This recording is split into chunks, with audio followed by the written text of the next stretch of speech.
Chapter 1. A little blonde boy was running away from the mob of forks, sticks and torches. Die demon and other various similar things were said to the boy. The boy had tan skin with bright blonde hair. He was covered in bruises and cuts. He ran and ran as fast as he could. But there is only so much that a 5-year-old could do, so they finally caught up and beat him up. October 10 was the Kaiwubi festival, and as others like to call it, the fox hunt. Every day on the little boy's birthday, he would undergo the same thing. Not that they didn't beat him every day. By this day was always the worst. Being the Jinchuriki of the Kaiwubi, the boy was seen as the demon itself in human form. This boy was the son of the 4th Hokage and the Red Habanero. And yet they never treated him any better than the villagers. While their son was getting beaten by the villagers, they were celebrating the daughter's 5th birthday at the festival, not aware of someone missing. After the beating was over, the boy had enough. He didn't want to live anymore. He hated the village, his sister and especially his parents, for never believing him of the villagers' harassment. He took one of the kunai that were lying there and limped to the then deserted park. "If nobody wants me, then I'll grant their wish," he said aloud. He took the kunai and went to stab himself in the neck only to be stopped by a girl. She was shocked that a little boy his age was thinking about committing suicide. "What do you think you're doing? Why do you want to kill yourself?" she asked. The looked at her in shock as well.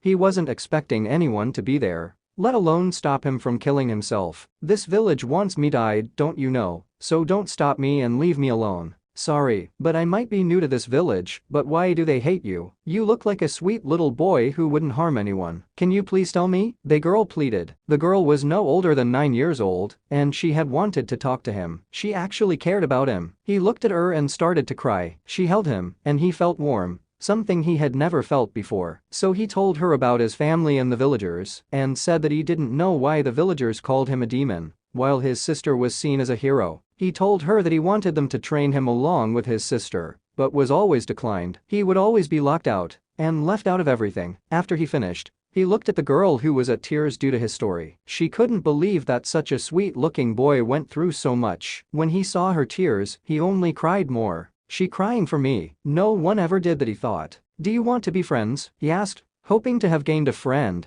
but looked devastated when she shook her head no, but brightened up when she said, "No, we won't be friends, we'll be family. By the way, I never got your name." "My name's Mealy. My name is Naruto Namikaze." "Wait, Namikaze? As in the 4th Hokage, Minato Namikaze. Are you his son?" He nodded. She was beyond shocked that the villagers would treat the leader's child like that, and more that the Hokage would neglect his son for his daughter. It took a lot of persuasion from Naruto, so she wouldn't go and rile up the village. "Well, since they hardly notice whether or not you're there, why not come to my place? I'll leave a shadow clone at your house transformed as you, and keep my chakra low to avoid suspicion." She looked at Naruto, who was fidgeting, as if he wanted to say something. "If you want to say something, anything for that matter, you can ask me. I am your older sister now, aren't I?" Smiling brightly, he asked. "I just wanted to ask if I could call you Nichan instead of Mealy." She nodded in approval, then he continued, "And if you could train, are you really strong?" He looked at her waiting for a reply. "Bro, where I come from, everyone sees me as the strongest, and of course I'd train you. Now come, let's go home." He looked at her with confusion. "My home is yours now as well, remember?" He nodded. Then she made a shadow clone, which then transformed into Naruto and went home. She and the real Naruto shoeshined to her house, and what he saw was too much for a 5-year-old to take in all at once. In front of him was the most beautiful mansion that could ever be created. He looked in awe as they welcomed them in the front. As they came into the huge house, some of the maids and butlers looked at the poor boy covered in bandages and asked his sister if they should clean him up. She refused, saying that she was going to do it herself, but instead asked for a bath to be ready for him as well as a set of new clothes. He didn't say a word, but was still absorbing the fact that his new older sister was super rich. "Surprised? Don't be. Like I said, this is your house as well, okay?" she said, and received a nod from a still shocked little boy. Then she gathered all the maids and butlers and said, "Now I want you all to listen to me. This is Naruto and he is now my younger brother. So I want everyone to show him respect, okay?" They nodded, showing they understood, and then left. A maid came up to her and told her that her father was out and said won't be back in about a week's time. She nodded and turned her attention to Naruto. "Come on, I need to clean and heal you better. What I did at the park wasn't enough." She picked him up in her arms and then went to one of the rooms. As he looked inside, it was the largest room he had ever seen, but wasn't as shocked as earlier deducing that everything in the house was big. He finally decided to ask, as she cleaned his wounds. "Nichan, can you tell me more about yourself?" Everyone here looks at with respect, and they look sincerely happy and kind people. Now Naruto was a smart boy for his age. It just wasn't noticed by anyone. She laughed and asked, "Well, what do you want to know? Why were you at the village even though you don't live there?" "Well then, I guess I should tell you everything." "Huh? Well, first off, have you ever heard of the League of Assassins?" He shook his head no. Then she continued, "Well, you see, this league is a group of warriors that assassinate people who the world would be better off without. My father is the leader of the league, known as Ras Al Ghul, meaning the demon's head. As his daughter, I am the heiress to the demon. The league is greatly feared by the 5 nations, and since they don't have alliance with one another, they know they can't beat the league alone. Now, when I was about 3 years old, my mother, known as Serena Sheen, passed away from a horrible disease. Her final wish was for me to live in the Hidden Leaf and live a normal life that didn't involve with fights and battles. My grandfather, which you have to first promise me that you won't tell a soul. I promise I won't tell anyone. Well, he's the third Hokage here is in Saratobi, and so he was able to pull some strings for me to get in. I lived in the village for about a year. My grandfather was so kind and I was able to meet the rest of my family. You see, my father never liked the way of the leaf and even more hated shinobi. So he left the village and was declared a missing nin. He was then exiled from the clan, not that he cared thought, and so started the league. Life was going on great until that fateful day. The 9-tailed fox attacked the village, so in order to save it, he sacrificed his life by sealing it into a child who I don't know. After that, since the village was unstable, my father brought me back, and I started to train in order to become stronger. I guess you could say I blamed myself for not saving my grandfather, and that's my story. She looked at the who she just finished healing. I'm really sorry for your losses. Both your mom and granddad sounded like nice people. But why are you returning now? Well, to be honest, never really technically left. I'm still allowed into the village. I guess it's because I wanted to get stronger on my own. I don't know if you know, but they don't teach you anything useful at the academy. You're going in 4 years, right? Yup, that when my so-called parents said that I would be able to start my training. But you're going to help me now, right? Of course, these 4 years will be filled with hellish training. But sweet relaxing baths and delicious meals afterwards. Our chef cooks the best meals ever. They both giggled, and then there was a knock on the door. Mealy went to answer it, as it turned out to be a maid, saying that the bath was ready, and handed her Naruto's new set of clothes. Chapter 2. The next day, Naruto woke up and looked around. He wasn't in his dark, cold room, but in a large luxurious room on a spacious king-size bed. The memories of last night rushed into him, and he remembered the most important things. I have a sister, someone who actually cares. He looked to his right to where she was sleeping, but couldn't find her. Where did she go? He thought. Calm down, Kit. She whispered to you while you slept that she would come back. He looked around the room and couldn't find anyone. Who was that? Then he was surrounded by sewage-looking water and a large cage. Well, what do we have here? I guess my jailer decided to honor me with his presence. He looked inside the cage and stammered, "Kaiubi, what are you doing here?" Then remembering Mealy's story that the third sealed it into a child, he understood. He understood everything. Why the villagers hate him and called him a demon. They thought he was the Kaiubi. I guess you aren't dumb, Kit. Sorry you had to go through all that. But I'm glad that girl stopped you in time yesterday. Don't you know that if you die, so do I. But then again, you didn't know. Naruto just looked at the fox in shock. Can I ask why did you attack the village? You don't seem like a bad fox. Ha ha ha ha, Kit, you're really something else, aren't ya? Yeah, some blasted Uchiha started to control me, so yeah, it wasn't really my fault. Oh man, I just remembered. The third Hokage died because of you. What am I gonna tell Mealy? She would probably hate me and… Stop it, Kit. The girl is kind and she was telling the truth. Tell her, she'll understand. Now go back, some human is trying to get your attention. He came out of his mindscape and saw a maid coming to his direction.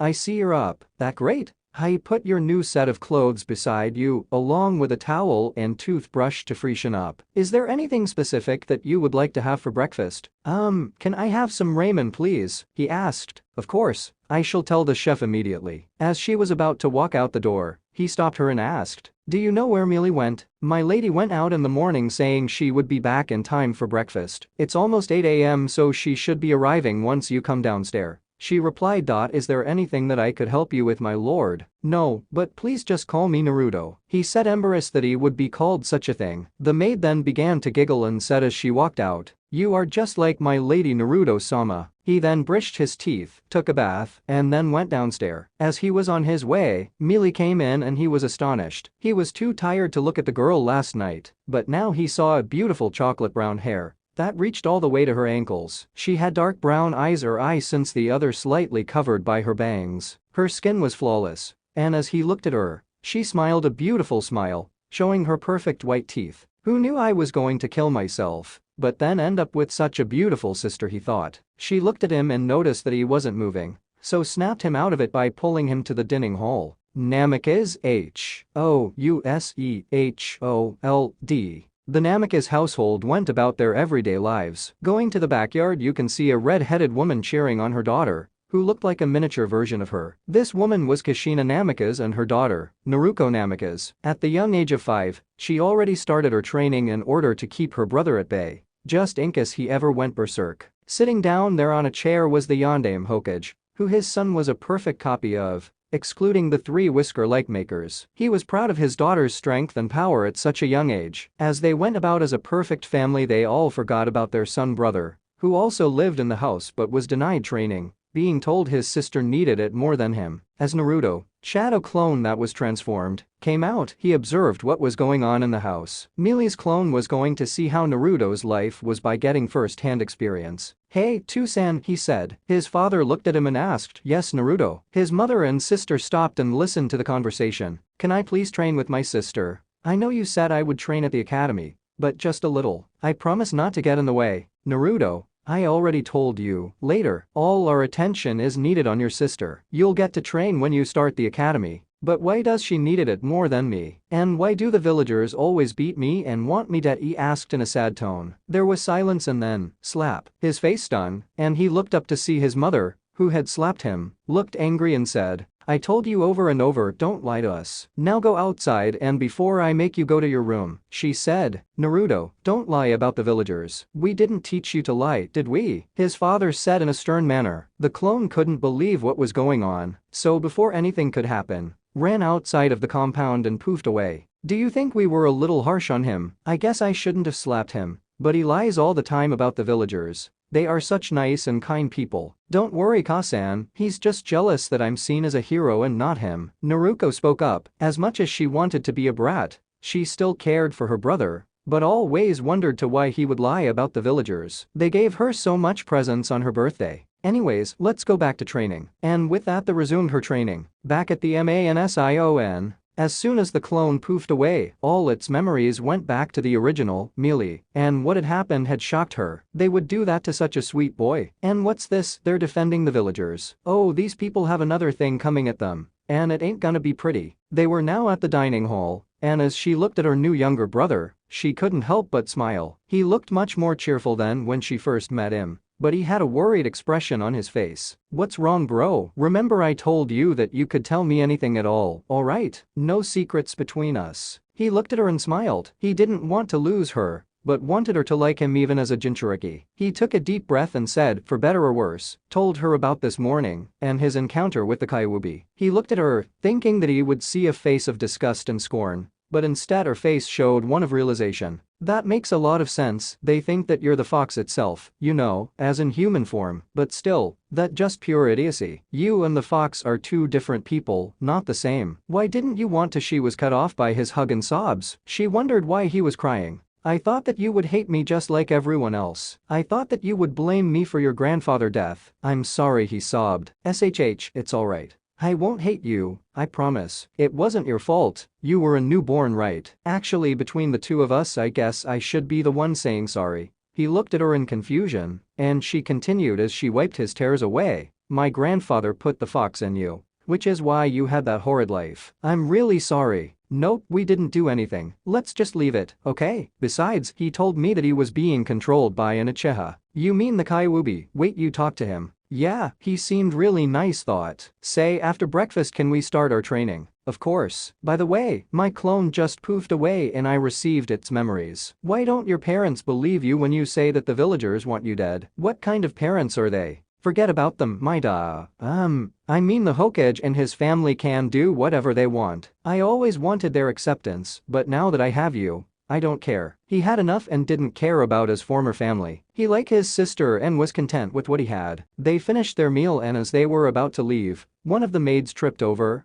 and the dishes were about to hit the ground along with the maid herself, but were stopped mid-air. Naruto looked around at the mind-blowing state. He didn't know what was going on until the maid thanked Mealy. He turned and saw her head raised in the air as she gently placed down the maid and the dishes. In an unknown language, "Thank you, my lady. I'm sorry for causing a scene." She bowed. In the same language, "It's alright. Just be more careful later on." Naruto looked at her from the maid and then again to her. He didn't understand what was going on, nor did he know the language. Mealy looked at him and smiled. She was going to teach him so much that the other shinobi in the village would envy him. "What did you guys say? And what was that power of ours? I've never seen anything like it. I guess I should tell you about my mother's Kekkei Genkai. You see, I am more of my mother than my father, meaning I inherited her clan's Kekkei Genkai. That involves demons. They were all slaughtered though, and when they were going to kill my mother, my father came in time and saved her. I guess that's how they first met and fell in love, but whatever. Anyways, the reason as to why her clan was killed is because they had the strongest powers known to humankind. When I say they can transform into demons, I mean humanoid demons, demons with a human look. What runs through my blood is my mother's demon blood. I can't transform just yet, but I've unlocked most of my powers. One of them was what you saw earlier, telekinesis. Even if I don't transform, I could still use the powers. Other abilities I have are flight, and I'm also immune to poison. Call it weird, but I actually gain power from it. Then I started going out doing missions for the League, and because of my powers and my so-called attitude when battling, I became known as the She-Devil. It isn't a bad name, but nah, I don't care. Oh, and I almost forgot. I also specialize in swordsmanship. It actually runs in my blood. Both my parents are well known as the best in that field. It's what actually makes people fear my old man. After my mother died, I took her sword and found out something really special about it. It doesn't kill people at all. He looked at her as if she was crazy, and then she giggled at his expression and continued as they walked to the combat field. Yeah, I had the same expression at first too.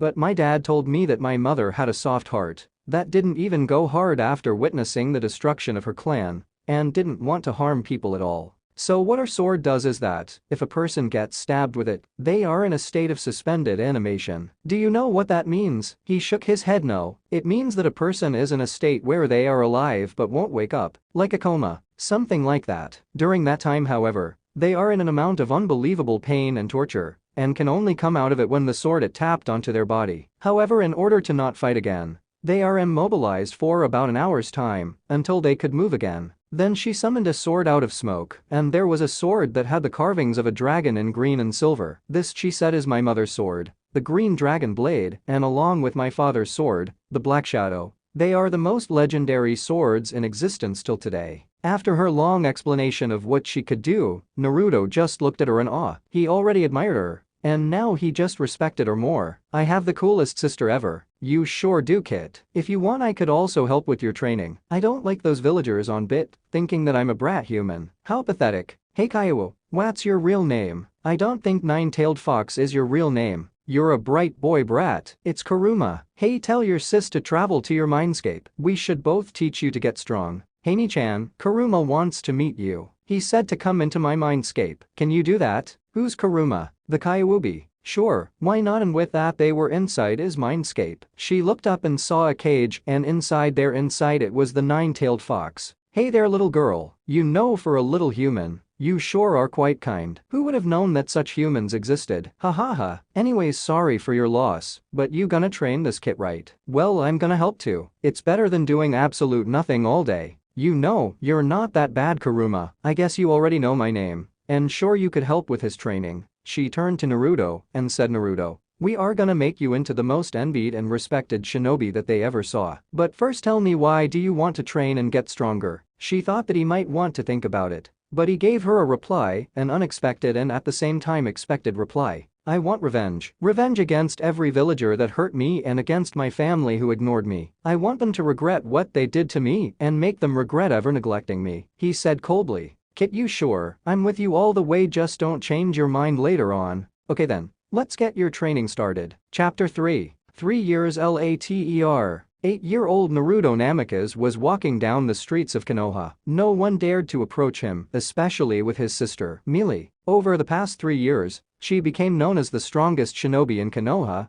after beating every jounin shinobi in the village. After being insulted as a little girl, only a handful knew she could actually defeat the Hokage, but didn't want to humiliate him, and was well respected by the other shinobi and villagers for being able to finish S-rank missions that would usually take up to half a year, a week or two to complete. Her intelligence reports were marked on until the Hokage decided to give all intelligence missions to her. Becoming a jounin at the age of 9 was something that no one had ever accomplished, making her the youngest jounin. At first, when they saw her hanging around with Naruto, they would criticize her and call her a demon lover, but word of her being the daughter of the most ruthless and scariest criminal known to mankind made them keep their comments to themselves. As to her promise, Naruto became quite a young shinobi. At a young age, he already demonstrated high understanding skills and was able to learn many things fast. He was a master in every ninja art, as well as mastering Karuma's power. He was taught many different languages, and with that including the secret language of the League, he knew a total of 10 languages in which he could speak, read and write and all fluently. He was taught by both his teachers everything that one could ever need to know. He also learned that the maids and butlers were all a part of the League, and so when Mealy was away on a mission,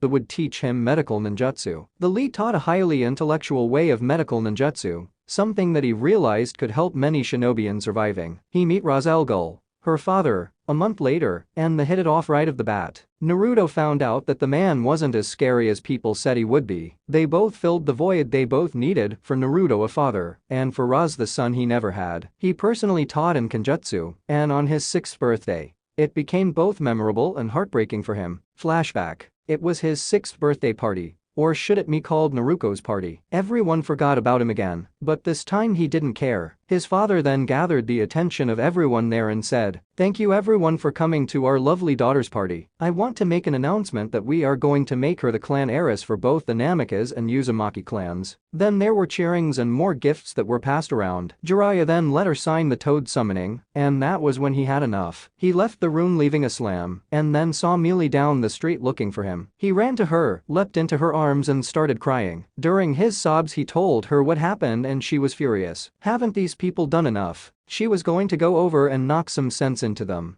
but remembered why she was looking for him and shoeshined into his room. There she wiped his tears and told him that they had an important place to go to. He didn't know where they were gonna go, but anywhere that wasn't here was good enough for him. She put on his suit, quickly fixed his hair and shushed to their mansion. Once they got there, he took a quick glance around and noticed that the mansion was decorated. He looked at his sister, who was also dressed up. She wore a midnight blue dress, and her hair was slightly curled. He wondered what exactly was going until he opened the door and everyone yelled, "Surprise! Happy birthday, Naruto!" To say he was shocked was an understatement. What he saw in front of him was something he never thought he would ever have. His very own birthday party. He grinned, then smiled, and then broke down in tears. Not tears of sadness but tears of joy. The entire mansion was covered with balloons, streamers, and there was a large colorful and silk-like material banner that had "Happy Birthday Naruto" written on it. The people all there were a part of the League, but he also saw a lot of famous celebrities like actors and actresses. The food buffet had every type of food on it,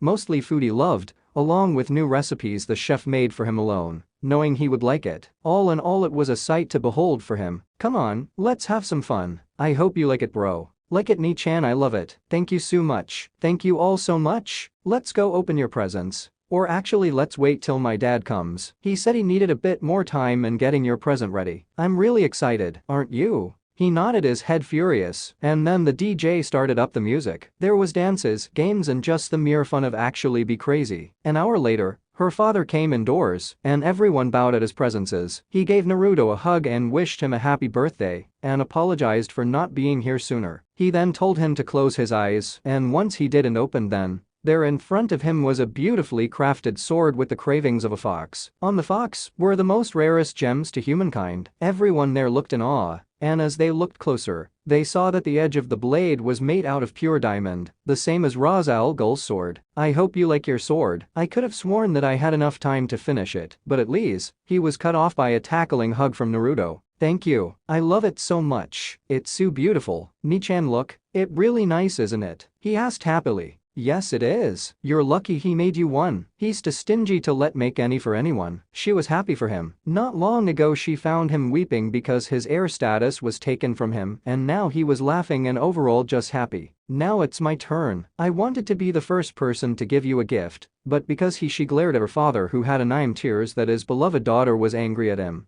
Already gave it to you. She took out a scroll, and sure enough it was a summoning scroll. This contract belonged to my mother. She had a summoning contract with the dragons. They didn't just let anyone sign the contract. They believed that you had to be worthy of their power. I asked them to observe you while you trained with me for the past year. And they said they would accept you. They liked the determination in your eyes and your will to never give up. It's up to you if you want to sign it though. She looked at him and from the stars in his eyes, realized the only words he picked up from her talk were summoning, dragons and powerful. She sighed and gave him the contract. To say he was thrilled was the understatement of the year. Not only did he get a party, but he also got presents and on top of that a summoning contract. He might have hated the day earlier, but he loved it now. End of flashback. During the years, Naruto's relationship with his family never improved, not that he cared, since he had a family of his own now. He still had to live there, but just until he was a genin. Then he was gonna move out and live with his sister in her apartment in the village. He already had his own room,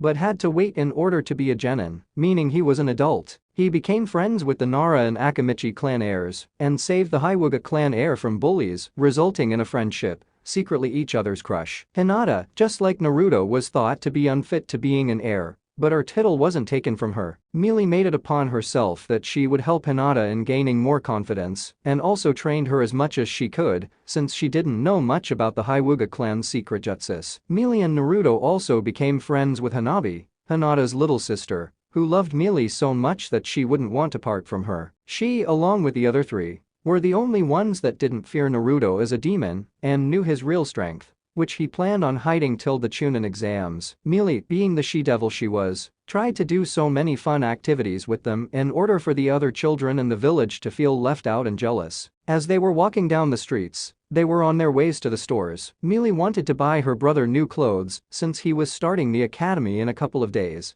so she wanted him to look his best. Once they got there, she made him wear different clothes until she found the perfect match. She ended up buying him an ambu-style pants, a black tight t-shirt with a white open shirt and fingerless gloves. For shoes, she bought him the normal shinobi sandals. They left the store and on the way, she was tackled on the floor by none other than Hanabi. She, like Hanabi, loved the little girl to bits. She was sweet and adorable and wasn't afraid to speak her mind. "Hey there Mealy, Naruto. What are you guys doing here?" she asked in a sweet tone. Behind her was Hinata and her mother, who walked up and apologized her daughter's behavior. "I'm really sorry, Hanabi, get up. You don't just tack people on the floor," her mother said. Her mother were one of the few people in the village that Mealy respected, because she didn't see Naruto as a demon and was kind towards him. Anyone who hated her baby bro was an enemy in her book. "It's alright Lady Hyuga, she's just taking advantage of the fact that I love her to bits," she said as she and Hanabi hugged the dear life out of one another. "Hello Mealy, hello and Naruto-kun," Hinata said as she blushed. Hey Hinata, it was so cute that they liked each other, and yet didn't have the courage to just say it. The other three just looked on and giggled at the obvious scene. Her mother didn't mind the fact that she liked the so-called demon and actually encouraged her daughter. "We were doing last-minute shopping for the academy in a few days.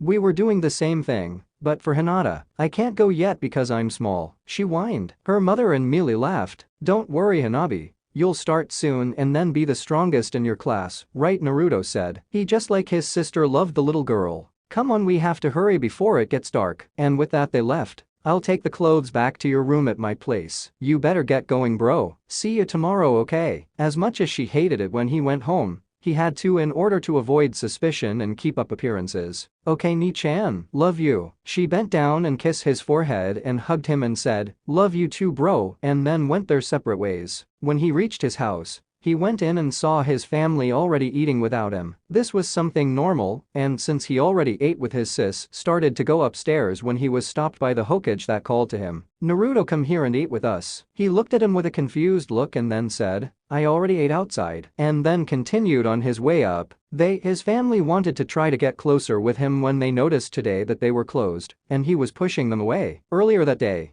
Naruto told her parents that she realized she never hung out with her, and that she knew next to nothing about her brother. Her parents tried to remember the times they spent with him, but couldn't remember. Kushina broke down crying, saying that she was a horrible mother, and Minato thought the same thing. It was true that they had neglected him for Naruto, because they were afraid that he might go berserk. so focused on his sister in order to prevent it. They all thought that they were going to change, especially Naruko. I'm going to get my brother back. She had stopped her bratty was long ago, so you could imagine their disappointment when he shot them down. But they weren't going to go down yet. After their meal, Naruko spoke up and said, "Say Dad, if we were to let him train with us, do you think that he would accept? I mean, he always wanted to." "That's true. Minato, we have to try. He would love to train with us. He always asked but we would say no." She said the last part sadly. "Alright then, let's call him. Do you think he's asleep?" he questioned. Just then they heard someone leaving the washroom, so they called him down. "Naruto, come down for a bit.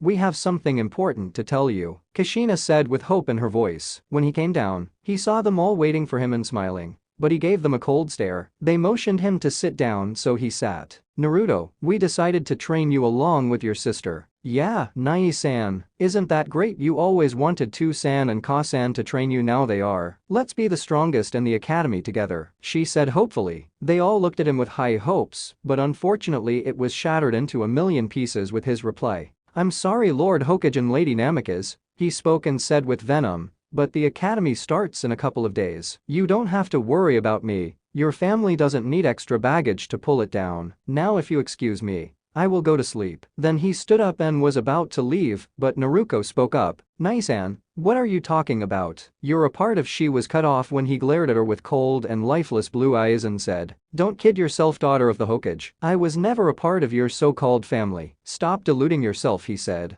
And as he started going up the stairs, added one more statement. "Funny, I never really though myself a part of this family." And he left the Namikaze family brawling on the floor in tears, all thinking the same thing. What have we done? But they all had the saw. Chapter 4. Couple days later. Naruto woke up with a start as a voice kept telling him to wake up, and we all know who that is. The hell, Kyowu? It's only 6:30 in the morning. The academy doesn't start till 8. Listen, kid. If you don't wake up now, the other people will try to talk to you again. It's getting really annoying even for me." It was true. Ever since that day he shot them down, they wouldn't stop bothering him. They would try to talk to him at meals or greet him when he came home. He was gonna snap, but Kuruma held him back. They also wondered who he hung out with. So when the Hokage's research turned up, and that he was always with his most trusted shinobi, Mealy, but when he called her in to ask her, she just glared at him and asked not to interfere with her personal life and then left. Naruto woke up, got dressed and then went downstairs and made breakfast. Over the years he bonded with the chef because he loved all his food, and the chef was happy that his food was loved, so he taught him how to cook. After he ate, there was a bit leftovers that he covered and left it there in the kitchen. He left his compound just as Kushina woke up. She woke early in order to make a grand breakfast for her children who were starting the academy today. She was surprised when she saw her son and called out, "Naruto, where are you going?" "I'm going to make breakfast." She heard a muffled "I already ate," then a slam. She sighed. She wanted to get closer to her son, but instead it felt that they were further apart. "Kushina, what was that noise?" she heard her husband say as he came downstairs with their daughter trailing behind him. It was Naruto. He already left saying he ate. "I wonder how though," she said the last part mostly to herself, and then heard a scream coming from the kitchen. They ran to see who it was, and sure enough they saw their daughter. She walked away while Kushina was talking, eating a plate of food hungrily. She looked up and saw her parents looking at her curiously. "Naruko, what are you eating?" "I didn't leave any food on the counter." "Mom, if you didn't make this, then who did?" "It's the most yummiest thing I've ever tasted. Come on. Try it," she said as she shoved a spoonful of the food in both their mouths before they could say anything. Their eyes widened with everchew. It was true. It was the most delicious thing that they had ever ate. But the question remained, who made it? Then they all remembered what Naruto said, and they realized that he was one who made it. But how? "Mom, did you teach Nai-san how to cook?" She shook her head no. There was a moment of silence, then Minato spoke up. "I think you should get ready, Noriko. Since he'd also be there, then we can ask him." And with that they got ready to leave. Back with Naruto. He just arrived at his sister's apartment and opened the door and went to her room, only to see the familiar sight of her still asleep. It was a known fact to those who knew Mealy or experienced it firsthand, like a couple of Ambu, that you never wake Mealy Al Gull while she's asleep, because if you do, you're in for a lot of hell. He looked at her and decided that he couldn't wait till she woke up, and so decided to do what most sane people dreaded. Wake her up. "Kid, are you sure? Don't you remember what happened last time when someone tried to wake her up?" Images of the tattered body of the poor Ambu, who was ordered by the Hokage to get her for a mission, flashed into their minds. The very thought made them shudder. but it was getting late. And so he did what no sane living creature would do. He woke her up. "Ni-chan, wake up. It's my first day of the academy, remember? You said you would go with me." Silence. Nothing was said, so he tried again. This time he shook her lightly, which was returned with a glare.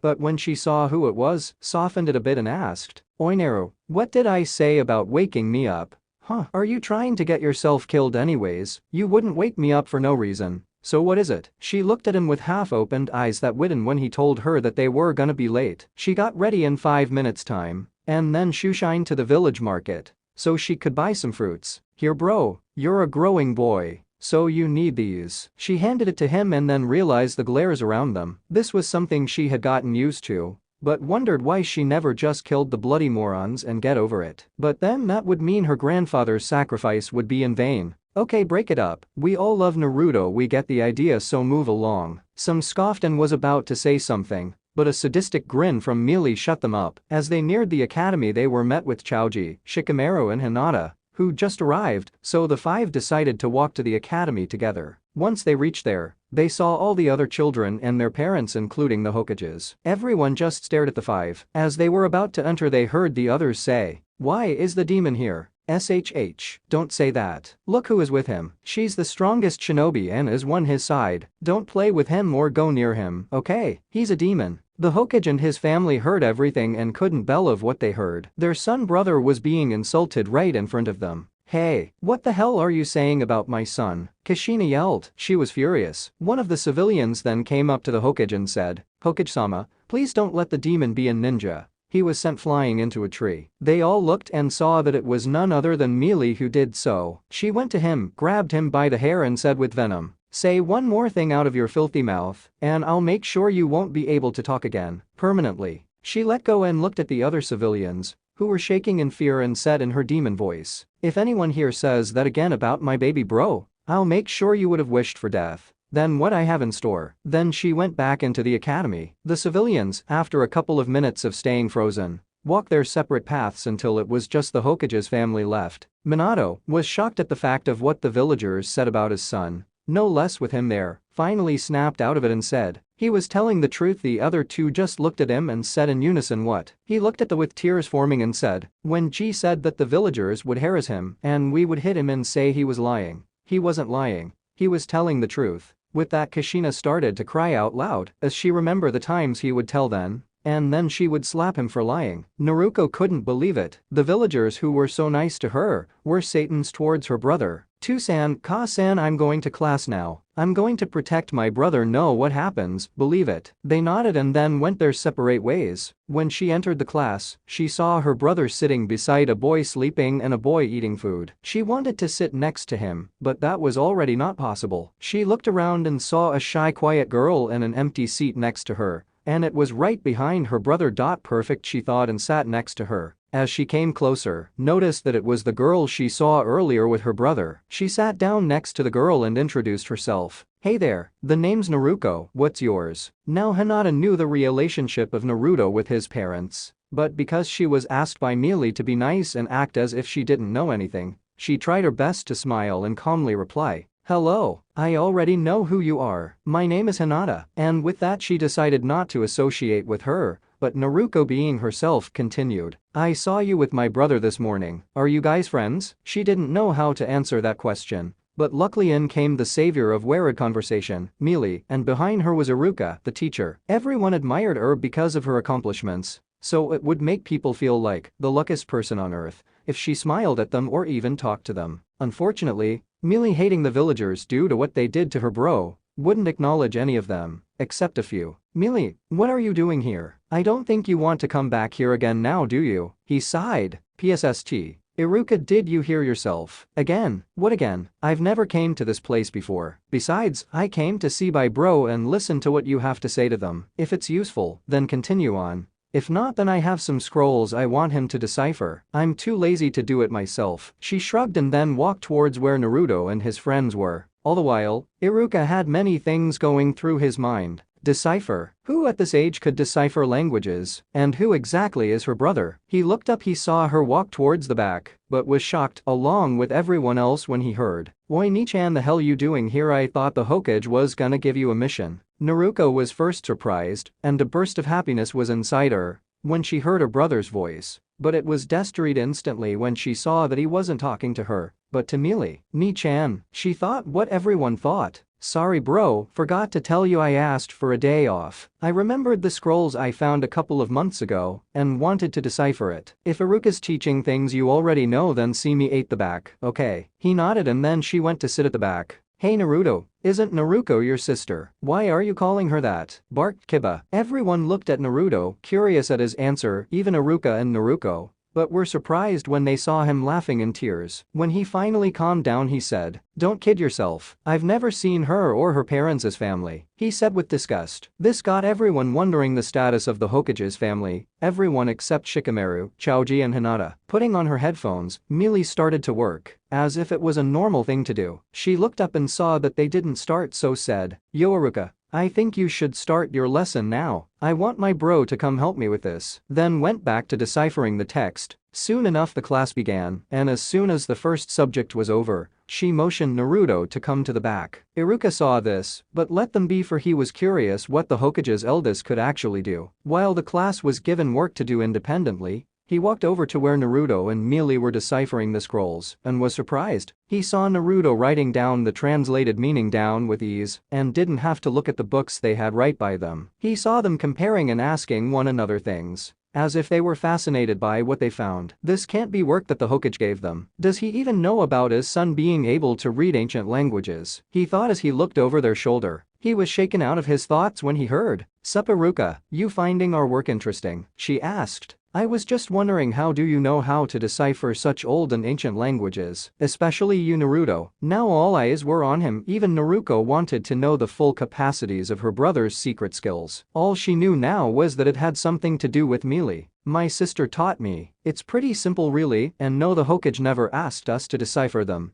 He got a surprised look from Iruka, then turned to Mealy who nodded, allowing him to continue. "It's something we do for fun, like a hobby. Some contain stories of the past or cultures of extinct clans. Some even mention the existence of clans that no one knew ever existed. That's usually for two reasons. One is that they're long gone and the second is that they are in hiding. Ni-chan usually looks for them when she goes out for missions, so yeah." When he finished, they all either looked at him with respect, admiration, jealousy or didn't care. "Yeah right. Some demon like you wouldn't be smart, you baka," screech a certain pink-haired banshee. "Yeah, Sasuke-kun is much better than you, demon that," and various things were being said by Sasuke's fan group, along with some of the other students, but were silenced when they felt a monstrous killer intent coming from Mealy, which shut them up. "How much languages do you know Naruto?" Iruka asked with curiosity, but was cut off by the bell. "I guess that's something you won't know, right Naru?" He nodded and then proceeded to pack up and leave. "I must tell the Hokage about this. His son is a genius. He doesn't need to be at the academy." After the children started to leave, he saw the Hokage and his wife at the entrance of the academy, probably here for their children. He went up to them and was about to tell them about Naruto,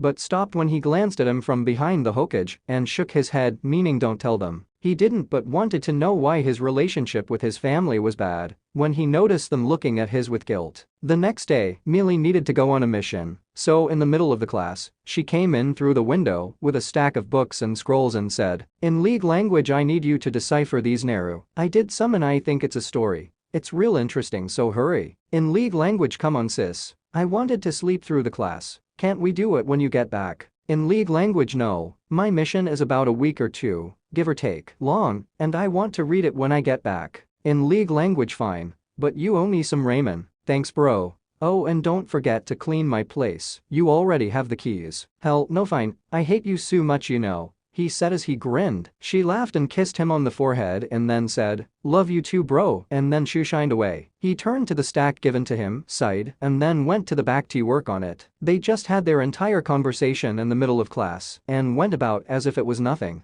Of course the three already knew and so wasn't as shocked. Iruka just had one thing in his mind. These are gonna be a really long 4 years. Chapter 5. 4 years later. It was finally the day that the students at the academy would graduate and finally become ninjas. Throughout the years, Naruto would hardly be a part of the class and would either train with Kuruma in his mindscape. Nobody knows that he knows about the Kyuubi, decipher scrolls or just sleep. Iruka didn't mind because he would hit perfect scores on all his tests. He was later told by Mealy, secretly, although Naruto was informed about the relationship about his family, and to say he was shocked was an understatement. So he agreed to only to report about his grades, only when asked. To keep Naruto shut up and the other class members, a genjutsu was placed over them, making it look like he was paying attention. The treatment of the villagers didn't any better, nor did the treatment he received from his classmates, but he didn't care. Today was the day that he would become a ninja, aka be an adult, aka he could move out and live with Mealy. He dreamed of this day for so long. He went into the academy, and since it was still early, no one was there. He took a seat and waited for the others to get here. Since they were going to take tests in ninja skills,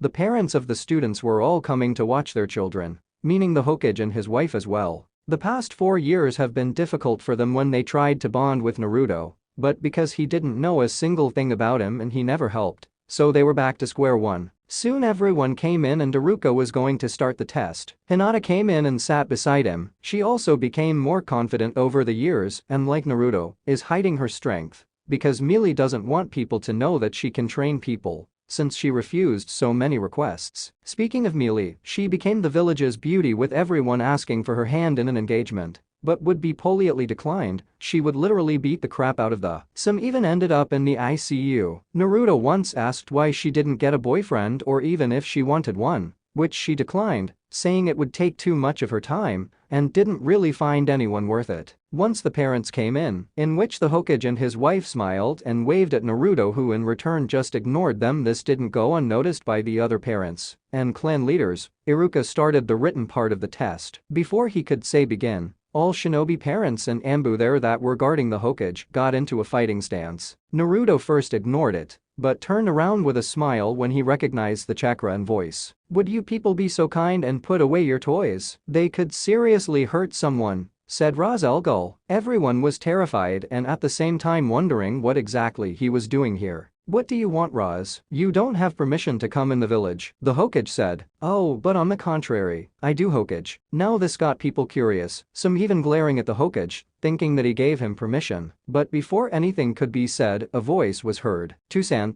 don't you think you could have at least come with Miles? She said she was going to come too." Now you made a big scene. People turned their heads to see Naruto talking to Raz and were shocked, but not as shocked as when they heard him addressing him as Tusan. This broke the Hokage's heart into a million pieces, but also got him wondering how he knew him. "Your sister was asleep and I didn't want to wake her. You know very well as I do what happens to a person when they try to wake her up. But don't worry, if she said she'll be here, then she will. I seriously don't know why you're still here in this bloody hell, or even come to the academy in the first place," he said, as he looked at everyone there with a disgusted face. "To be honest, I would have left, but I have really important people here, and besides, before I make the villagers feel pain and torture, if my very existence to them fulfills that for the meantime, then I'll take it. Anyways, we were gonna start the written test until you showed up with your grand entrance. There are seats over there for parents that you could seat at," he said. They were having a normal conversation,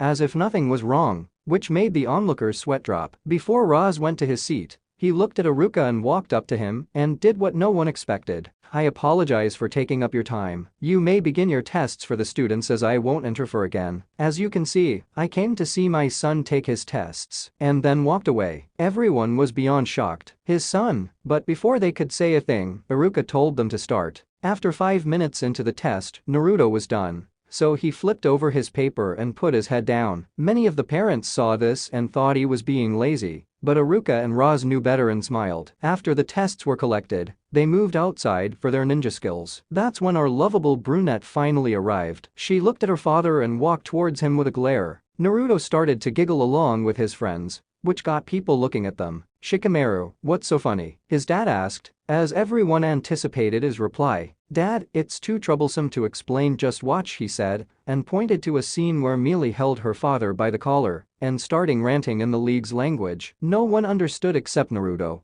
which got them looking at him as if he was crazy when he burst into laughter. Hinata, Choji and Shikamaru knew what was going on and also started to laugh, but not as hard as Naruto. When she finished her ranting, which was about her father keeping her and not walking her up, she shooed him away out of the academy. much to the relief of many there. To others though, especially the shinobi, were amused that Roz could go so low as being belittled by his daughter and look so helpless. When he was gone, she saw Naruto and ran up to him, giving him a hug and a kiss on the forehead. She then graduated the other three and went to go sit with Makoto. After being scowled by Iruka for making a scene, she was friends with Makoto since she went on missions with Itachi and Shisui Uchiha, but unlike any of the other girls in the village, she didn't have a crush on either one of them. She actually considered them her friends. Mostly Shisui though, she saw Itachi as a jerk sometimes and would usually tell his fangirls where he was just to get back at them. As she sat down, Hanabi came and tackled her with a hug in which she returned.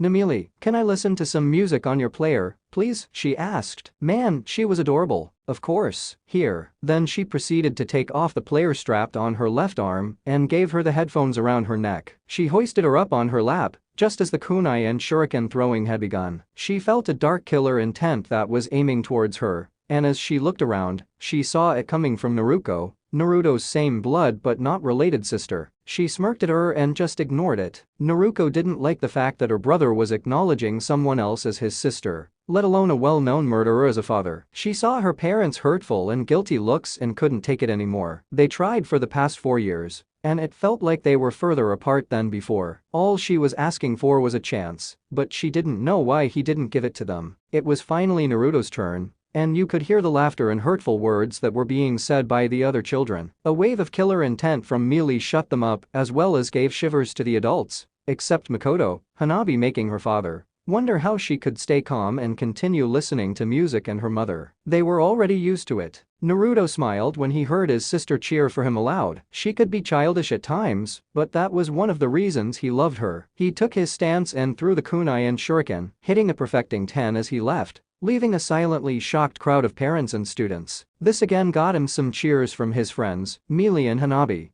except Shikamaru, saying it was too troublesome, but smiled nonetheless. The Hokage and his family were more or less shocked, but happy he passed and proud. Next it was the fights between the students. Naruto looked at Mealy, who shook her head. This meant not to kill any of the students, and not to show too much power. He pouted but agreed. "Mealy, who do you think is going to win the matchups? A lot of the students are clan heirs," Makoto asked. Makoto-san, to be honest, the only people I believe should actually be clan heirs are the Akamiki heir, the Nara heir, and especially the Hyuga heir. Every other one of them have an issue that if they don't resolve would lead to their downfall, she said as she analyzed the current fight between two unknown fights. Now this got some of the clan leaders angry, except the said clans, but left the Hyuga leader confused about his daughter. "Are you trying to say that my Kiba isn't good enough to be a leader?" yelled Kiba's mother. "No woman, don't put words in my mouth. I said if they don't change then they won't be fit. Kiba, you say. His downfall is that he jumps right at the problem without knowing what the situation is. If he becomes a leader with that brain,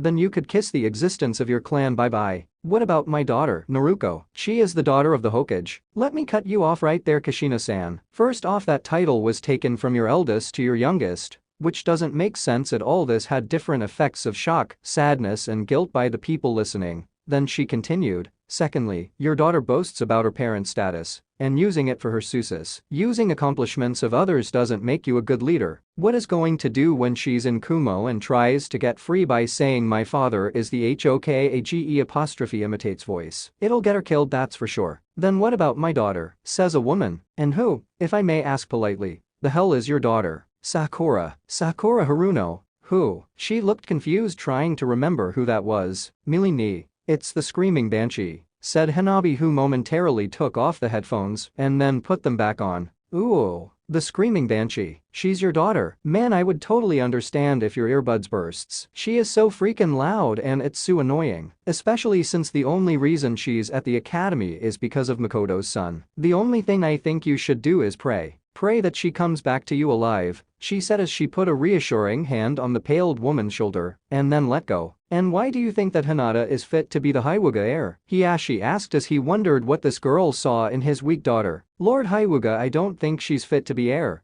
I think that she's perfect. She's kind and compassionate and would only make judgments when she experienced the situation or takes to the person personally. not to mention that she is powerful. I bet that she could beat any Hyuga that isn't you on a one-on-one match, she said confidently. He looked at her with suspicion. His daughter? Were they speaking of the same Hinata Ugo couldn't even beat Hanabi? She saw this and smiled. Hiyashi-san, there is more than meets the eye with Hinata, that's all I can tell you. Then turned her attention to the current match. The current matchup was between Sasuke and another student. Then she remembered that she didn't see Itachi for a while, so decided to ask. Say Makoto-san, I didn't see Itachi for the past couple of months, where is he? Did he go on a long mission? Now that I think about it, I haven't seen Shisui either. Do you know where they are? She looked and saw a sad expression with a mixture of surprise. Don't you know? Shisui was killed and she was cut off. What? Calm down. They say the one who did it was my son, Itachi. She looked away with shame, but looked back when she heard laughter. Ha ha ha, what has this village become? First abusing a little boy and now lying that a person killed his friend, ha ha ha. Everyone just stares at her. Don't laugh, you brat. It took a lot for my wife to tell you that and you're laughing.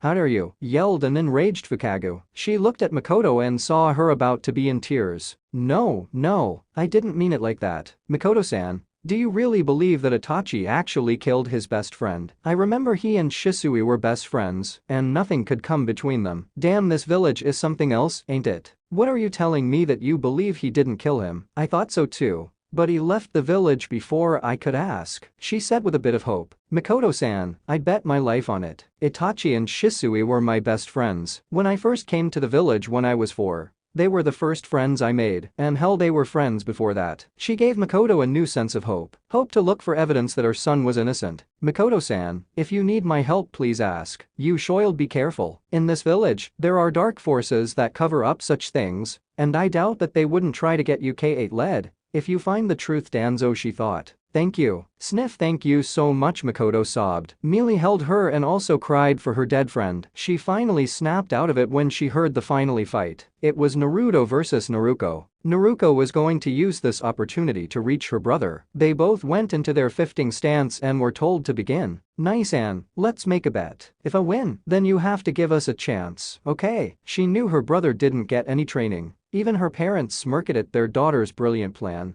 so she was bound to win, but didn't expect his reply. And if I win, then you and your family will never bother me again, alright? She knew she wasn't going to lose, but the confidence in his voice made her shaky. She nodded and then attacked. She went in for a punch, but he easily held it and punched her in the stomach, causing her to fly into the academy wall, unconscious. Winner Naruto Namikaze, said a satisfied Iruka. He knew Naruto was going to win, but not so easily. He wished that he at least let the girl show some of her skills. His parents, along with everyone else there, except a few, were shocked. Their hero was defeated by the demon. Who will protect us now? Were what some thought. Naruto just left the field as if nothing happened and was greeted by smiles from his friend. He sat beside Sasuke, who also knew about Naruto's true strength. Well, not all of it, just that he's hiding it. And the two had a level of respect towards one another. Then the Hokage gave his speech and handed each genin their headbands. When he reached Naruto, the boy didn't take another glance as he took his headband and walked over to where Mealy was. Before they left, the teams were assigned, but all he heard, much to his disappointment, was Team 7 Sasuke Uchiha, Naruto Namikaze, Sakura Haruno and Naruto Namikaze, Jounin Kakashi and Kushina. Damn that Hokage. He's trying to get you guys together by putting you on the same team. He sure is using his power for the wrong thing. I know, Kaiwo, where was that power when I was getting harassed the villagers? TSK, the nerve. He just glared at the Hokage and his family and walked up to them and said to Naruto, "Don't forget our deal," then walked away. She began to cry and cry because it was now her fault that they weren't going to be a family anymore. Her mother began to calm her and they walked back to the classroom. There the teams were being pucked one by one. Finally Kakashi arrived. "My first impression of all of you, I hate you. Meet me on the roof in 5. And then Shushine to the roof. Naruto did the same as he told Sasuke to grab on, leaving the 3 females in the class. When they arrived, Kakashi was surprised. "How do you know that jutsu? It's a C-ranked jutsu," he questioned. Naruto just shrugged it off and didn't reply. Soon enough the other 3 came. "Naruto baka, don't just leave us there," Sakura screamed as she was going to hit him, but he grabbed her arm and tightened his grip. "Try that again. I'll make sure you don't have an arm to swing," he said with dull lifeless eyes and venom as she winced in pain. He let go as she nodded. "Well then, let's introduce ourselves and tell our likes, dislikes and hobbies, along with what our dreams are. I'll go first just like an anime. Now your turn, Pinky." My name is Sakura Haruno, and my likes are giggles, and my dislikes are Naruto Baka and Ino Pig, and my dream is giggles. Everyone just sweat drops. What a sad girl. He says as he shakes his head. You're right about that, Kaiwu. Now you read. My name is Naruto Namikaze. My likes are my family and this village. My dislike is that my brother hates me and my parents, and it's my dream that I'll bring him back to our family. She and Kushina look at him, but sadden when he scoffs and looks away. What's wrong with their family? The others thought. Say Naruto, how come the villagers call you a demon? I mean, it's not like you did something towards them, right? Sasuke asks. He's been wondering this from the beginning of the academy, but because Mealy was with him and he was afraid of her, he couldn't ask, thinking now was the best time. Don't ask him such questions, just know that he isn't a demon, he's my son, Kushina said. I'll tell you, which he got worried looks from the Jounins and Naruto, since she already knew. Sakura wanted to know too. My name is Naruto Uzumaki. My likes are my father Raz and my sister Mealy. My dislikes are this village and the Hokage's family. My dream is to get back at everyone who has ever wronged me and protect the one person who was there for me in my hour of darkness. And to answer your question, Sasuke, the villagers hate me because I have the nine-tailed fox sealed inside of me. I am a Jinchuriki. He said as he looked at him, but WHT would they hate you? You're literally hold the demon from getting out. They should be thanking you, not the other way around. He couldn't believe it that the villagers were such idiots. Naruto smiled and said thanks. He never thought that there would be someone like him in the village. Another friend won't be so bad, right? It's up to you, Kit. Now leave me alone. I want to sleep. Lazy fox, and then cut the connection. After an awkward silence, Kakashi said, meet us tomorrow at the training grounds at 6 a.m. for your test. And then Shu shined away. Naruto looked at Sasuke, who was trying to get Sakura off of him, and asked, do you want to hang out? Sure. Anyone else? He hoped Mealy wasn't there. Just Mealy and I think Hanabi. Come on, Mealy isn't scary. She's actually friends with your brother Itachi, and now that we're friends, she'll like you. He hesitated but then grabbed on, and then they shushed away, leaving a screaming Sakura. Chapter 6. At Train Ground 7, you could see two brunettes, one short the other tall, dancing freestyle to an upbeat song and singing along. Just then, a blonde and Raven appeared and looked at the awkward yet familiar sight. They didn't realize they were being watched until they heard a rather loud cough. Nichan, Hanabi, why do you guys always do this at a training ground? It's meant for training, not whatever it is you guys were doing, said the blonde as he sighed. We are training Naru, right Hanabi? Yeah, we're training and dancing, she said as they both giggled. Naruto just facepalmed and then remembered the Raven beside him, glanced to his side. There enough was the shaking and sweating Raven. He was terrified by her presence and was internally cursing Naruto for bringing him here. Calm down, Sasuke, trust me. You'll remember this day and wonder why exactly were you scared, he whispered, gaining nod. They proceed. Nichan, I want you to meet a new friend, Sasuke. He has your belief that the villagers should be thanking me and not the other way around. Wait, you told him, then. He must be good. Hey there, Sasuke, the name's Mealy. I think I saw your match earlier. I can tell that you have a lot of potential. But Sasuke, she looked at him. I heard that name before. Oh yeah, Itachi told me all about you. You're his brother. Huh, funny you don't look like a jerk, which could be said for your brother, she said as she laughed. Sasuke just looked at her dumbfounded. This was a girl that never fanned over him, let alone his brother. He then remembered his brother talk about a weird girl who was like that. Nice-an, I think I found the weird but nice girl you loved talking about, he thought as he looked at her. Just then a shinobi Hyuga came to take Hanabi home, and after saying their goodbyes, Mealy turned her attention to the two boys in front of her. Well, come on Naru. We've been waiting for this day for so long, remember? Remembering, they sped along to the Namikaze household,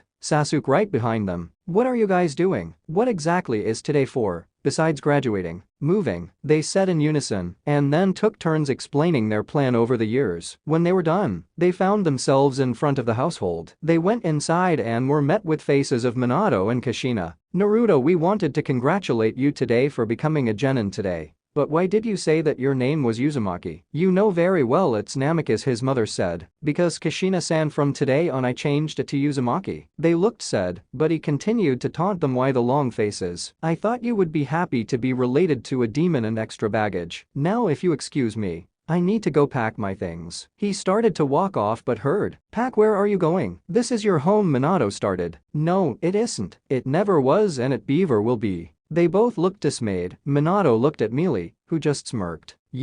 This all your fault. What have you done to our son?" he yelled. By now Naruto came down. She just missed Naruto as he entered his room. She started to listen to the conversation. "Me Hokage, you must be confused. I gave him a home. I gave him companionship. I gave him a family. I made him into the son you are so proud of tight now. Do you know, that night on his 5th birthday, when we first met, he was covered in cuts, stabs and broken bones. I healed him and in order to avoid suspicion I sent a clone. He told me about the villagers and how you people, his own family, never believed him, so I wanted to experience firsthand, and guess what? He was right. Do you remember when I asked and she pointed in a cussing finger at Kushina, just slapped him and told him to leave? Do you even know what he was going to do that night? So don't you dare say it's my fault because it's all yours." They shrunk down from the ranting girl and slowly remembered that day. Just then Naruto came back down, and as they were going to leave was stopped. "Naruto, please wait, we're really sorry that we ignored you, and I know we made a bet. Please tell me, why won't you give us a chance?" "Yes please son, just one chance to prove that we're sorry, please," Kushina pleaded. "Do you remember what you would do to me when I begged you to train me or to spend time with me? I pleaded just as you are now,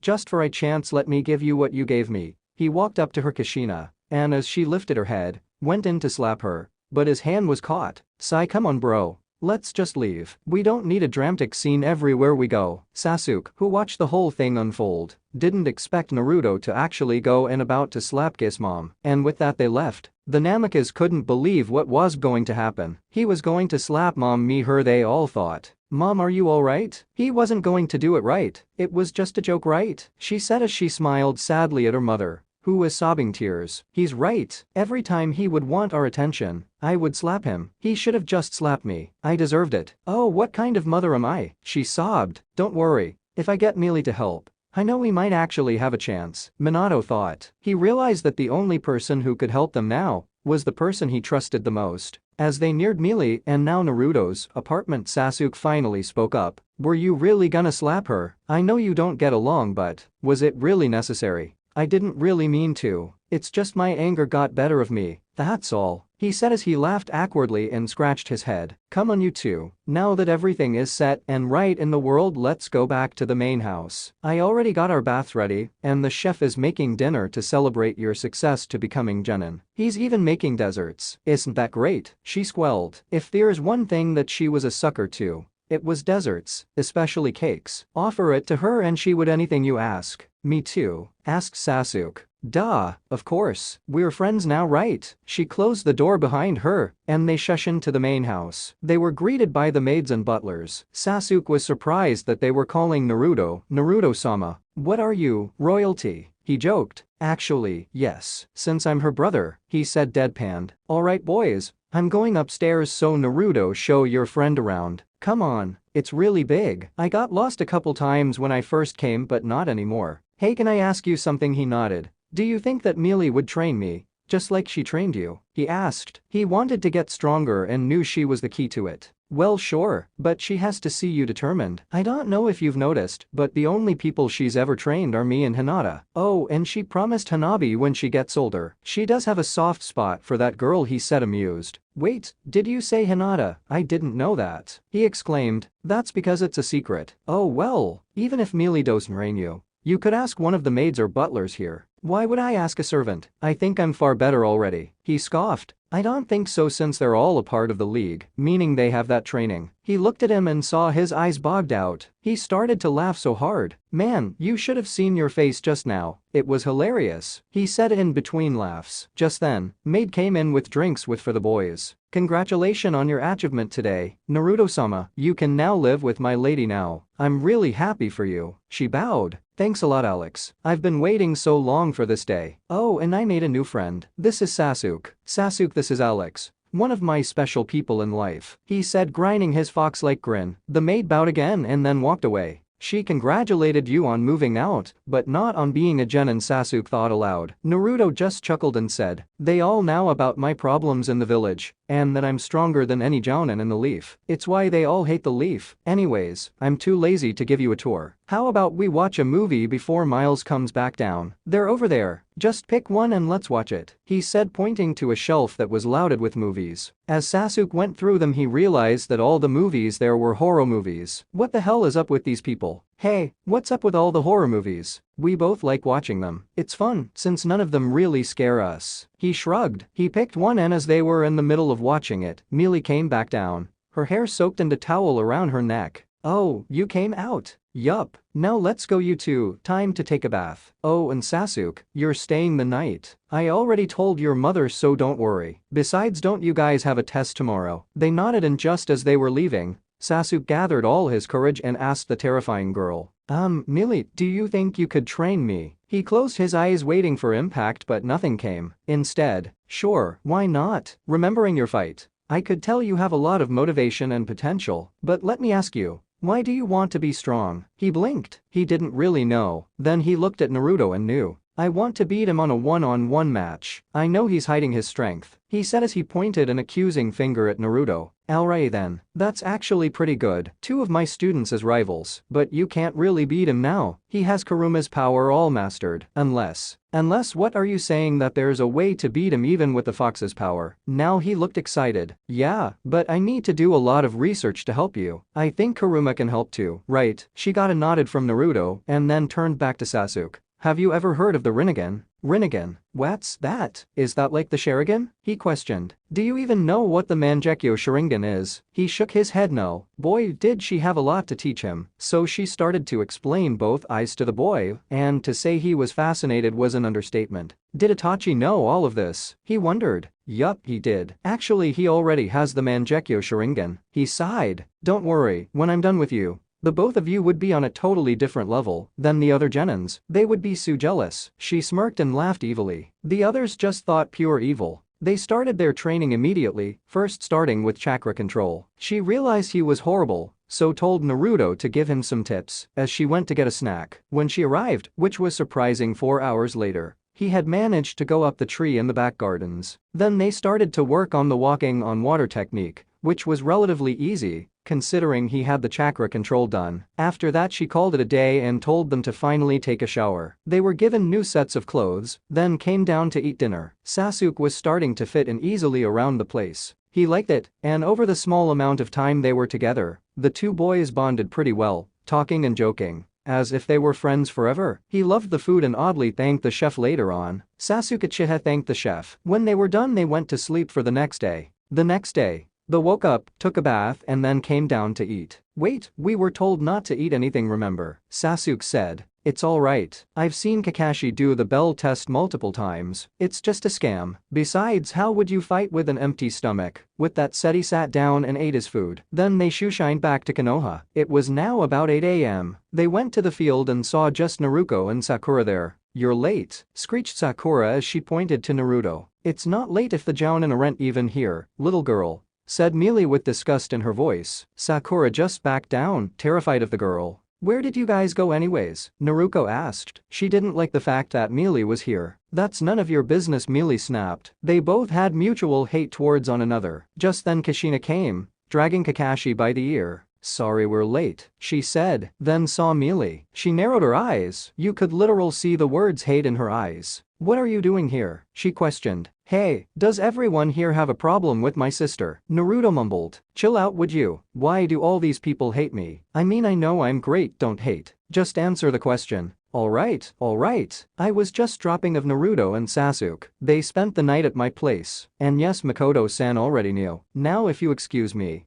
I have some research to do. She looked at Sasuke, ruffled his hair. Don't worry, I'll get all the necessary information. Until then, it's our little secret. She winked and then shushed away, leaving a screaming Sakura. About leaving her Sasuke alone and a smiling Sasuke. Anyways, let's get the test started. He explained the test and the punishment. Now begin. They all scattered in different hiding spots, except Naruto, who stood there with his hands in his pocket without a care at the world. The two Jounin sweat dropped. Naruto, aren't you going to hide? Asked Kushina. There's no point in hiding when you already know where we're going to be. But I guess that could be arranged. He then shushed away to where Sasuke was and told him of the plan. He located the other two and also told them. They executed their plan and managed to get the bells. They passed and so went to the Hokage Tower for some D-rank mission. They were given the mission of getting the demon cat Tora. When they were about to leave, Kushina stayed behind to talk to her husband. Seeing this, Naruto also stayed behind and said he would catch up. When they left, he turned to Kushina and walked up to her. She was expecting him to finish what he was going to do,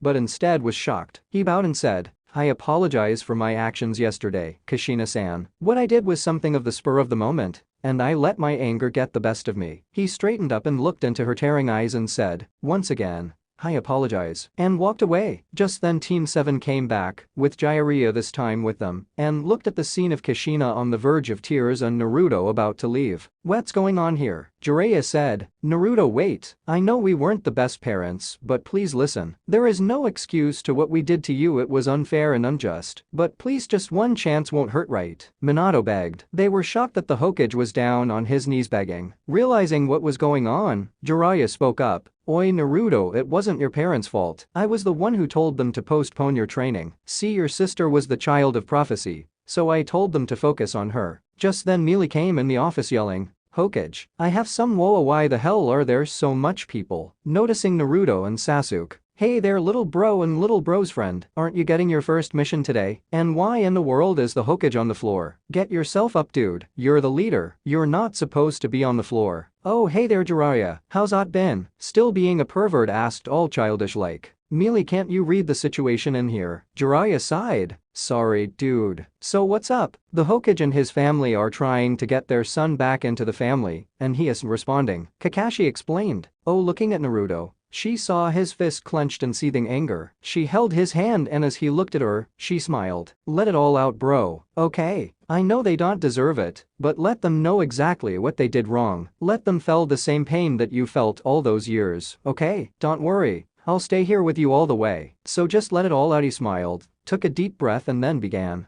"Do you really think that because you didn't train me is why I hate, no despise, you right now?" They nodded, feeling a little hurt. "Well, it isn't. You said that she prophecy child and I understand that you needed to train her. But did it mean to ignore me? Did it mean that I was to be neglected, to be forgotten? That even in the mornings a simple hello or how was your day son couldn't be spared? That I was to be seen as a liar? All I wanted was to be acknowledged, to know that my family still loved me, to know that I still existed. But then the very same family that was to take my side and doubted me, took the side of the villagers. Every day I would come home half dead, after being beaten by the villagers, and when coming back home to a place where I'm supposed to see as a sanctuary becomes a living hell itself. You wouldn't believe me of the villagers' treatment. Yet you still don't wonder or have an explanation to the cuts and bruises that are visibly shown all over my body. You're the Hokage. Isn't it the Hokage's job to find the truth? Did you look at the medical records in the hospital? How did you come to the conclusion that I was lying? Did you know that the very same shinobi that are under your command would turn smirk and turn a blind eye when I asked for their help? Some would laugh and even help the villagers. At the age of 5, when I meet Mealy, do you know what she saved me from? Do you?" They shook their heads, already sobbing. "She saved me from myself, from killing myself on my birthday. The day where I'm supposed to have a party, presents, a celebration. Instead, I got nearly killed and didn't want to live anymore. But then she stopped me." He pointed and smiled at Mealy, who everyone looked at, in tears, "and she picked up the life I wanted to throw away. She gave me a home, a family, people I could rely on. She gave me a purpose in this world. She stood up for me when even the world was against me. Yet she still stayed by my side, while my blood-related family chose to abandon me. My very first birthday party was given to me by her. She gave me her most prized possession, her mother's summoning scroll, showing that she trusted me, something you couldn't do. At the age of 5, I gave up on life and giving you a chance to make amends. At the age of 6, I decided to give you guys another chance. That led to my own humiliation of being stripped of my title of heir. And at the age of 7, all hope that you, my family, of actually loving me or cared for me disappeared. You say you want to make amends, yet you don't know the root of the problem. You say that I didn't give you a chance, yet I already gave you two. You may see me as your son, but just as flowers don't get to choose where they grow, children don't get to choose their parents. So please stop trying. All it's doing is making me hate you more." He glared at them with a huge killer intent, half of his usual, and then went to Mealy. The 3 family members including Jiraiya were sobbing uncontrollably. They didn't know that his pain was this great. God, they didn't even know he was going to commit suicide. Kakashi, along with the rest of the team, couldn't even believe that he went through this much. Even Sakura felt like crying after hearing his story. No wonder they're so close, everyone thought as they looked at Mealy hugging Naruto as they were leaving the door. Let's go. We have a mission to complete, he said before he left. No one really wanted to go on the mission after that. But the rest of Team 7 followed behind nonetheless, while still sobbing except Sasuke, but he had his head down, making people wonder just what happened in the Hokage's office. Chapter 7. A couple weeks passed by from that day. Team 7 would complete various D-rank missions all over the village, while Sasuke and Naruto, well mostly Sasuke, would train with Mealy in secret. After finding out his chakra infinity was fire, Mealy would ask her father to help in training him when he was free, since he too had a chakra infinity of fire. At first, he was scared of the man, but after a couple of weeks together, they became friends. He was also taught swordsmanship. To say he felt special was an understatement. He felt honored that they took the time to train him. Sasuke's father still paid little attention to him, so didn't know about his train, but his mother, on the other hand, knew he was being trained and felt proud of her son's accomplishment. After having enough of doing D-rank missions, Team 7 had enough. "Tusan, no more chores. We're ready to take on a higher rank," yelled Naruto. "Kakashi, Kushina, do you think they're ready?" Minato questioned. "Yes, Hokage-sama, I do believe that they're ready," Kakashi replied. "Alright then. Bring in the client." Just then a half-drunken man came in through the doors. "Alright, Team 7. Your C-rank mission is to escort this bridge builder to the land of waves. His name is Tazuna," the Hokage said. "What are these? I hired ninjas, not a bunch of brats." Although the raven and the blonde look reliable, this got a chuckle from both of them and angry looks from the females on the team. Now, there are two powerful jounin on our team, and you guys can't kill the client," he said to the females. They were in a fighting stance wanting to beat the crap out of him, but stayed down. Then Kakashi continued, "Let's meet at the front gates in 3 hours," and then shushed away. He's probably going to read that perverted book. They all sighed. Sakura turned to Sasuke and said, "Sasuke-kun, do you want to hang out while we wait?" she asked. He didn't look at her, but instead turned to Naruto and said, "Wanna go finish that movie at your place? We had about an hour and a half left, leaving plenty of time," he asked. "Sure, and I think Mealy's at home too. She's been dying to finish it," Naruto replied. As they were going to walk out, Naruto spoke up. Do you think I could watch with you guys? Please, I don't really have anything to do." She hoped that they would agree, but had a feeling that she was going to be ignored. "Sure, just don't make a sound during the movie, especially when the actors are talking, or else she'll never let you watch again. Oh, and don't get scared. We're watching a horror movie," Naruto said as they continued to walk out. She, along with her parents, were shocked that he had actually talked to her, let alone let her come along. She walked towards them smiling as they opened the door to leave. "Can I come too?" Sakura asked. "No," and then slam. The door was slammed in her face. She was fuming as to why Naruto was allowed to go and not her, and then she left. Did I just see that? Or was it hallucinating? He talked to her, let alone said she could come, and then said no to the other girl. Minato spoke up. "Do you think he's finally warming up to us? I mean, in practice, whenever I tell him something to improve on, he listens, and when I ask a question during training, he responds kindly." Kushina said, "I don't think so. He might do so because you're his sensei, but nothing else. Let's just have hope, okay?" She nodded and then left. Just as she was going to leave, Mealy walked in for a mission. Reporting for a mission.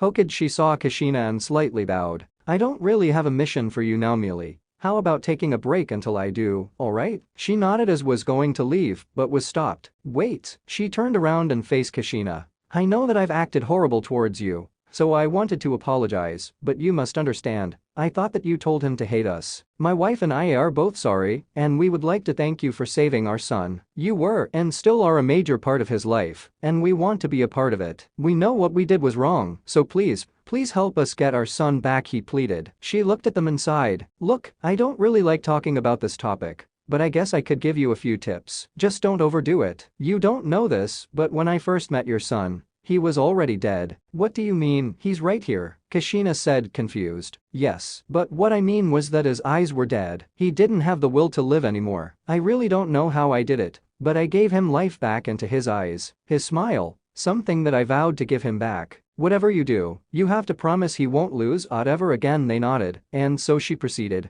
Well, first off, transform yourselves into random villagers and observe what they do to him or say. Of course they don't know it's you guys, and so then you could ask why they're saying such things to your son. You'll have proof that way and also show that you care about your son and not just lip service. Then just send them to Ibiki and Anko. Okay, we'll do it now, but he and Sasuke just went to your apartment to watch a movie. And can you believe that he let Naruto go along with him? Kushina said. Nah, not really. He didn't really hate her the way he hates you guys. It's just that she would blame everything she does onto him, and then you would belly of her. Anyways, I'll send him to the market for some random thing, and then you guys make your move. And then she shushed into her place. Once she arrived, she saw both Naruto and Sasuke about to start up the TV. Hey bro, mind go getting me a soda from the store? But we were just going to finish the movie. We have 3 hours to meet the other. He winned. Stop your winning, boy, and get me some soda, or else. She grinned darkly. He gulped in fear. He might love his sister to bits, but she was certainly a sadist. So he got up and went to the store. He earned so glares from the villagers, but just shrugged it off. Then someone threw a rock at him, and just as he was going to do something, someone stopped it. Some who he knew due to their chakra. They transformed back to their original form, and it turned out to be the Hokage. They were shocked and gulping in fear. Who dares insult my son? Don't you people have shame? He yelled. Naruto just stared at him and stared at him and stared. But Hokage-sama, he is the demon and he isn't with that girl. So we must seize this chance. One of the villagers spoke up. What kind of logic is that? He has the beast sealed within him. If it wasn't for him, then we wouldn't have the village that we're living in today. They were all silent and didn't say a word. He turned to his son, who was nowhere to be found, but picked up his chakra signature and then followed him. He then found him in a secluded area in the village. Mealy's place was quite secluded and so approached him. Are you alright? He asked nervously. Yes, Hokage-sama, but you didn't need to interfere. I had everything under control, he said in a calm yet dark tone. Yes, but they need to understand that you aren't a demon, that their safety is the burden that you're carrying. Is this how they always treat you? He asked weakly. Only when Mealy isn't with me, which is when she's on missions. She tries to get it done as fast as she could. I guess it's why she finishes most S-rank missions in a couple of days. If she isn't though, she has a member of the league look out for me. When I was younger, they would bring me to the main house and only when suspicion arose, they would send a clone. He said as they walked to the apartment. Once they reached the door, Mealy opened it and saw Naruto with a questioning look towards the Hokage. Hello Hokage, do you want to come in? She asked politely, ignoring the glares from her bro. Thank you. And then he came inside. He saw his daughter and Sasuke on the couch waiting for the rest to sit down. We were just gonna start the movie, bro. Where's my soda? It's right here. He tossed her the can and then sat on the floor with the popcorn. The Hokage sat next to his daughter and Mealy beside Sasuke. Alright, for the newcomers, just know that we are in the middle of the movie. Actually, you could say the middle of the beginning. Don't worry, you'll understand the story anyways. And then she turned it on. Once the movie was done, Naruto and the Hokage looked as if they had been scared for life, while the other 3 just casually put everything away. Right, you guys have a mission, right? Well then get packing. Wait a minute, do you guys WQTCH these movies all the time? Naruto asked, still shaking. Yup, pretty much, yeah. They got ready and then Mealy asked the Hokage if she could come along with Team 7, which he agreed. When it was finally time, everyone gathered in front of the gate. They all left. On their way, they noticed a puddle. Sasuke, Naruto said as he reached for his pocket. Yeah, jump. Just then, 3 chains were directed to Kakashi, Kushina and Mealy. Just as they jumped up, the chain stopped place. Well. If it isn't the Demon Brothers of the Mist, really you guys are getting a bit rusty. A puddle in an area where there wasn't any rain. How pathetic. They turn around and see Mealy with her hand in the air. All wondering what was going on. The Jounins just stared at her, wondering of her powers. Alright boys, they're all yours, and then dropped her hand. Sasuke and Naruto went in for an instant kill, and then they were dead. Naruto then sealed their bodies in order to collect their bounties later on. They then continued to walk as if nothing happened. Naruto baka, you can't be strong like Sasuke-kun. What did you do? Sakura screamed. Can you shut the hell up? Damn, you're so annoying. How the hell are you even a ninja with that mouth? This got her some giggles and a glare from Sakura. Anyways, she turns to the 2 Jounins. Aren't you gonna ask your client what's going on? I mean, this is clearly not a C-rank mission. You're right. The Demon Brothers, why were they after you, Tazuna? Asked Kakashi. Then he explained the whole thing. and they decided to continue on the mission anyways. Say Mealy, what was that power that you used to stop the chains? That wasn't like any jutsu I've ever seen. Kushina exclaimed. It was what on everyone's mind except Naruto and Sasuke, and they wanted to know. It's called telekinesis, sorry, but it,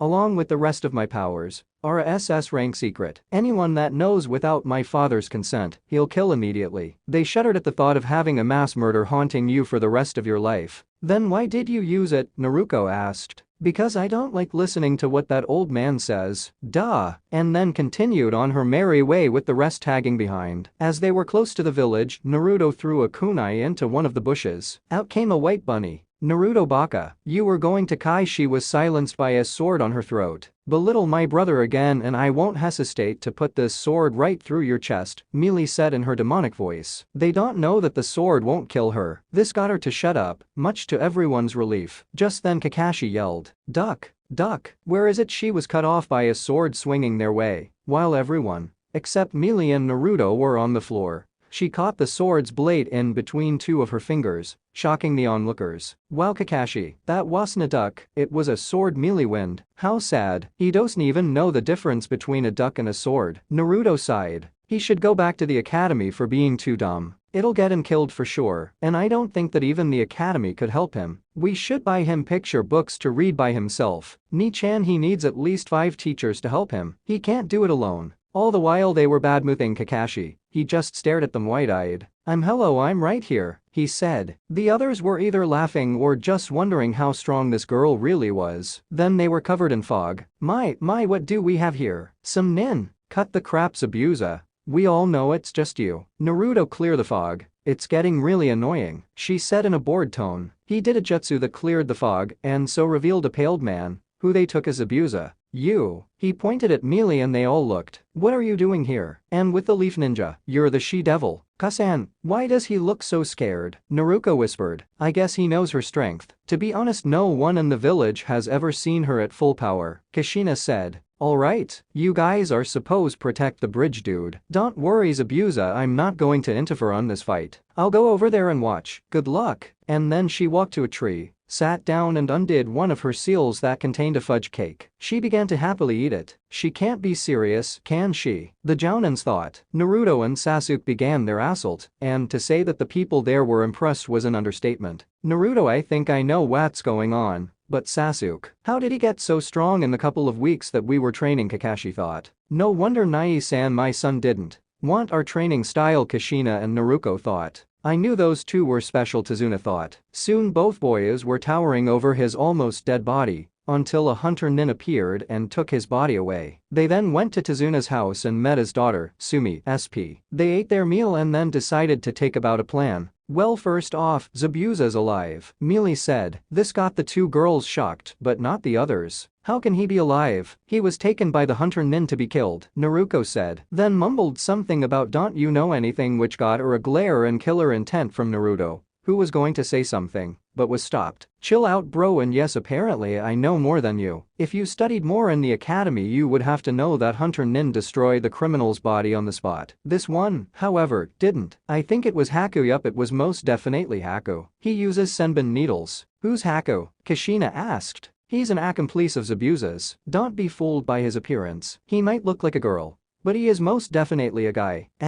They all thought. How do you know all of this? Sasuke questioned. He was pretty amazed by her information. Well, I'm not the top intelligence reporter for nothing, you know, she said as she flicked her hair. Anyways, why don't you get some sleep? We'll start training tomorrow, Kakashi said. What are you going to teach us, sensei? Sakura said, finally managing to gather enough courage to speak after her terrified experience with Mealy before. Tree climbing? But without your hands, he grinned. The two girls groaned while the boys looked at Mealy, who shook her head telling them to shut up. They went upstairs and then went to sleep. The next day, they were all outside with kunai in their hands. Alright then, whenever you reach a point on the tree market, now start. Naruto just turned to Mealy and asked if she could train him and Sasuke. Naruto, you have to first learn this training exercise, Kushina said. He looked at her blinking as if are you serious? I'm sorry, sensei, but I learned that when I was 5, he said deadpanned. She then looked at Sasuke. I also know how to do that as well, he replied. She was astonished to who had taught them. Who taught you guys? Kakashi asked curiously. They never suspected Mealy, because she refused everyone. She put her hands on both of her students' head and chuckled. They only learn from the best, Kakashi. Hope you don't mind if I take them away, she smiled. But you refused everyone that asked you. Why did you train them? To say Kakashi was shocked was an understatement. Well, 1, they showed great potential, and they were both determined. Plus I like their goals. And 2 is that no one would have brought out the best of their abilities. Besides, they were both deprived of training. So I saw it only fair. Then can you train me to get strong too? Naruto asked. Aren't you the same pathetic brat that's been dissing me and flaring up their weak killing intent towards me? Sorry, but I don't train prissy princesses, she said as she left a fuming Naruto. Then she turned to Sakura. You, however, wouldn't do well as a ninja. Your calling is elsewhere. What do you mean I'm not supposed to be a ninja? She asked in a scared tone. Seeing this, Mealy sighed. Look, don't be afraid. I only got angry because you kept dissing my bro and yelling. I don't mean you shouldn't be a ninja. I mean that you have great chakra control. So think you should focus more on being a medical ninja. You could ask Tsunade to teach you, and once you have the basics found and I see you determined, then I can teach you from then on. But Tsunade is the best medical ninja known. How are you going to teach me more? Sakura questioned. Don't get her wrong, she was thrilled the girl didn't hate her, but just wondered what she meant. Please. In the league, what Tsunade knows is just seen as the basics. I could turn you into the most baddest medic nin. That is if you have determination. She smirked as the girl nodded furiously. Wahaha, Konoha is going to bow to my students. Hahaha, she laughed evilly as the others just sweat dropped. What do you mean that what Tsunade is capable of is child's play? She's the best known, Kakashi said as he finally composed himself. You all know that once your spinal cord breaks that you'll be in a wheelchair forever, right? Sons can't help you, Naruto spoke up. They looked at him and then, well, the league's medical ninjutsu is so advanced that they are able to heal it as good as new. You could also go back to being a ninja, he finished. They looked at the girl in awe. Well then, let's stop the chit-chat and start training. And then they went their separate ways. They stayed in the land of waves for about a week, and the bridge was completed. Zabuza and the fake hunter Nin came back but were killed along with Gato. Team 7 were on their way to the village when Mealy spotted something. They went to go check it out, and sure enough it was a ruin. Naruto, look at these markings. Don't they seem familiar? Yeah, it looks like the ones on the scroll for the Sky Islands. Wait, what Sky Islands? And you guys can read this? Naruto asked. Naruto, I didn't know that you could read an ancient language, Kushina said with pride and question. You're mistaken, Kushina-sensei. I don't know one ancient language, I know a total of 10 languages, he said and then noticed a piece of paper half buried in the ground. His eyes widened at what was on it. Ni-chan, look, we finally found it. Oh my god, after all these years we finally found it, he yelled as he rushed over to her side. Now her eyes widened as she looked at the paper. OMG, it's real, it's really real. She yelled and screamed and held Naruto's hand and started to jump up and down. They were both dancing around while the others were just confused. I think we deserve an explanation for your weird behavior, Kakashi said. They looked at him as if when the hell were you guys here? Sorry, it's just that you know how me and Naruto love ancient artifacts and are always deciphering them, she questioned. They shook their heads. Really? I had no clue, Naruto said. Anyways, we found this legend in some of the scrolls that were connected, Ab. If you want her to continue you have to first promise that you won't tell anyone. That includes the Hokage, Naruto said sternly. Is it something bad? Kushina asked. No, it's our discovery, meaning no one has a right to claim it as theirs. They nodded and then continued. As I was saying, there were rumors in the scrolls about an island located up in the sky. We called it the Sky Island and wanted to see some kind of reassurance to know if it actually existed. This paper is a map of the island telling us where exactly it is. It's what we've been looking for so long. They were surprised. An island in the sky. How cool is that? They all thought. Come on, we have to get back to the village. I want to study the map more. Just as they reached the gates, a member of the league came down towards Mealy. The Jounin got ready to fight, but she raised her hand, saying it was alright. League language, my lady, it has been done. Same, thank you, you are dismissed. The others, including the gatekeepers, just looked at her and questioned what weird things she said. Mealy, what did he finish? Did you tell him to do something? Naruto asked. Usually he would know everything, but was surprised he didn't know. That lil bro was your surprise. Let's go. I'll show you. You're all welcome to come if you want. They decided to follow her, wondering what she has for him. Naruto, on the other hand, was thinking of all the things she might have gotten him. He grinned happily as he held her hand. She smiled and then continued along. As they were on their way, Kushina spoke up, finally realizing something. Naruto, how did you know what that man said earlier? Do you know the language? He nodded his head but never looked at her. This saddened her. At their time during the Land of Waves she could tell he had a lot of skill she never taught him. Alright Naru, I need you to close your eyes. He did as he was told, but wanted to open it when he heard the others gasp. Now open. Standing in front of him was a beautiful and stylish two-story house. It had a garden embedded, the inside looked cool as well. OMG, it looks so nice.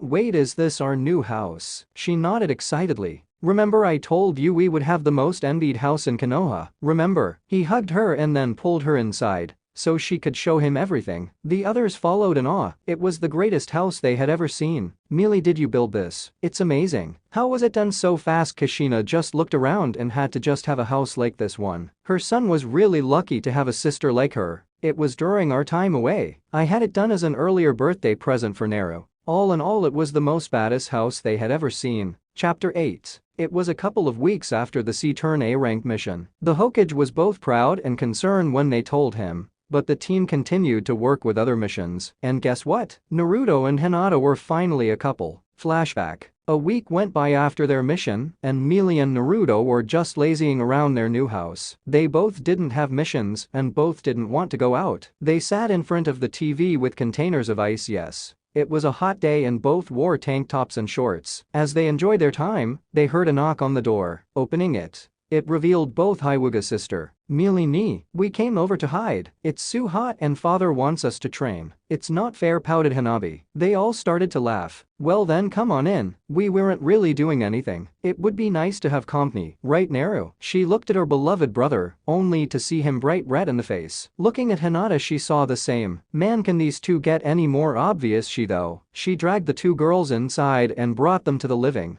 They were already used to the house, as they came often, much to the envy of others who would sell their soul just to take a glimpse inside. It was designed in no way that they had ever seen. Some even tried to sneak inside the house when it was empty, only to have a life-threatening experience of a lighting-filled barrier around the house that sent most to the ICU and others in a coma for a couple months. That they learned to not pry into the sadistic girl's and her brother's life. Heck, even the council demanded entry, only to be shut down as she pulled out a law saying it was forbidden for such tactics to be used. Yes, Mealy had memorized every law in Konoha. Anyways, as they sat decided to dim the lights and watch a movie, Mealy motioned to Hanabi, understanding they left. Not before whispering to her brother, have confidence and get it over with. The two left were in an awkward silence until Naruto finally broke it. Hinata, I need to tell you something for a while. A really long while actually. I've seen you more than a friend and I don't know, I guess what I'm trying to say. He was cut off with hands wrapping around him. He looked up and saw the girl hugging him. He hugged her back and whispered the three words she longed to hear. The three words that he always wanted to say. I love you. Just as those words were said, Mealy and Hanabi had jumped out of their hiding places and hugged the newly formed couple. They were both happy for their siblings, but the happiest were the couple. End of flashback. Team 7 were called by their senseis. They were waiting for them at the usually training ground. Just then a yelling redhead and a tearing masked man came to them. I'm glad that you're all here. Now we called you all here because both Kakashi and I believe that you're ready for the upcoming Chunin exams. It will commence in 2 days. Here are your entrance papers. If you don't want to apply, it's up to you. You are now dismissed until the exams. Kushina finished. They took their pieces of paper and were going to walk off. Hey guys, why don't we go get something to eat and talk about the strategies that we're gonna use? You're all entering, right? Naruko asked. She wanted it to be an excuse to spend time with her brother. Sasuke looked at Naruto, who nodded his head, and then they followed her to BBQ. Sakura also followed, having somewhat lost her fangirl ways, but would still follow her Sasuke-kun. Seeing that their team was bonding, the two senseis looked happy. Hey, why don't we treat you guys as our last day as a student-teacher team? Kushina said as she followed with a tired Kakashi trailing along. Once they reached there, they saw the other rookie teams there eating together, so they decided to join. When the waitress came, she took their order and glared at Naruto, something that didn't go unnoticed by the people there. What's her problem? Why does she hate you so much? Asked a confused Kiba. The other wanted to know too.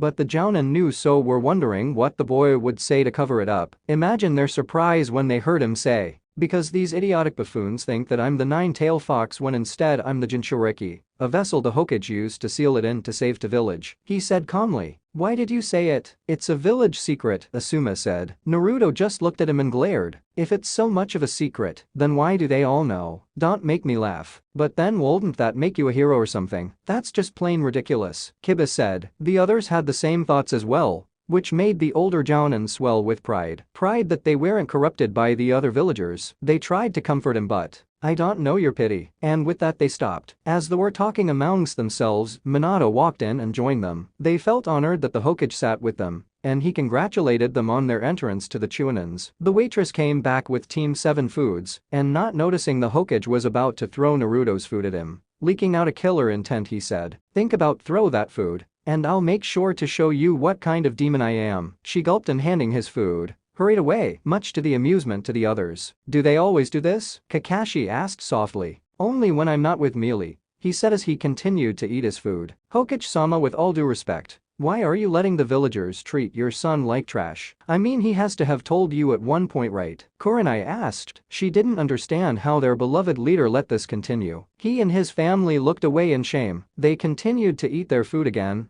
and the lively chatting began again. Just then, Chaoji tried to take some of Naruto's food, but his hand was slapped away with a bit too much force. "Don't take any of my food, and else you want to die." They just looked at him in surprise. They thought he was friends with Chaoji, but then maybe that wasn't the case. "Hey, now no need for threats," Asuma began. "It wasn't a threat. There's poison in my food, and if he ate it then he would have died. I don't want the few people I respect dead." Then continue eating again. "What?" they all yelled in unison. His food was immediately sniffed by Kiba, who declared that there was indeed something disgusting that smelled in there. He looked at him wide-eyed as to how he ate it so casually. "What do you mean there was poison in the food? How could you eat it? How are you still alive to begin with? Why didn't you say anything?" Minato yelled. Naruto just sobbed, thinking that her brother was going to die any minute now. Kushina already went to the kitchen and there were unpleasant noises. The Jounin and the rookies minus Sasuke and Hinata, since they know the story, were beyond shocked and looked at the boy with a bored expression. There were onlookers now and even people in the streets were pouring in. He frowned because now he couldn't eat in peace. "You know, the only reason I came along was to help in making team combinations, not this. To answer your questions, 1. I ate because I was hungry. 2. I'm immune to poison, so they could add as much as they could, and 3. I did tell. There are record files in the hospital that showed that it was extracted after I was in a coma for about 4 months. I didn't expect you to notice since when I told you I was slapped and told to go to my room for lying. Now if you excuse me, I have no business here anymore." He stood up, planted a kiss on Hinata's cheek and then left. Now everyone's attention was on the Hokage. They couldn't believe what they just heard. What the hell was up with the Hokage? Now everyone understood why they were distant. Then they heard, as he was on his way out, but blocked by the lot of villagers that poured into the diner. "You see, even Hokage-sama is on our side. You demon should just die. Don't think the Hokage will save you. He never did. Yeah, and that girl isn't with you to protect. That's enough. If anyone calls my son a demon again, I will have them executed. Don't you people know that he's my son?" Minato yelled. "He's Hokage-sama's son. Did you know that?" "No, I didn't." "Forgive us, Naruto-sama. We didn't know you were Hokage-sama's son." "Yes, please forgive us. We won't bother you again." Minato smirked, happy that the villagers weren't going to bother his son again. "I don't need your pity. You stop them now when I don't need you to. Where were you all those other years?" "How pathetic," Naruto says to Minato, and then leaves. Kushina came in and noticed that Naruto wasn't there. "Where did Naruto go? We have to give him an antidote for the poison," she shouted. "Naruto is immune to poison." Surprisingly, it was Hinata that spoke up. Kurenai, having seen the little act before, was happy for her student to be able to date her long-time crush. "After you people neglected him, Mealy found out about the poisoning, so she trained him in being immune." Her voice was cold and scary, something that no one expected from the Hyuga heiress. She stood up and saying goodbye to her team, went to go look for Naruto. "You people make me sick." "He's right, you know. Where were you when he needed you most?" Shikamaru said, as he looked at the Hokage and his family straight on. Asuma couldn't believe that he was doing some too troublesome. "Excuse me, you have no right," Kushina began. "Actually, I have every right to say this. Beside me, Chaoji, Hinata and Hanabi. We were all friends since we were young, and we would always witness the villagers' glares. We couldn't do a thing, and just like him, we had no idea why they hated us. Hinata and Hanabi's father didn't want them near him, but their mother didn't mind, which is why they were still together. My parents and Chaoji's didn't mind us being friends, and when a mob started to form and saw it, they would bring him to our house," Shikamaru said coldly. "Yeah, everything turned out better when Mealy came. She would always protect him and beat up any of the villagers or shinobi that wanted to beat him. It's actually why no one touches him when she's around. We all know what kind of life he lived, and then when he found out that the Kaiwubi was sealed, it all made sense. We also know how you guys treated him. That's why we don't like you guys. Really, Hokage-sama, you use your power as Hokage to have your son with the rest of your family, but you don't use it to save him. Let's go, Shikamaru. I just lost my appetite," Chaoji said as they both left. The rest of the people looked astonished at what they said, Asuma especially. Two of his students just belittled the Hokage and his family, as if it was nothing, and went away with it. "Hokage-sama, I really apologize to what they both said. I'll teach them some manners later." He bowed. The Hokage was speechless. It was true that he did put Naruto on the same team as his wife and daughter, so they could get closer to him, but he never did the same when he was younger. Every word those two said to him was the truth. "Well, since I only came because of Naruto, I'll leave. And since everyone seems to be insulting the Hokage family, I guess I'll say something too. I don't quite know why you people are still alive, or even why this village is still standing. Especially since he could have released it anytime he wanted. I know I would have done, just to make these ungrateful idiots pay." Sasuke stood and left. After that, one by one they all left quietly until it was only the Hokage and his family, all still in shock. 2 days later, Teen 7 were walking to take the Chunin exams. Once they reached the building they began to go up the stairs. When they reached the second floor, they saw a genjutsu in place and people wanting to get in the door, thinking it was the room. 3 of them started to go up the stairs to the 3rd floor. "Hey, where are you guys going? The room is right there," Naruto said. "Seriously, I thought you were trained by the Hokage and his wife, and yet you can't tell that's a genjutsu." Sakura mocked her. She stopped being a fangirl after hearing Naruto's story and, like the rest of the rookies, hated her along with her family because of what they did to Naruto. Naruto just huffed and started to go up after them. When she reached the top, she was met with her mother and Kakashi. "What took you so long?" they asked, as the rest of her team was in front of them. "She fell for the genjutsu downstairs," Sakura said, mockingly. The other two began being a bit closer to her since she matured, saying they liked her better now. "We couldn't just leave her there, since all team members have to participate," Sasuke said, earning a nod by Naruto. Naruto, however, couldn't believe that they were going to leave her. "Anyways, good luck on the exams," Kakashi said, and then shined away. Kushina looked at them. "Yes, do your best. That's all that matters." She smiled at them and then left, not before looking at her son sadly. He wasn't looking at her at all. Once they were inside, they were met with different killing intents, but one from both Naruto and Sasuke made them tremble in fear. They walked in and sat down. As they did, the rest of the rookies came to them. Hinata gave him a kiss on the cheek and hugged him, in which he returned. They truly were happy together. He turned to Shikamaru and Chaoji. "I wanted to thank you guys. I heard what you said to the Hokage and his family. Thanks, it means a lot." "No prob, Naruto munch. It was the truth anyways," Chaoji said as he ate his pack of chips. It was troublesome seeing the Hokage in a good mood all the time, thinking he could just mend things together. "You're starting to sound like a sadist. I hope Mealy isn't rubbing in on you," Hinata said. The 4 were really good friends. Some could actually say like family. Naruto already heard what Sasuke said and thanked him before. Exam is taken.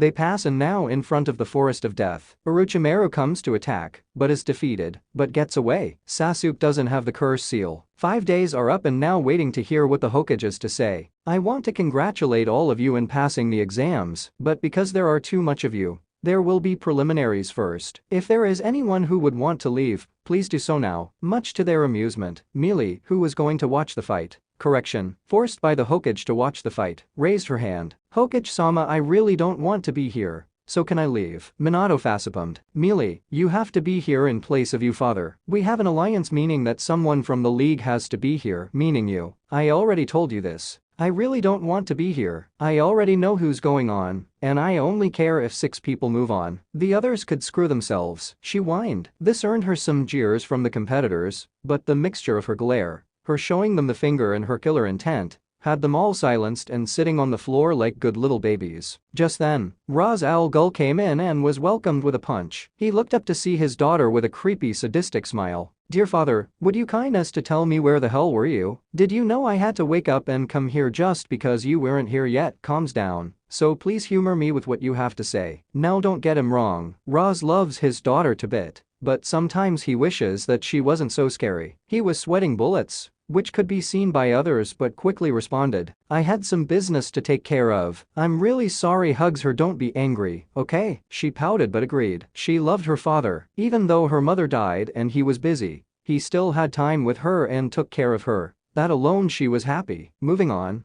They looked at the screen and saw the first match. Skipping to Naruto's match, which is last. Naruto vs Kiba. Everyone looked at the two. Naruto just casually jumped over the rail and onto the field. Kiba came down right after him. "Are you ready to lose?" "I'm not holding back, got that," Kiba said. He felt oddly confident. "Let's just get this over with," Naruto said as he looked at the protractor. He nodded. "Now begin," he said. Kiba began charging at Naruto, who suddenly disappeared. He was behind Kiba, and the next thing he knew, he was unconscious. Naruto had chopped the back of his neck in order to render him unconscious. People just looked shocked at him as he looked back at a protractor with the same bored expression he had at the beginning. "Winner Naruto Nami. It's Uzumaki, Naruto Uzumaki," he said in a cold tone. He forgot to change his last name. This left the members and his family heartbroken at what he said and others confused. He walked back to where his team was. "You know, you could have given us a show," Sasuke said. "Please, I'm not going to raise their hopes, then utterly humiliate them like you," Naruto said as he smirked. Sasuke chuckled as he remembered his match. He made it look like he was almost beaten, but that was only a genjutsu. Real him had beaten the sound ninja to a bloody pulp, scaring some of the jounin there, I guess. Besides that, I thought you changed your name legally. What's up with what he said? Oh, about that. I completely forgot. I'll do it at the end of the exams. He was. Naruto, I won't allow to change your name. You're still a part of our family, Kushina pleaded. That was the last thing that connected them together, and it seemed like he wanted it gone. Nai-san, Ka-san is right. Please don't. He didn't bother to even look at them and then tackled by Mealy. Bro, that is hilarious. You should have seen the Hokage's face when you did that. It was like 0-0. Like what the hell just happened? They all laughed at that thought. Well, Sasuke and Sakura did. Naruto and their jounin instructors were furious, except Kakashi, who was off somewhere giggling like the pervert he is. But I have to say, I give most points to Sasuke when it comes to style. Even my dad was laughing. We already knew it was a genjutsu. So when we were laughing at the sound nin, the Hokage and the people around thought we were crazy or something. Oh, and you Sakura did relatively well against a clan heiress. I was actually surprised when you forced her out of your mind. Thank you, Mealy. I want to be a medical nin really. I thought about what you told me and you're right.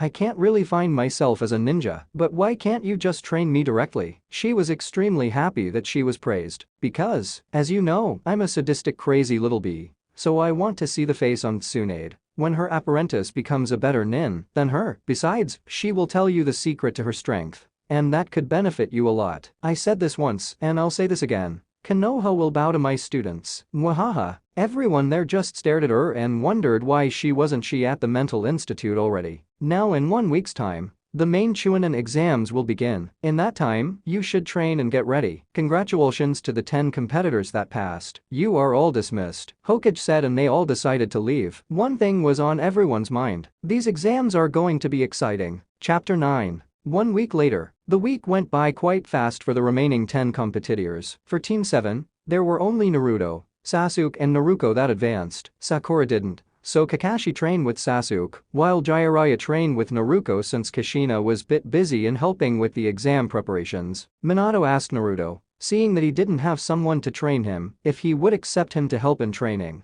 but was refused, saying he would train alone. Flashback. Naruto was on his way to the Hokage's office. He was told by the Anbu that the Hokage required his presence. Honestly, he didn't know why he was being called into the office, but he didn't like being in his presence, so decided to finish it up real quick. Once he entered the office, he saw his family, along with Jiraiya and Tsunade. He looked at them with a bored expression and sighed. This was definitely going to be a long day. Hokage-sama, I was told you summoned me, he asked.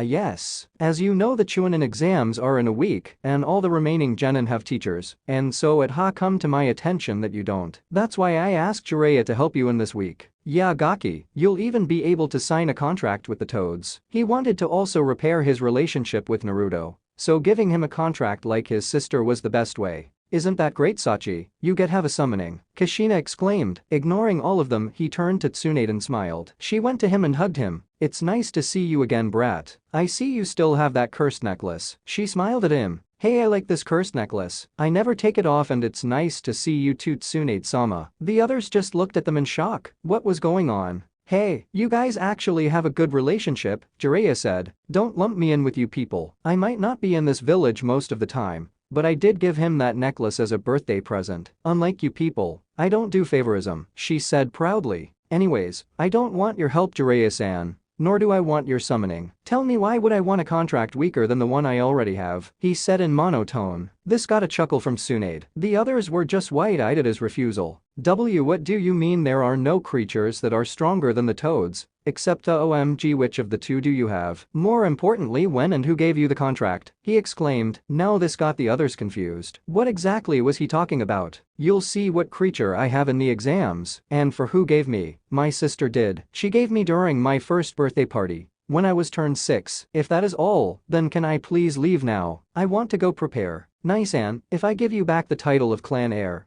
would you come back to our family, please? Naruto begged. All she wanted was her brother back. Why was the universe so unfair? Yeah, you'll become the heir again. I admit that it was a mistake on our side. We didn't train you, so there was no way you could have been strong. Please, we'll do anything for you to come back. Kushina pleaded along with her husband. No, we already had this discussion before. And I don't want to be clan heir, not anymore. And you points to Naruto. We made a deal that if I won during the academy exam, then you'll leave me alone. Are you trying to tell me that you're a liar? Now if that is all, I'll be leaving. Turns to Tsunade. If you're going to be staying here for a while, you're welcome to stay at my house. I'm on my way there now. Oh, I didn't know you live alone now. Is it a great place? I want my stay to be comfortable, she said jokingly. Actually, my sister and I live together, but she's going on a mission sometime today. I think you'll like her, and for the house, let's just say that it's the greatest house in the entire village, to the point that the council kept bothering her to show them in. We have plenty of room, he said as they walked towards the door. Wait, can't you at least give me a hint to who you're contracted with? Jiraiya pleaded. He just had to know. It was killing him inside. Serena Sheen, was all he said, and then walked out the door. End of flashback.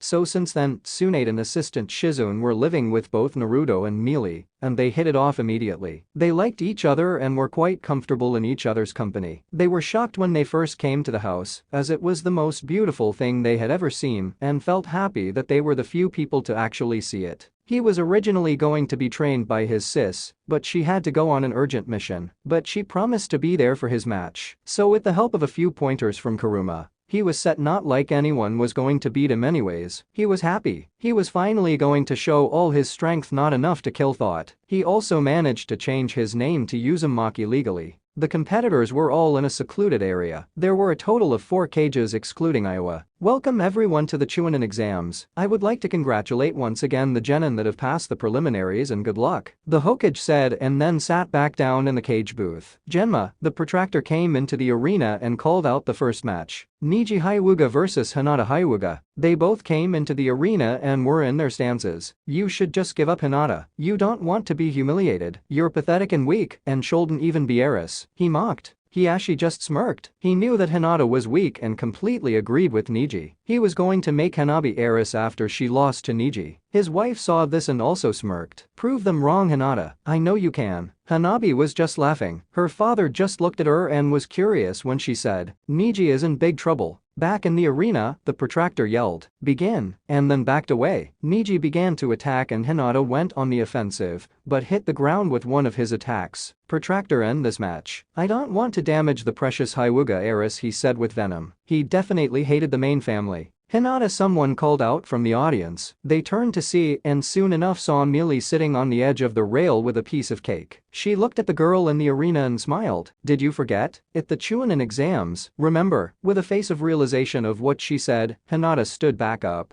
and the once timid and shy girl looked confident and had a smirk on her face. Niji, you disappoint me. You think being a prodigy everything goes your way. Well, let me tell you this. You might think that I'm praised and loved by my father, but I'm just a mere disgusting Hyuga to him who doesn't deserve to live. She then disappeared out of sight and appeared right in front of him, shocking everyone to the point Hiyashi even stood up. Eyes widened. She then began her attack and completely defeated him. At the end of the match, there laid Niji. Although he was defeated, he wasn't all that badly injured. He looked up at her face, and to his shock, she looked at him with remorse. She kneeled down beside him, and as she began healing him, she said, "I know why you hate the main branch, and I know that if I told you that I'm sorry you won't accept it. But what I told you earlier is true. My father thinks I'm not fit to be clan heir and wants to give it to my younger sister. But we made a deal, a promise to one another, and I want you to also be a part of our plan." "What are you talking about? You just beat me. So why wouldn't he see you fit? What is this plan?" SHH. Not so loud. I don't like the way our clan deals with things. A branch family, really? We're all Hyuga, meaning we're all family. So why should one side of the family be treated as slaves and the others as royalty? We want to change that. I'm not strong enough right now to challenge my father. Looks at her if she is crazy. But when I am, I'm going to make him regret everything he did. Right now, I didn't really want to beat you. But for you to help, I needed a way to reach you. So please, will you help me? She looked at him with pleading eyes as she just finished healing him. He didn't know what to say. He was beyond happy, but something still bothered him. What about the seals? Do you know how to remove them? Not quite yet. I'm still in the process of learning, but I'm almost finished learning. So are you in? He nodded and then was taken away by the medical nin. Mealy began cheering like a mad person, saying that the Hyuga just got served. And once Hinata reached the secluded area of the competitors, she was met with stares of fear and respect and kiss from Naruto. The next match went underway. Shikamaru vs Tamari. Match was like an anime. The next match, however, got some people on the edge of their seat. Maiko, Sound, Naruto, Uzumaki. They both went to the arena and took to their fighting stances. "You ready to lose, little boy? Cause I'm going all the way." The Sound Nin said, Yeah, whatever, let's just start." He looked at the protractor. "Right and ...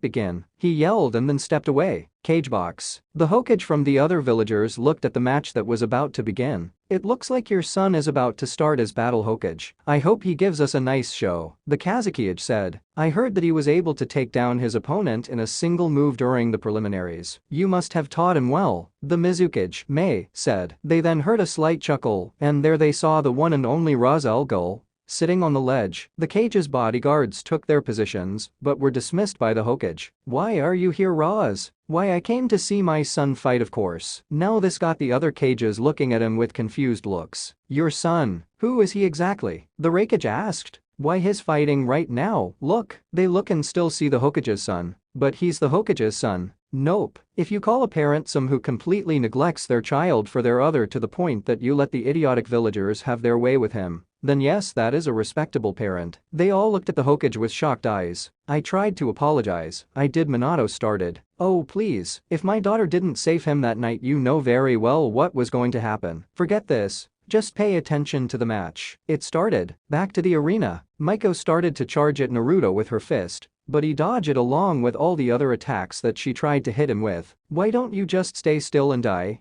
And to everyone's shock, he summons a machine gun and points it right at him. This brings a shock of gasps towards the audience. They don't hate him anymore, since he is the Hokage's son, since it's known that you can't dodge a bullet. "Do you really think that I'm scared of your little toy? Don't push your luck." He looked at him with a lazy eye. "Naruto, run away, she's going to kill you." Naruto, forfeit before it's too late. These were heard throughout the audience, but one voice stood above all. Oi, Naruto, show that sloppy pipsqueak who you are." This voice no doubtly belonged to Mealy. "Are you out of your mind? My son can't win against Kushina." Began. Glares, "Do you have so little faith in your son? You people really do disgust me." She then turned back to the arena. Bang bang bang bang. This what was heard throughout the area, and it went deathly silent, and then gasps were heard. There, standing in the middle of the arena, was Naruto, and in between his fingers were the 4 bullets that were shot. Everyone's eyes bugged out, except those who knew, and stared at him in disbelief. What are you? You just caught them. You're supposed to be dead." Maiko yelled, but was visibly shaken. "Oh, so you wanted to kill me? Why don't I show you how it's done?" He disappeared from his sight and then appeared right in front of him. Do want to know the most simplest way to kill goes behind his back. It's to snap one's neck. Snap was then heard. There lied the Sound Nin, dead with a twisted neck. Winner by death, Naruto Uzumaki, the protractor yelled. There were no cheers, no applauds, no boos, just a deathly silence. Naruto just casually walked back up to where the other genin were and stood there. He got a little nod from his father, Roz, and a happy cheer from his sis. Hinata walked up to him and gave him a hug and congratulated him. Other than that, everyone just stared at him with fear. Nai-san, why did you kill the nin? Don't you feel bad, or any remorse? Naruto asked. Before next match started and gathered enough courage, everyone was waiting for his response. That wasn't my first kill. So no, and if you can't kill, then there is no point of you to becoming a ninja. This is what we do. Then focused on the next match that was underway. This got him a nod of pride from the ninja and clan heads,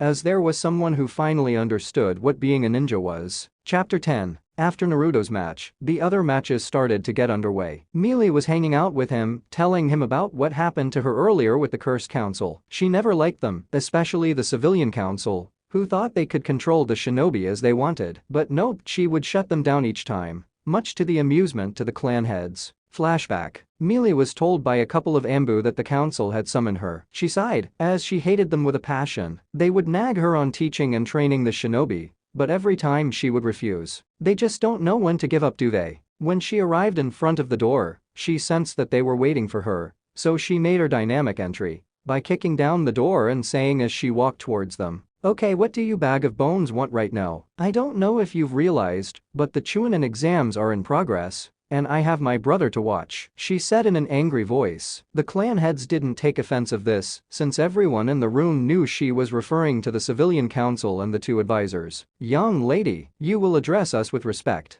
"Oh, shut up already, would you? Now tell me, what do you want? Time's money, you know. Or are you gonna pay me?" she asked with a smirk. "Let's not get off track. Now, we called you here of the progress of my son Naru," the Hokage began. But she abruptly cut him off with a glare. "You lost the right of calling him that a long time ago, and if it's about him, then I guess Kakashi already told you that I trained him. Seriously, does he have to tell you everything?" "Of course, you should tell must everything as well. It is your duty as a civilian," began. "Are you trying to tell me that I have to tell you what kind of underwear I wear each morning? Man, no wonder this place is weird. They have a bunch of weirdos running it." This earned her a couple snickers. "We're getting off topic here. We want to know why you trained him." "Because he asked me to. We asked you to train our shinobi and you refuse, but you train the demon." The civilian was cut off with a blade at his throat. "Say some piece of shit about my younger brother again, and I swear I'll put this sword right through your chest. Do we have any understanding?" she said with venom, and he weakly nodded. She turned to the others and said, "That goes for everyone else in here. Call him a demon brat again, and I will level this village to rubble and blood." She removed the blade from the council man and sat back down on her seat. "Why are you defending him?" Danzo spoke out. "What do you mean? Be more specific." She narrowed her eyes at him. "Everyone in this village hates him, and yet you defend him. You aren't related to him by blood, but yet you call him your brother. Why, wouldn't it be easier to just side with us and remove him?" She looks at him and smirked evilly, which confuses everyone. "Let's get something straight here, little boy, because the both of us know what's up your sleeve." He paled in shock. "So yeah, let's not forget who the more superior one is," she said, sitting back down,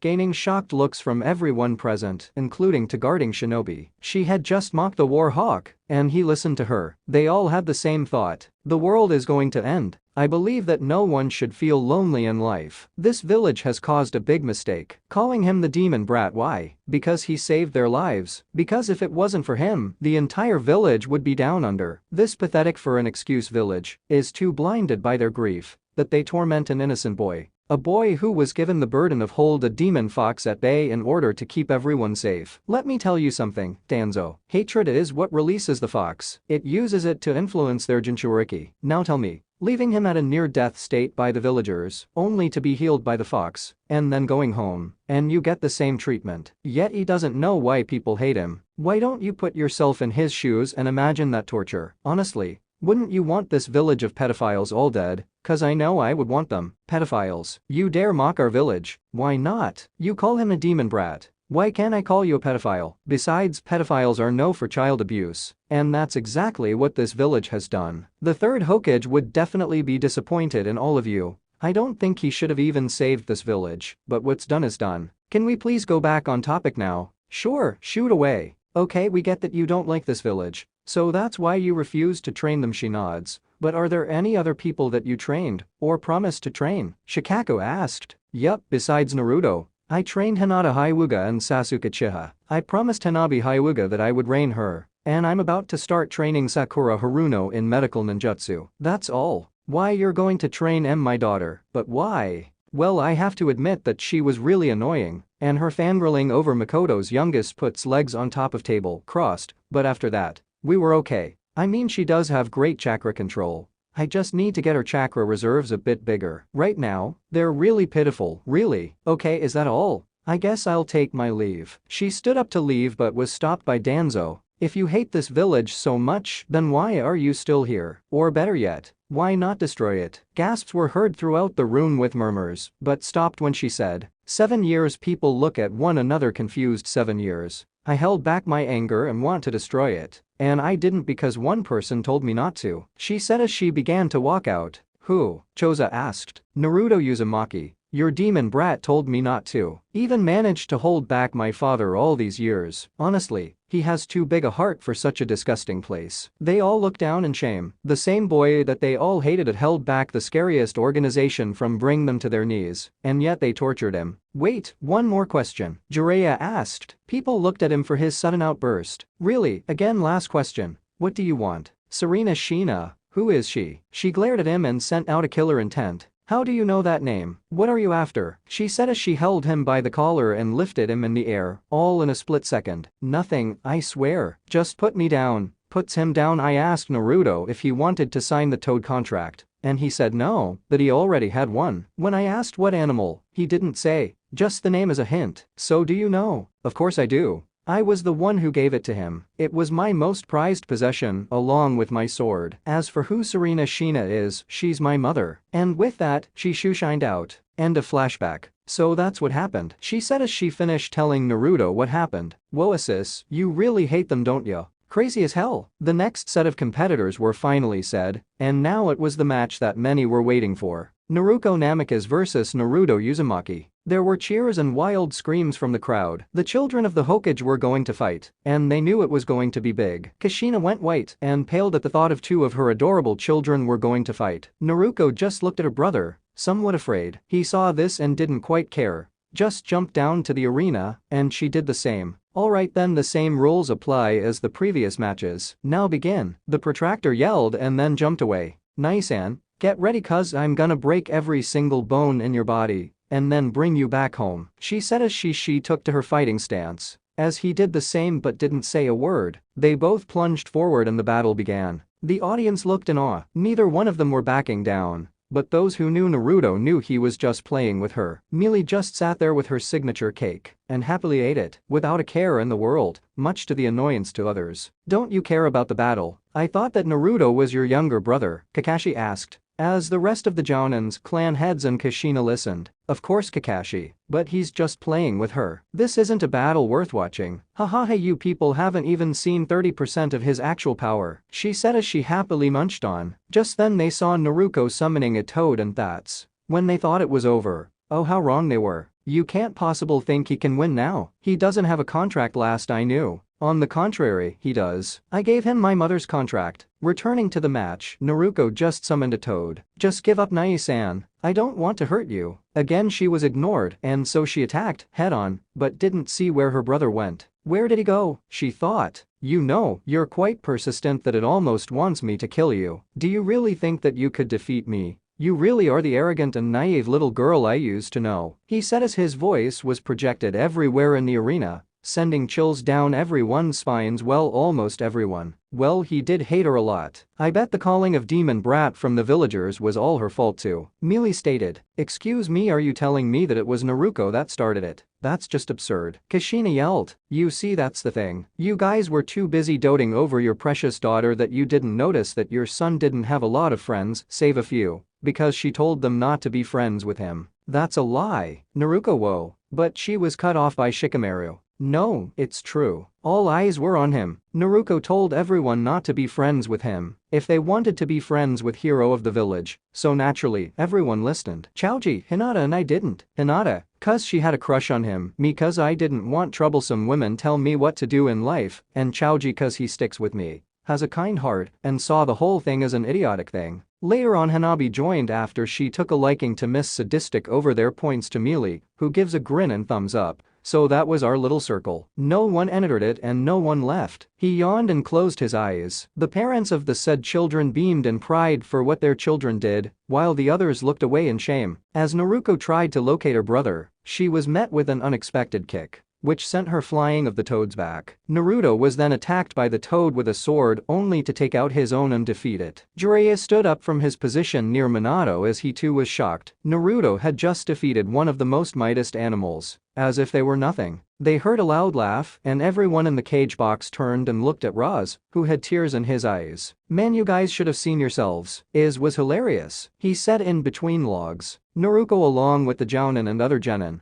were also shocked that Naruto was able to defeat a summoning. "Well, now that there are no summonings, let's finish this on our own," Naruko said, grasping for the last straws of her pride and dignity. Although she loved her brother and wanted him back, she also wanted to win and show her strength to him. "Just because your summoning left, don't think that I won't bring out my summoning." He smirked evilly. At this she visibly paled. He looked at the cage box, more directly at Jiraiya. "You want to know my summoning? Watch closely." With that, everyone was at the edge of the seat, wondering what else the son of their beloved leader had up his sleeve. Jiraiya was waiting in anticipation. He bit his thumb and did the hand seals. "Summoning jutsu," he yelled, and then there was a puff of smoke. After the smoke cleared, the faces of everyone in the stadium paled and the blood in their bodies drained. Standing before them was a gigantic blue dragon that filled more than the entire stadium. There was totally silence until they heard uncontrollable laughter from the audience and the cage box from both daughter and father. They had waited for this day to come for so long, just wanting to know how the others' faces were. "Naru, bro, that was hilarious," Mealy yelled out to her younger sibling. "Young Naruto, I believe you have summoned me for a reason." The dragon said, "Ah yes, as you can see Shin, it's the Chunin exams and I'm in the middle of a battle. You up for a fight? You are rather much capable in handling this against such a puny weak human, my boy. I don't see why I should intervene,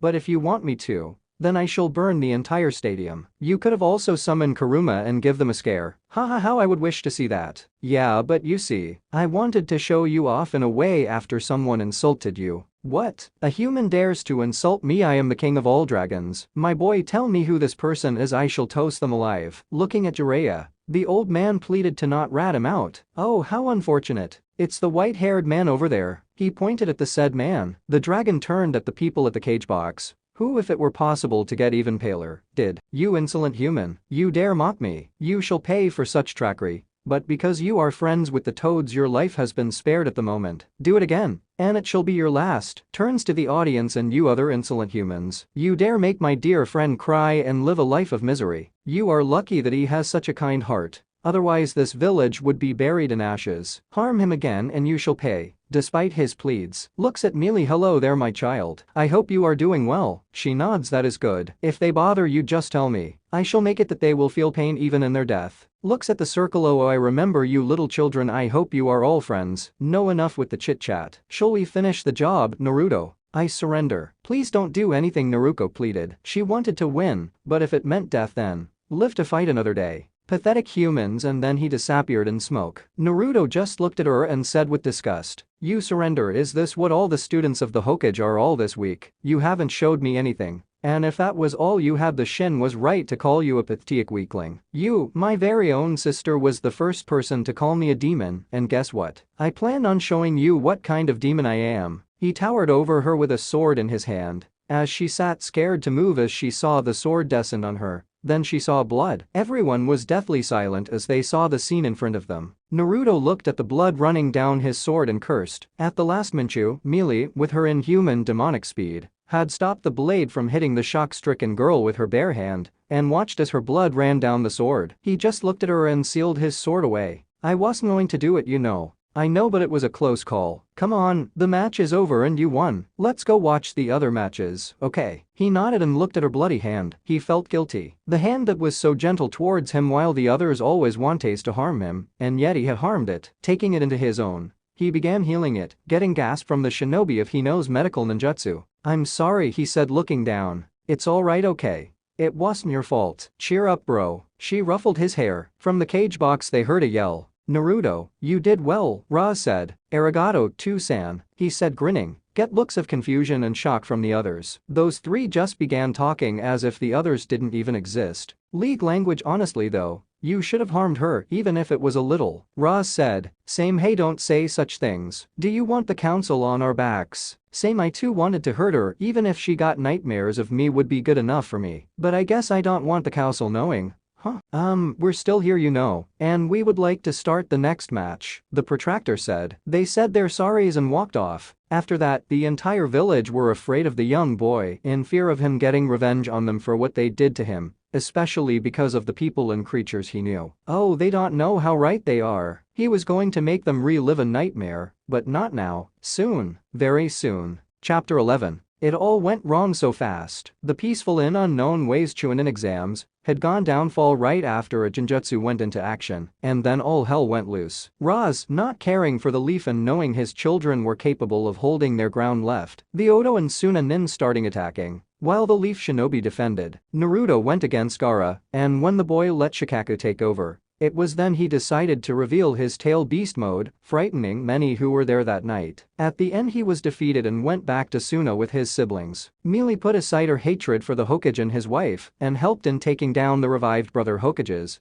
As she dealt with Orochimaru, the end result dealt with her killing the snake pedo and the brothers being freed and sealed again. The battle had been won and now the rebuilding of the village started. We now see our lovable blonde and brunette walking to the most dreaded place known well for Mealy, the council meeting. This is definitely going to be a very long and boring meeting, Mealy exclaimed as they almost reached the room. Come on sis, we just answer some of the questions, otherwise tell them to get lost, and then we leave. Besides, didn't you say that you had something important to discuss with them? Oh, yeah, I almost forgot. I hope Makoto is there. Then they entered the room. They were met with the clan heads that made up the Shinobi Council, the Civilian Council, and the Hokage. There were also others inside the room that included Tsunade, Jiraiya, Kushina, Naruto, Sasuke, Hinata, Shikamaru and Makoto. They were all waiting for them both so that they could start the meeting. Okay, now that everyone is here, the meeting shall begin. Although the Chunin exams were interrupted by the invasion, there were a number of genin that have proven to be capable of becoming Chunin.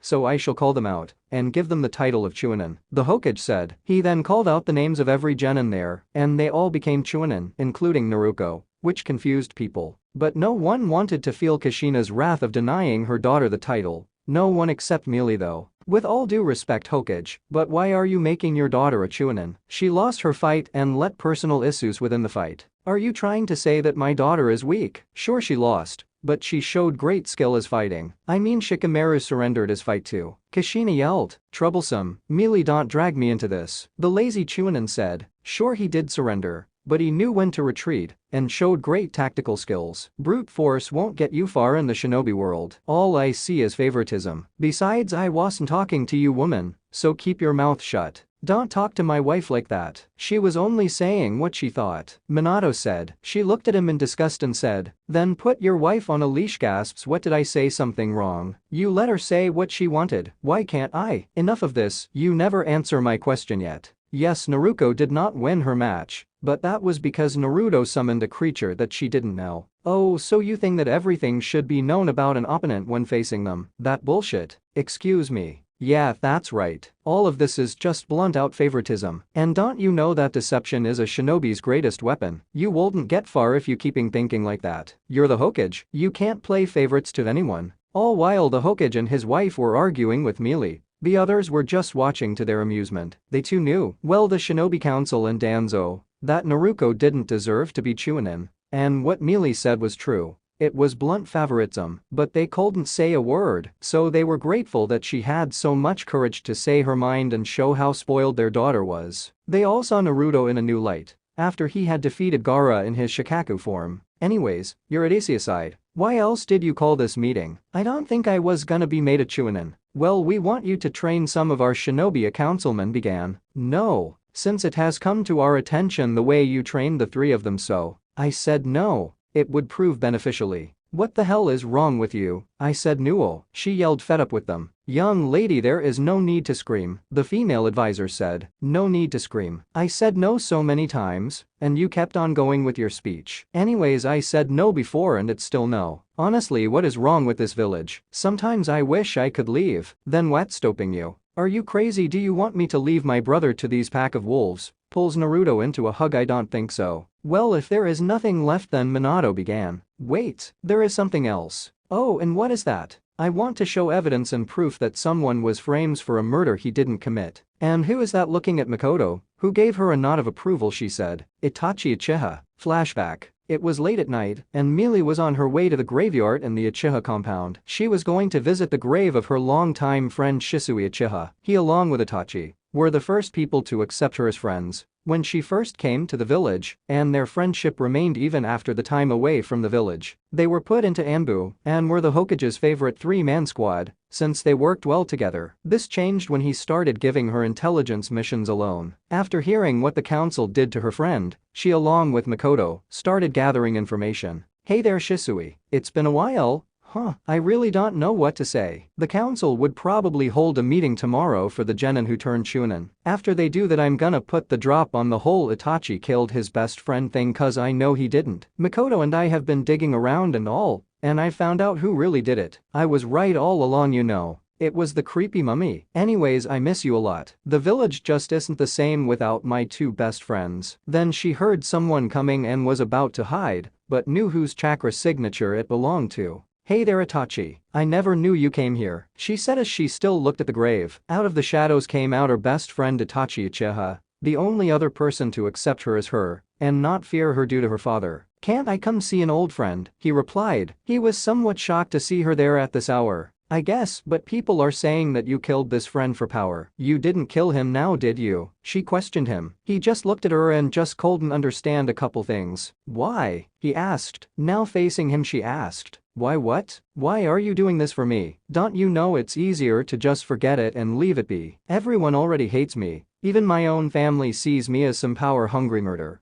But you still believe that I didn't do it. Why? Your life would have been much easier if you just left it alone. I'm not the only one that believes that you're innocent." He looks at her confused. "That's right, your mother also believes that you're innocent, Itachi. Besides, we found evidence that you were innocent. So just trust us, okay?" She looked at him and saw the worried look in his eyes. After a long silence, he said, "You could have gotten yourself hurt. Or worse, they could have placed the blame of something you didn't do entirely on you. Don't you see that you're making yourself in danger? Why would you go so far for me? Because Itachi, you were my first and still best friend. You stood by me when everyone else feared me, and that's exactly what I'm doing now. I would do anything for a friend." He didn't really want that answer and looked saddened by what she said. Half of him wanted to beat her up for being so oblivious of his feelings towards her, the other half just wanted to look at her and kiss her right there. So that's what he did. Grabbing her arm and pulling her close, he kissed her gentle until she pulled away. Her face was bright red as she stared at his smirking face. Hugging her close as he whispered in her ear, "Thank you for believing in me, but I have to leave. Make sure no one else does what I did to you until you clear my name,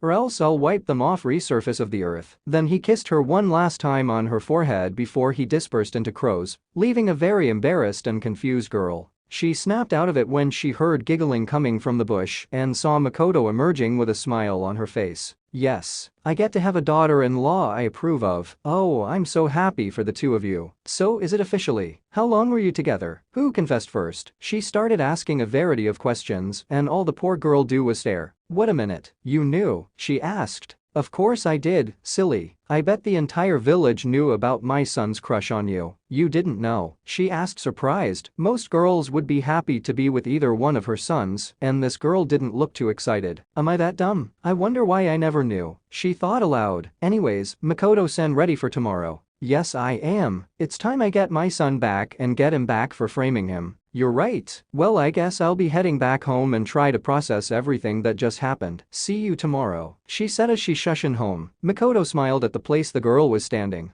"I wonder when I'm going to be a grandmother," she thought happily as she walked back home. End of flashback. And please tell us, why would we want that traitor to come back? He killed a fellow clan member a person he actually consider a brother, all except in blood. Fugaku said, I can't believe you have so little faith in our son. He didn't kill Shisui and we have proof. Makoto said. Then pray tell us who did. Sun said. Danzo was the only word Mealy said as she kept her glare at the man. The said man began to laugh a bit nervously. And why would I do that? That's a grave accusation. Do you have anything to back it up, little girl? Well then, seeing that you're so willing to cooperate, would you be a dear and remove the bandages on you?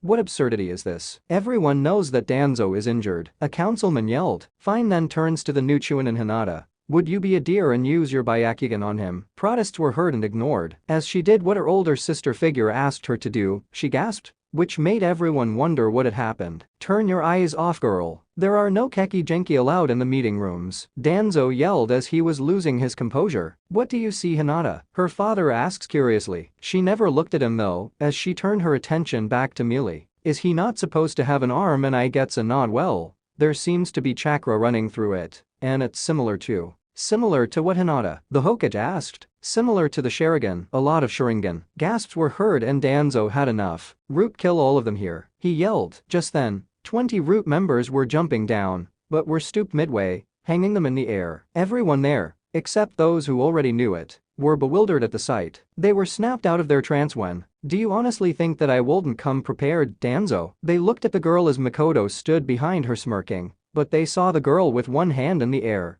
her palm wide open. You really underestimated us. Do you really think such lousy tactics would make me separated from my son any more than you have? You sure got a lot of nerve, Danzo, she said with an intimidating voice. Say goodbye to your bodyguards. And with that, she closed her hand, and the members started to cough up blood and Snap's fingers grab him, she says as 2 league members went behind him and hold him down. Mealy, what is the meaning of this? Such things will not be tolerated, the female advisor said. Yes, people who blame the murder they committed onto an innocent person is something not tolerated. Touring back to the league members and Danzo, remove his arm and the golden thing that he uses to hide his arm. Actually, Mealy, I think I'll enjoy doing that, Makoto said. Mealy nodded and let her with a grin on her mouth. Hokage-sama, you can't let them get away with this. They are violating a number of laws, Danzo yelled. Everyone turned to the Hokage for his decision. Sighing, he said, Mealy is known for never telling a lie. She hasn't gone wrong on me now, so I'm willing to believe that what she is saying is true. If any indication, order your men.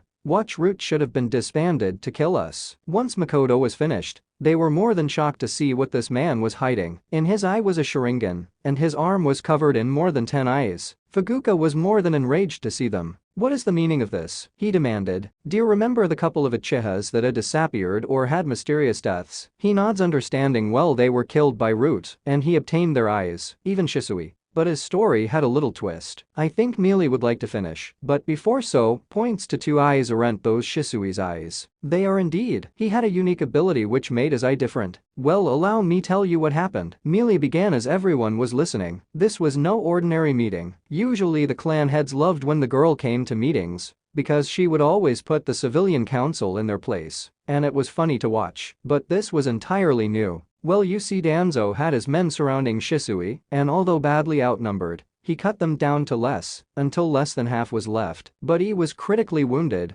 so he sent Itachi a secret distress signal. It was something the 3 of us usually carry when we go on mission together. I still don't know why he had it. Anyways, Itachi got the signal and went to help. But the time he arrived, Danzo had already taken his eyes. Right behind him were some Anbu who felt a disturbance and went to check it out. Of course, Danzo said that Itachi did this so he could have Shisui's eyes and showed them the empty sockets. They believed Danzo. I don't know why, since it was the most stupidest thing ever. And so Idich fled. At the end of the story, everyone felt betrayed by the man. What do you have to say for yourself, Danzo? The Hokage asked as he was visibly angered at what had happened. Having nothing left to do, he answered truthfully. I did what was best for Konoha. Slap was heard throughout the room. They saw the person who slapped him with tears in her eyes was none other than Makoto. For the good of Konoha, don't kid yourself. You killed members of my clan, of my family, and lied about my eldest to the point his name was dragged through the mud. And you call it for the good of Konoha. He was outside all alone for something he didn't do. And you're so proud of it, you're lucky you're not going to die yet. because I have something in store for you," she said between sobs. "Hokage-sama, if I may, I have a suggestion on what to do. But first I think you should send some Ambu to retrieve Itachi, don't you think?" Mealy said as she looked at the Hokage. He nodded and did just that. She went to Danzo and ripped out his arm, along with the Sharingan in his eye, and then sealed it within a scroll and gave it to Makoto. Danzo was taken away by the Ambu, and the meeting was adjourned, but before anyone left, they stayed a bit to listen to the answer the Hokage asked Mealy. "Mealy, what you did earlier, was that a Keki Genki?" "A part of it, yes. Why haven't you told me that you had a Keki Genki? Do you want to die? Is that a threat?" "No, it's just that if anyone finds out what my Keki Genki is, my father kills them immediately." "Why is that?" he asked suspiciously. "Something about my past, okay? I don't like talking about it." "Very well, but you have face your past, you know." "Sorry Hokage, but I don't think I want to time travel," she says jokingly, and they all laugh as they leave, Makoto and her high-fiving one another on their achievement. Chapter 12. 2 days passed and the Uchiha family along with the Hokage and his family, Naruto, Mealy and a couple of Ambu, were standing in front of the gates of Konoha, waiting for Itachi to arrive. As they waited, some of the villagers passing by saw and joined in waiting. When they found out the truth, and soon, almost the entire village was waiting for their arrival. A message was sent to the Hokage yesterday, saying that they would arrive the next day at noon. As they continued to wait, they saw 4 people coming into view, which were the 3 Ambu and the awaiting person. Finally reaching the gate, Makoto ran and tackled her eldest in a hug, despite his protests, much to the amusement to the others. "Itachi Uchiha, as Hokage of the Konoha, I would like to apologize for being wrongfully accused for murder. You haste my deepest apologizes." "It's alright Hokage-sama, it was just a misunderstanding, that's all," he said still holding onto his weeping mother. "It's good to have you back Nai-san," Sasuke said as he went to his brother, who smiled and poked his forehead, something that he always did. "Ah, Itachi-sama is back. Please go out with me. I knew you were innocent." This were heard from the crowd of fangirls, all ages, and the rest of the villagers. Having enough, the Hokage told the Ambu to disperse the crowd, and they all left. Naruto left saying he had a date with Hinata and Fugaku left, saying he had important business to attend to. The only ones left were Itachi, Makoto, Sasuke and Mealy. "You shouldn't have left, you know," Mealy started, as she made her way up to him. "You could have at least told me and we could have done something." She hugs him, and he hugs back as he smiles. Going back, he saw an evil glint in her eyes. "Even if the Hokage didn't believe you, I could have easily given him many persuasions to not doubt you." "Bonk. You idiot, you can't beat up the Hokage. Have you lost your mind in the little time I was gone?" Itachi said after he hit her head. "Oh. Why the hell do you always hit my head? Do you want me to get brain damage?" she yelled. He just ignored her and walked away, secretly smiling. "Hey, don't walk away from me." She walked after him and when she caught up, he simply held her hand, smiled and continued. "Itachi. HN. GRR, don't HN me. I had to beat your brother up, since he would use real words." Staring into the sky she continued. "I also beat him up to get all that Uchiha pride out. Anyways, why are you holding my hand? I can walk, you know.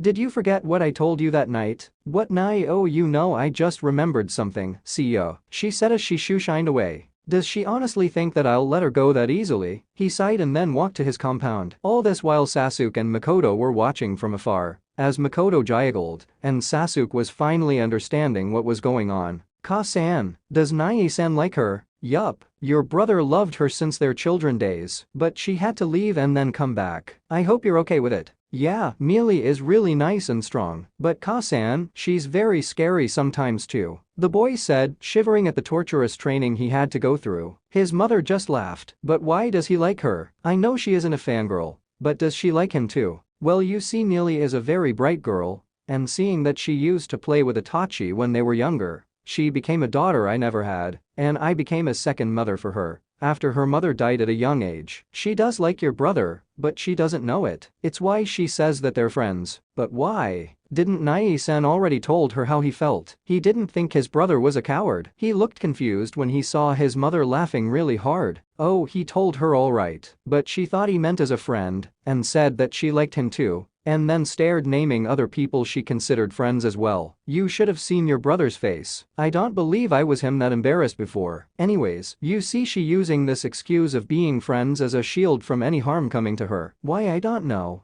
Besides, if you want to know why he likes her, just ask him yourself," she said as they finally reached their compound. It's been a week since he was back, and Itachi Uchiha was official pissed. Why, you asked? Well, despite the fangirls running towards him, the one person he loved was doing the opposite, running away and was nowhere to be found. Walking through the streets of Konoha, he spotted Naruto and Hinata, who he believed were on a date, and knowing Naruto was the closest person to Melee in the village, so he walked up to them and asked, "Hi there Naruto, Hinata, how are you?" He smiled. "We're both fine," Itachi-san Hinata answer. "Looking for Melee again?" "Huh," Naruto laughed. "Where the hell is she? Is she really avoiding me?" He scowled. "Haha, well, last time I saw her, she was heading to the Hokage Tower, saying she needed to ask him something. But what you did to her really shook her up, you know," he said a bit seriously. They looked at him confused. "What do you mean?" "Well, what I mean is that after that night you kissed her, she came back a complete mess, muttering things like friends and can't like and whatnot. Then she started asking me a bunch of weird questions the next day.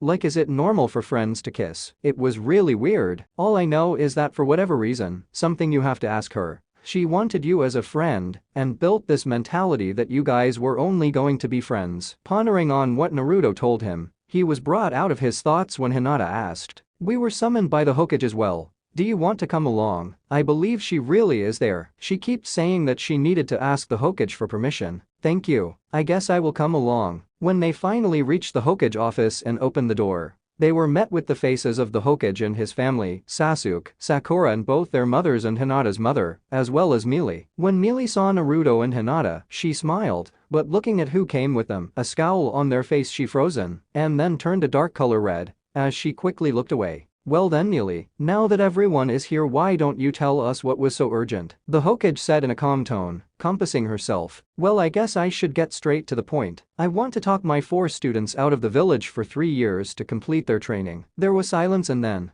"What?" they all said. "Why would you need to do that? You were training them quite well inside the village," Hitomi Hyuga asked. "Well, you see, there's something that I want to look for, something my brother and I believe existed and still does. If I leave now, then their training would be incomplete, and I don't want to start from scratch again. Besides, it'll be giving them real-life experiences of the world outside. That's why I wanted to ask for you permission to leave Hokage and wanted permission from both the parents and students," she finished. "I want to go," Sasuke started. "I know the training that you made me go through was hell, but in about 2 weeks of being a genin with your training, I easily became low chunin. If you think that leaving would help completing my training, then I'm in. Besides, you helped me. The least I could do is help you with your goal turns to mother. Can I go, Kasan?" Smiles. "Well, if it's you, Melee, then I have nothing to worry about. I see you like my daughter, so better keep both yourself out of harm's way," she said the ending bit a bit seriously. "Thank you, Makoto. I appreciate that. I've always seen you like a second mother," she said with a smile. Then Sakura spoke up. "I want to go too. Melee, you were the one who told me that I had great potential, that I wasn't weak, and you helped in becoming someone confident with who they are. I'll go with you, and when we come back in 3 years, I'll be the most badass medical nin around," she said as she pumped up her fist. Her mother just laughed. "I agree. Thank you for giving my daughter hope. You have my approval," she said, smiling calmly. "Thank you. I promise I won't let you both down." Then it was Hinata's turn. "Melee, you already know my answer. Of course I'll come. You're like an older sister to both me and Hanabi. I believe my daughter speaks for the both of us. You also brought confidence into my daughter after my foolish husband branded her weak, and I trust you. You have my approval." Turning to Naruto, "Why are you guys looking at me? The thing she's looking for is something we're both looking for. Besides, if you're not in the village, what exactly do you think I'll be doing?" "Nothing, of course. I'd probably die from boredom," he exclaimed as they all started to laugh. Turning to the Hokage to give permission, "Well, they agreed, and honestly I don't mind. But do you mind telling me what you're looking for?" he questioned. "If I told you now and couldn't find it, then I'd look like a fool. I'll tell you about it." "So, can we leave?" she asked anxiously. "Alright, you may leave, but under one condition," he said, which stopped their celebrations. "And what is that, Hokage?" she questioned curiously. "I want you to take my daughter with you and train her as well." Looking at the said girl, they saw a smug look on her face, to which they all scowled at. "Damn spoiled brat. I'm sorry, Hokage, but I can't do that." She tried to be calm. Blinking, he asked, "And why's that?" "There are a number of reasons of why I can't train her, but let me tell you the main ones. Firstly, she isn't my student. meaning that I would have to start from scratch. But you trained them from scratch, Kushina exclaimed. Yeah, but that's because they didn't have their family styles grinded into them when they were younger. What you taught her will always be her normal stance. It's something that I can't undo. Secondly, I don't like her. She doesn't like me. We both hate each other. I hate spoiled, upstruck brats. I had to beat him points at Sasuke up to get rid of all the Uchihas are superior. And you're all beneath me crap. I was almost going to beat her points at Sakura for being such an annoying fangirl. If she didn't get out of it after my talk with her. Heck. I almost beat Hinata up for having such low esteem of herself. Sorry but no can do Hokage. Besides, why do you need me to train her when you could ask Jiraiya or you train her yourself? You've been doing that all her life anyways, she finished. No. They look at where the outburst and saw that it was from Naruto. I want you to train me. I demand that you do, or else I'll beat you up, she yelled. Everyone in the room burst into laughter at her. Kit, that girl is gonna get herself killed one of these days, Kuruma said as he roared in laughter. You sure got that right, Kyowu. Naruto, calm down. You shouldn't go trying to charge into a fight. Especially one that you'll lose, and Kushina said, as she tried to calm her daughter down, but only made it worse. Kasan, you don't think I could beat her? How could you? Your mother is only telling you the truth, Naruto. If you don't want to die then stand down, Minato said. He and his wife had about enough of her whining. And it was about a week before that they learned that their daughter was really rotten. Flashback. Naruto, come down here. We need to talk. Minato yelled from the living room as his wife sat beside him. Running downstairs she came down, thinking that she was going to get something. Oh, how wrong she was. Yes, to-san, Ka-san, she answered. Is what Naruto said during your match true? Kushina questioned. I don't know what you mean, she said, sweating bullets. You know exactly what we mean, young lady. Did you call your brother a demon? Yes or no? Minato asked sternly. Yes, but I didn't mean to really. He just got me angry, that's all. So you call him a demon and tell people not to be his friends. How is that justified? Your brother was beaten and hated by every one of the villagers and it's all because of you. What kind of daughter did I raise? Kushina wept. What do you have to say for yourself, young lady? I was sorry, okay, but he isn't coming back. He's only seeing that whore as a sister, no, she said as tears started to form in her eyes, but was cut off. Slap.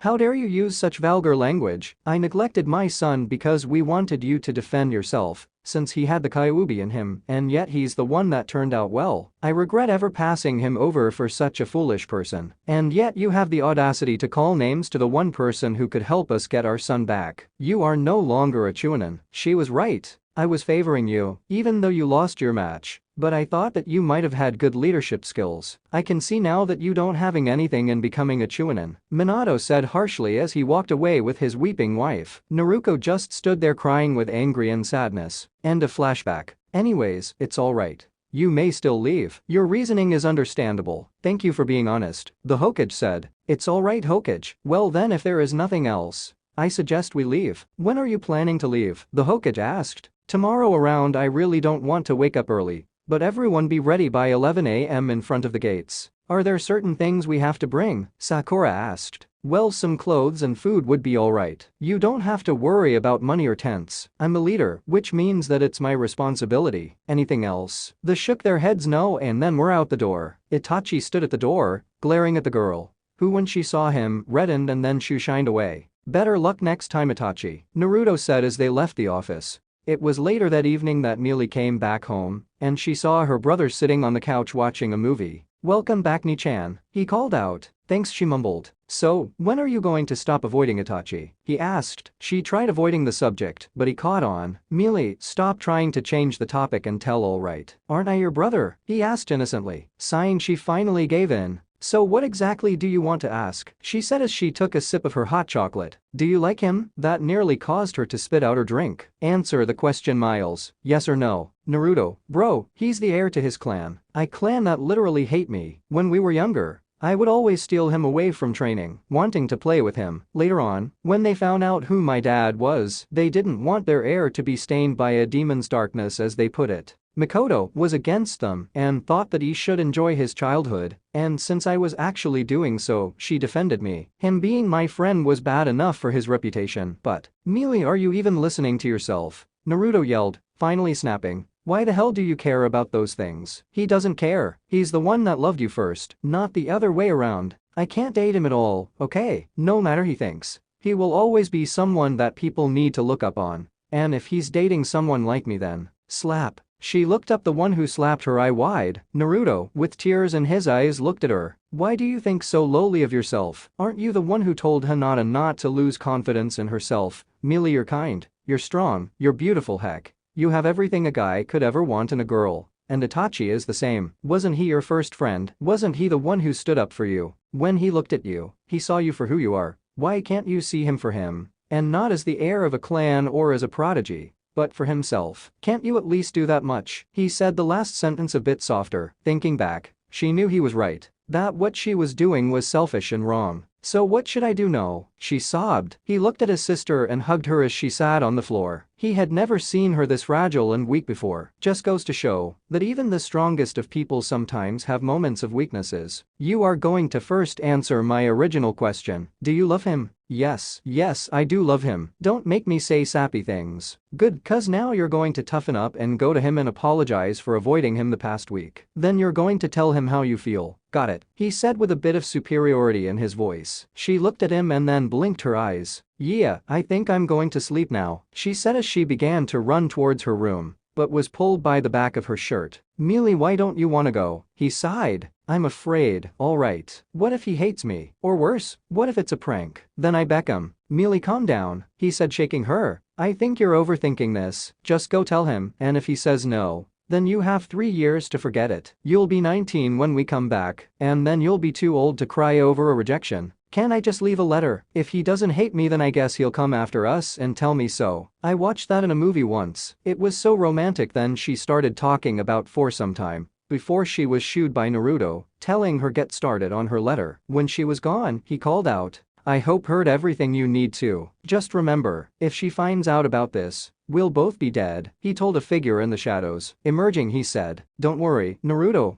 It was kind of sweet of her to think those things about me. I guess I'll have to wait for the letter. The now fully seen Itachi said, but that was a bit dramatic. Was it really necessary to slap her? Whatever, she has to see that she isn't those things. Anyways, you better leave before she arrives. And with that he left. It was the next day and the people leaving on their journey were all in front of the gate along with their parents. The only people they were waiting for was Mealy and Naruto. Where are they? I hope they're on their way, Sakura said. Knowing Mealy, I bet she slept in and threatened Naruto about something deadly, Hinata said as the others laughed. Another person not there was Itachi, and his family didn't see him all morning. Just then they saw 2 figures running towards them, and sure enough they saw it was the 2 they were waiting for. Sorry about that, but someone glares at Mealy who looks away, decided that she wanted to sleep more and kill all who came in between her and her sleep. Naruto yelled, hey, you're the one who didn't wake me up properly. She shot back. I did, and then you threatened to. Actually, I won't say it. He looked away in shame. Anyways, everyone is here, right? Then let's go, she said. They all said their goodbyes and were out of the gate. After 5 minutes of walking,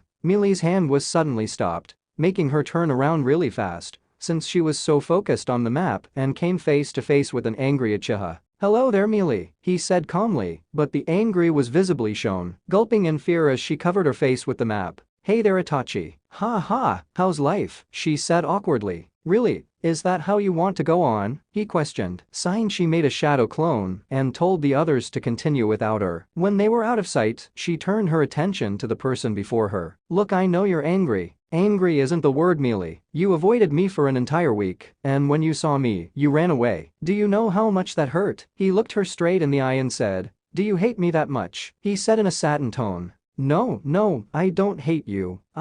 She answered too quickly and then shut her mouth. You what, Mealy? He said, knowing everything that happened last night. He wanted to make fun of her for a bit. So now you don't want to see my face? He said as she was avoiding looking him in the eye. Well, you see, she started to fidget on the place she was standing, cursing herself to be put in this position. All the while Itachi just wanted to laugh. I guess I know my answer. Huh, well, sore. Shut up, she yelled, startling him a bit. I don't hate you, damn it. I love you. There you see, I said for heaven's sake, she yelled, but she was met with a laughing and smiling face. I knew it. It was a prank. Well, congrats, she was cut off as he grabbed her by the waist and pulled her in with a kiss, which she returned. After they parted, He looked at her and said, I guess it's official this time, right? She just pouted, reddened already, and nodded her head. Well, I guess we have to catch up with the others, he said, holding her hand as he began to walk in the direction they walked off in. Wait, you're coming. Don't you want me to? He said, sounding a bit disappointed. No, I don't mind at all. I was just asking. They finally reached the 4 children, and she dispelled her clone. Seeing the 2 older teens coming back, hand in hand,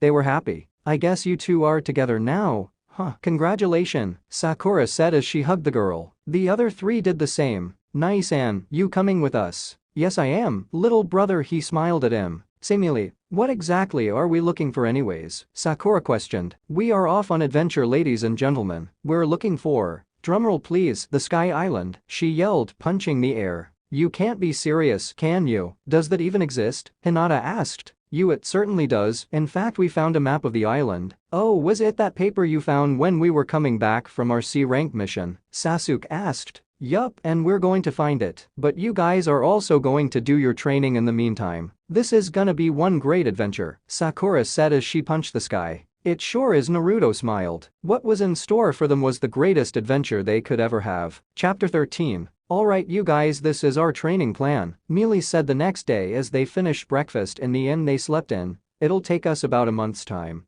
if we include training to reach Kiri, and I want you prepared by that time. Why are we going to Kiri? Sasuke asked. To help in the civil war. I know it might be brutal, but this is a real-life experience that could greatly benefit you all. Besides, we have another reason for going there, which is, Naruto said, motioning her to continue. Well, if we help in the civil war and defeat the current Mizukage, then we could negotiate to stay in their borders without being attacked. From what I could gather from the scrolls and map, the Sky Island is somewhere in that nation. And we don't want people finding out what we are looking for. They nodded, it making sense, and then packed their things and took to the road. As they were walking, Mealy led them into a cave. Why are we going inside a cave? Hinata asked. There's a secret training ground that belongs to the League here. Let me just unlock it. She bit her thumb and splattered the blood on the wall. Then the rock moved, and sure enough they came face to face with a training ground. We'll be training here for about 2 weeks. Itachi, I don't know your clan's fighting style, so you could work with Sasuke on that and the Sharingan. He nodded, and then she looked at Sasuke.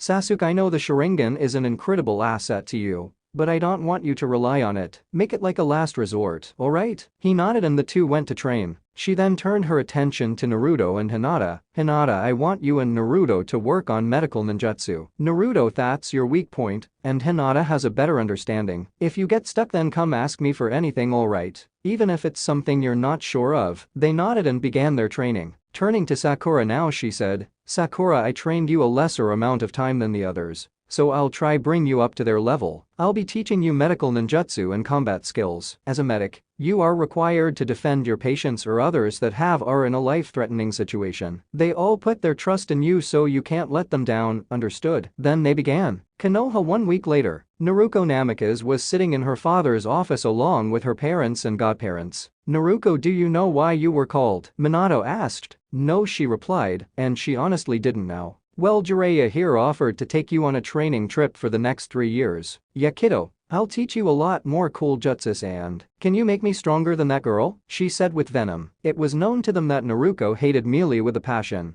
saying that she stole her brother from her. No, I don't think any training would get any one of us here stronger than her, Jiraiya said, shocking them all. What do you mean? Dad is the Hokage, Mom is the best Kunoichi, and you and Ba-chan are Sannin. Are you saying that she's stronger than all of you? Yes, it's true, Tsunade spoke up. That girl is someone you don't want to have as an enemy. While she was still in the house, she still lives there even if Mealy and Naruto left. She told me that she was trained by her father from a young age. She was trained to kill, without a moment's hesitation, and seeing that she was training them, I think that those children will also be just like her. If so, then the Leaf will be one of the most feared villages that were ever seen. Turns to Naruko. I honestly don't see why you hate her so much. She's actually a sweet girl that's quite easy to talk to. Wow, Tsunade liking into person and giving out compliments. What next? The end of the world, Jiraiya said as he got a punch from her as they all laughed. You're still living there? Huh, you could live with us, you know. It must be lonely there. Kushina spoke up.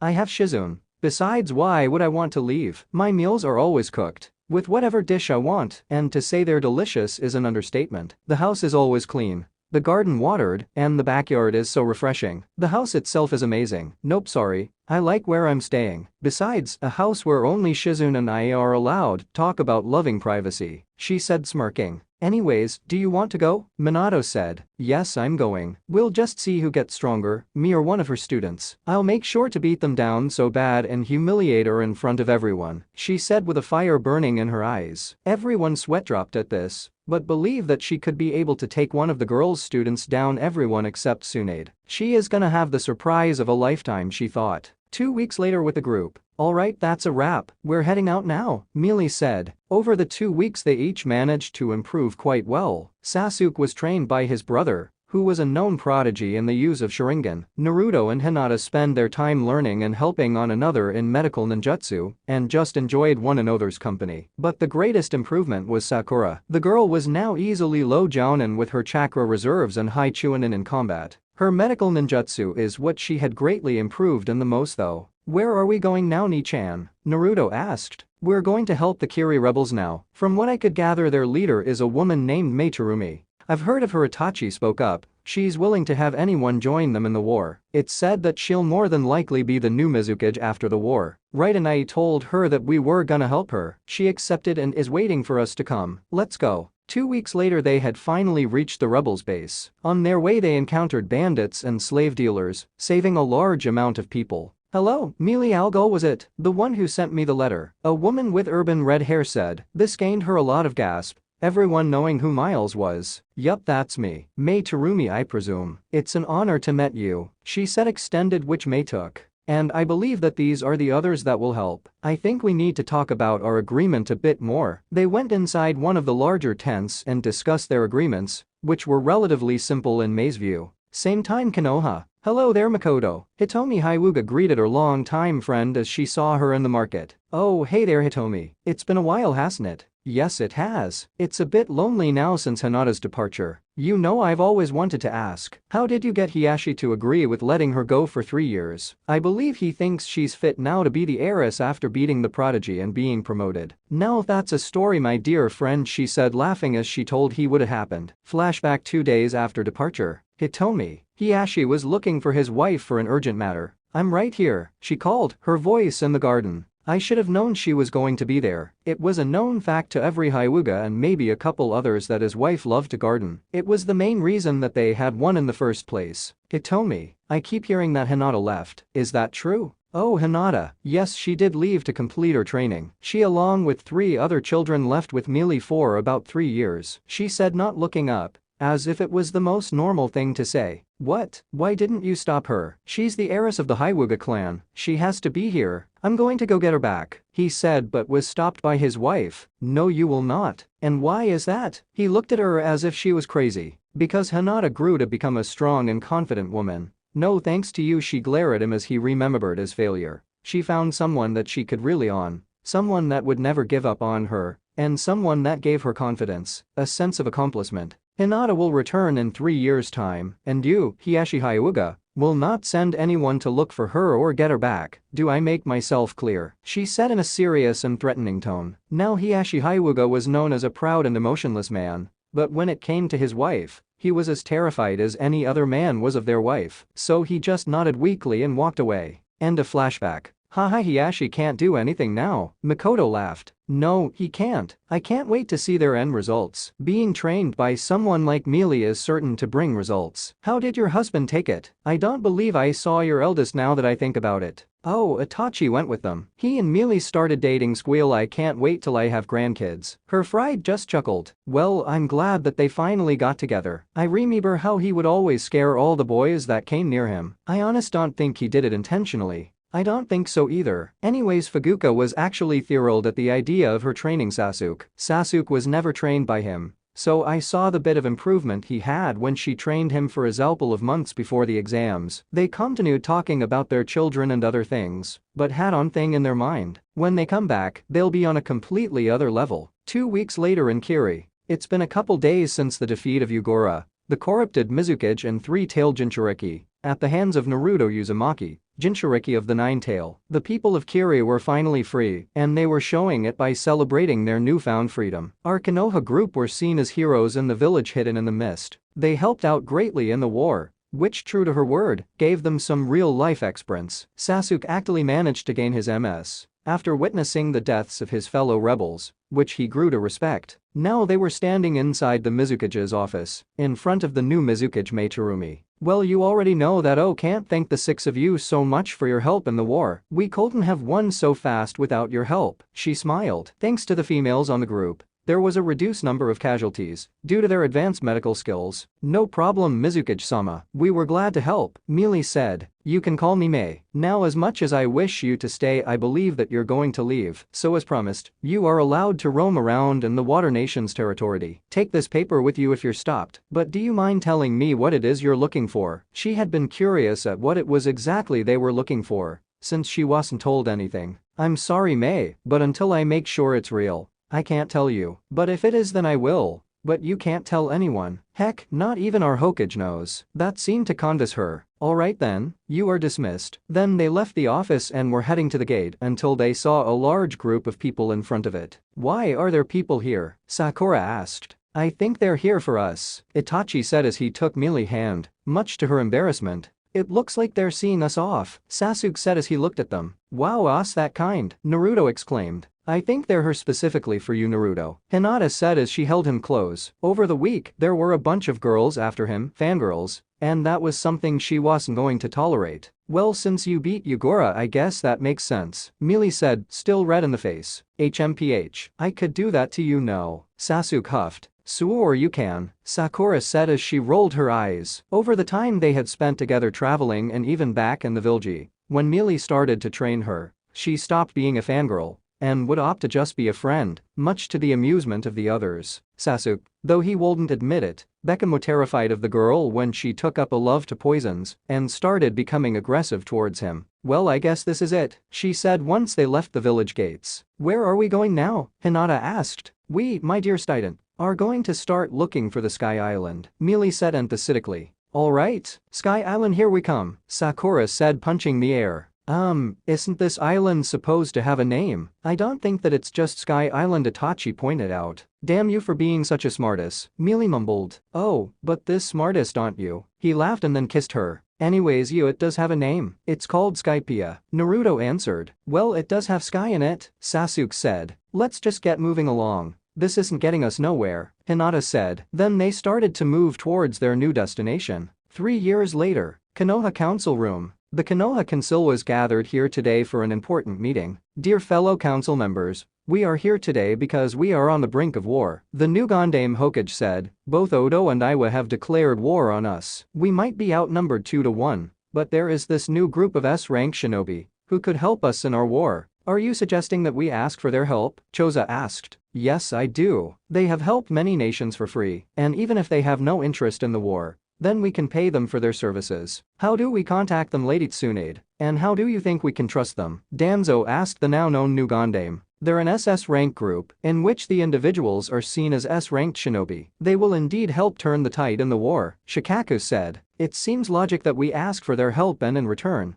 give them a fee for their work, Shibi said. Alright then. I suggest that we go outside to the gate. They'll be arriving shortly, Tsunade said with a grin. Oh, how she was going to love their excursions. Now in front of the gate, the council members and some of the other villagers were present. Also there were Minato and his wife, Mikoto, Hitomi and Asaki Haruno. Then they all saw 2 people coming into view. Coming closer, they saw that it was in fact Naruko and Jiraiya returning from her training trip. Seeing that everyone was there waiting for someone, Naruko immediately thought that it was her. Hey there everyone, I didn't know you guys were here to welcome me, she said excitedly. Sorry little girl, we rent her for you. We're here to welcome a S-rank group in the bingo book. They have a flea on-site order, Hiashi said harshly. This shocked the both of them. If it's a flea on-site order, then why are you all gathered here? She asked. Because we're going to ask them for their help in the war, Inoichi said. Are you sure about this? They could be dangerous, Jiraiya said, already knowing that she was the new Hokage. What Ba-chan? Your Hokage, Naruko exclaimed. Ignoring her, she answered. Oh, they're going to be loyal, alright. A bet that they would even live. Oh, here they are. Everyone's attention turned to the front of the gates again. There they saw 6 hooded that approached them. Upon reaching the gate they were asked, You're the SS rank group that was sent by me to help in our war, aren't you? We want to know if you accepted," Tsunade asked, grinning.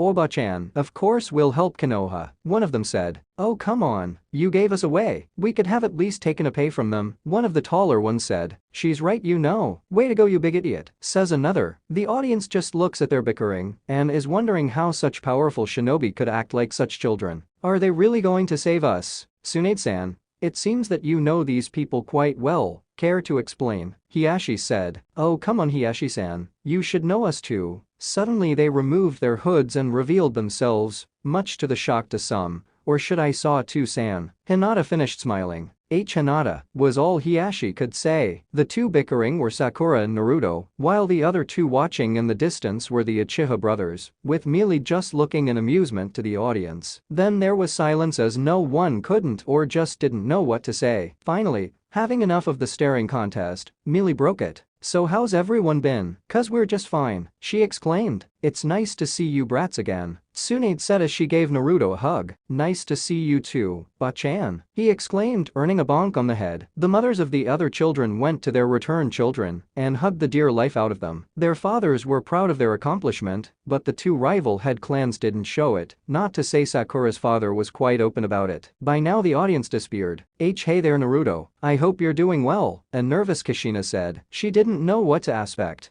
but she surely wasn't expecting what happened next. "I'm doing fine Kushina-san, I hope you're doing well also," he said with a smile. She was shocked. Never did she think in a million years that he would talk to her kindly, much less smile. Minato and Naruto just watched in shock along with the two Sanins. "Well, I'm glad you're back," she said, returning to smile, but couldn't help it. So she ran up and hugged, remembering what she was doing. She was going to go back when she felt him wrap his arms around her and heard a muffled, "Thank you," which brought tears to her eyes. Then he whispered in her ear, "Can I talk to you alone after the meeting?" Which she agreed. Breaking the hug, he marched over to his group of friends and went with the Gondame to her office. "I'm proud of you Naru," Mealy said smiling. "Thanks, it actually felt warm," he admitted. After seeing the civil war in Kiri and traveling all over, he decided to forgive his family only if they tried to when he returned, and so far only Kushina appeared and asked about his well-being. Even though she knew he might yell at her, he decided to forgive his mother, but only her. Mikoto was happily talking to Mealy when she saw the ring on her finger and gasped. "Don't tell me you're both engaged," she whispered as Mealy turned red when Itachi put his arm around her waist and confirmed. Yes, I'm going to be a grandmother," she shouted as she enveloped them both into a hug. Then she started running to her friend's house to tell the news, as they both just looked in amusement. "I think that was a bit too early, don't you think?" Mealy asked. "I don't think so, she was bound to find out eventually," Sasuke answered. "And I bet everyone knows about it now too." Itachi smiled and they continued towards the Hokage's office. Chapter 14. They were all in the council room as the meeting was about to begin. The shinobi side looked at the newly arrives group with pride. They were the pride of their generation. The civilian side, however, were starting to plot in using them for their own benefit. "The meeting shall no comments," Tsunade said. "How is the only question I have to ask you," Inoichi said. "How what? How are the mysterious SS rank group or how are we so awesomely strong?" Mealy asked. "Both. Well, I did say that I would train them and that's exactly what I did. They're quite well in every ninja subject including medical ninjutsu." As she said that she glared at both Naruto and Sasuke who just looked down. "Hey, it's not our fault we like beating people up and not healing them," Sasuke said in his defense. "That's the most dumbest thing I've ever heard," Sakura said as he hit him on the head. "Think wisely before you open your mouth," she said as she glared at Naruto who was about to say something. Anyways, Sakura and Hinata are both quite well in medical ninjutsu, especially Sakura, while the two boys are quite efficient in ninjutsu and taijutsu. The four were also taught kenjutsu in which they're all alright in as well, Itachi said. "It's said that you helped in the Kiri Civil War. Why is it that you helped?" Hiashi asked. "I believe they sent you an alliance treaty." Tsunade nods. "Well, we went because there was something that we were looking for in their territory. So if we helped, then we were allowed free access to it. Besides that, I thought it would give them some experience in the real-life world, and I've got to say that I'm proud of each one of them," she said as she smiled at them. To those four, being praised by Mealy was something that they treasured. "Oh, Ba-chan, did Danzo escape?" Naruto asked. "Yes, he did, but how do you know?" "We encountered him during our time away. He was really angry at Mealy and Itachi. Hinata said. Where is he now? Choza asked. Dead, the six said in unison. We killed him. He wasn't really a threat, Sasuke said. There was silence and then. So I suppose that'll be all. Alright then, this meeting is adjourned, Tsunade said. I want the six of you into my office. When they arrived there she asked for their findings. So does the island exist? She might have not shown it, but she was excited to know the details. Yes it does. We were on the island for about the past 7 months. We actually got some training in. The high altitude was good for breathing and fighting where there was less oxygen. But we'll tell you the details at home. I suppose you still live there, right? I'd be crazy if I ever left. Good, because everyone is coming over for a feast. We'll tell you everything. You better be there, you brats. It's good to have you back. Thank you, Lady Tsunade. I wanted to ask if I could work at the hospital, Sakura asked. Of course, sir. If Mealy said you're as good as you are, then you could start when you rest up. Hinata, would you like to work there as well? Yes, Lady Tsunade. Well, that is after I become clan head, she replied mischievously. Understanding, she nodded. What about the 4 of you? Well, I think I wanna get into Ambu. You with me? Naruto asked Sasuke, which he agreed. They became great friends over the years, although their rivalry was still there. Ambu is quite dangerous. Are you boys sure? Hey, we are the dangerous one, aren't we? Sasuke said as he put his arm around Naruto, and both boys grinned. What are they talking about? Tsunade asked. These 2 idiots went against an army of Odo Nin and killed every single one of them by themselves. They literally blew half the army up, Sakura said. You have to admit, thought it was hilarious, Mealy said as she began to laugh. I don't quite see what's so funny about blowing people up, Itachi said, but she didn't hear as the 2 boys joined her. You better hope your fiancé doesn't blow you up, Itachi, Hinata whispered. I honestly don't want to think about that. Anyways, I heard about the engagement, more like saw. Congrats, Suede said as the 3 calmed down. Oh, thank you, Tsunade. Alright, Yule, it's time to go home and rest. Naruto, I think you have to meet someone soon. They all left when Tsunade realized she never asked what Itachi and Mealy were going to do. I'll just ask them later. And she began doing her paperwork. At the Hyuga compound, Hitomi Hyuga, her youngest daughter Hanbi and her husband were all waiting for their eldest daughter's sister to come home. Everyone in the Hyuga compound were proud of her accomplishments. When she arrived, Hinata was hugged by her mother and sister, and her father gave her a nod of recognition. The stoic Hyuga would never show his emotions out in the open, but his heart swelled with pride. Hinata wouldn't take it. So much to the shock of everyone there, she went to her father and gave him a big warm hug. He didn't know what to do, so Jset did what he thought was right by hugging her back. That, dear father, is called a hug. We'll be doing it more often, so be prepared, she said and patted his head like a good little boy, much to his mother and sister's amusement. Hinata, I hope that you're doing well. We missed you so much, her mother said. Look at you, such a big beautiful girl. I bet Naruto is quite lucky to have someone like you. I hope the 2 of you are still together. Yes, mother. Which reminds me, we've been invited over to Mealy's house for dinner. We had such a great time these past 3 years. Mi-chan, can you tell me some of those stories? Of course, Amato. I believe that you'll be graduating soon. Yup.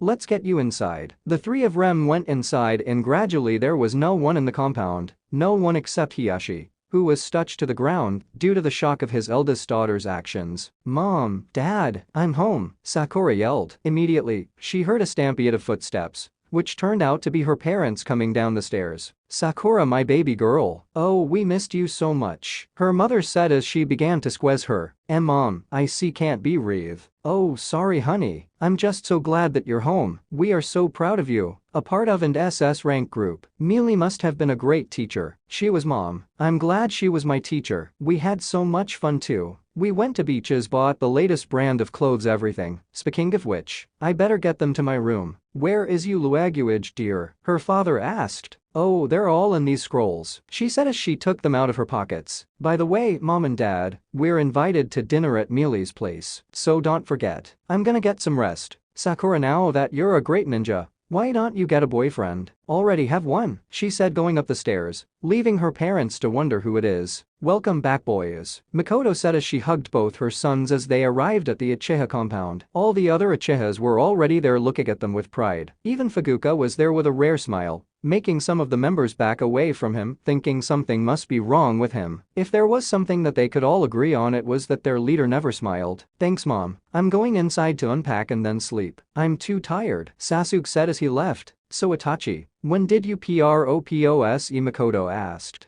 Proposed? What are you talking about? Fukuka said. I have a fiancé. Although we don't know when the date is, we're alright with how things are at the moment. And this person is Mealy Elgul. Seeing that his father was just staring at him with the other Uchihas, he continued. You know Raz Al Ghul's daughter? Yes, of course I know who she is. But how did you get her to marry you? He said, still in shock that his son was engaged to the daughter of the most feared shinobi of this time. I thought it was something normal to ask your girlfriend for her hand in marriage, Itachi replied as if his father asked him the most dumbest thing ever. Never mind him. You, young man, are going to tell me everything. So where did you propose? On the Sky Island, he replied casually. Oh, by the way, we were invited over for dinner at Mealy's house. Everything will be explained there along with the other families. Now if you excuse me, I have to unpack and rest. He left, leaving a very confused Uchihas. Going upstairs, he saw his brother smiling at him. You love confusing people, don't you? That, little brother, is something I take great pride in.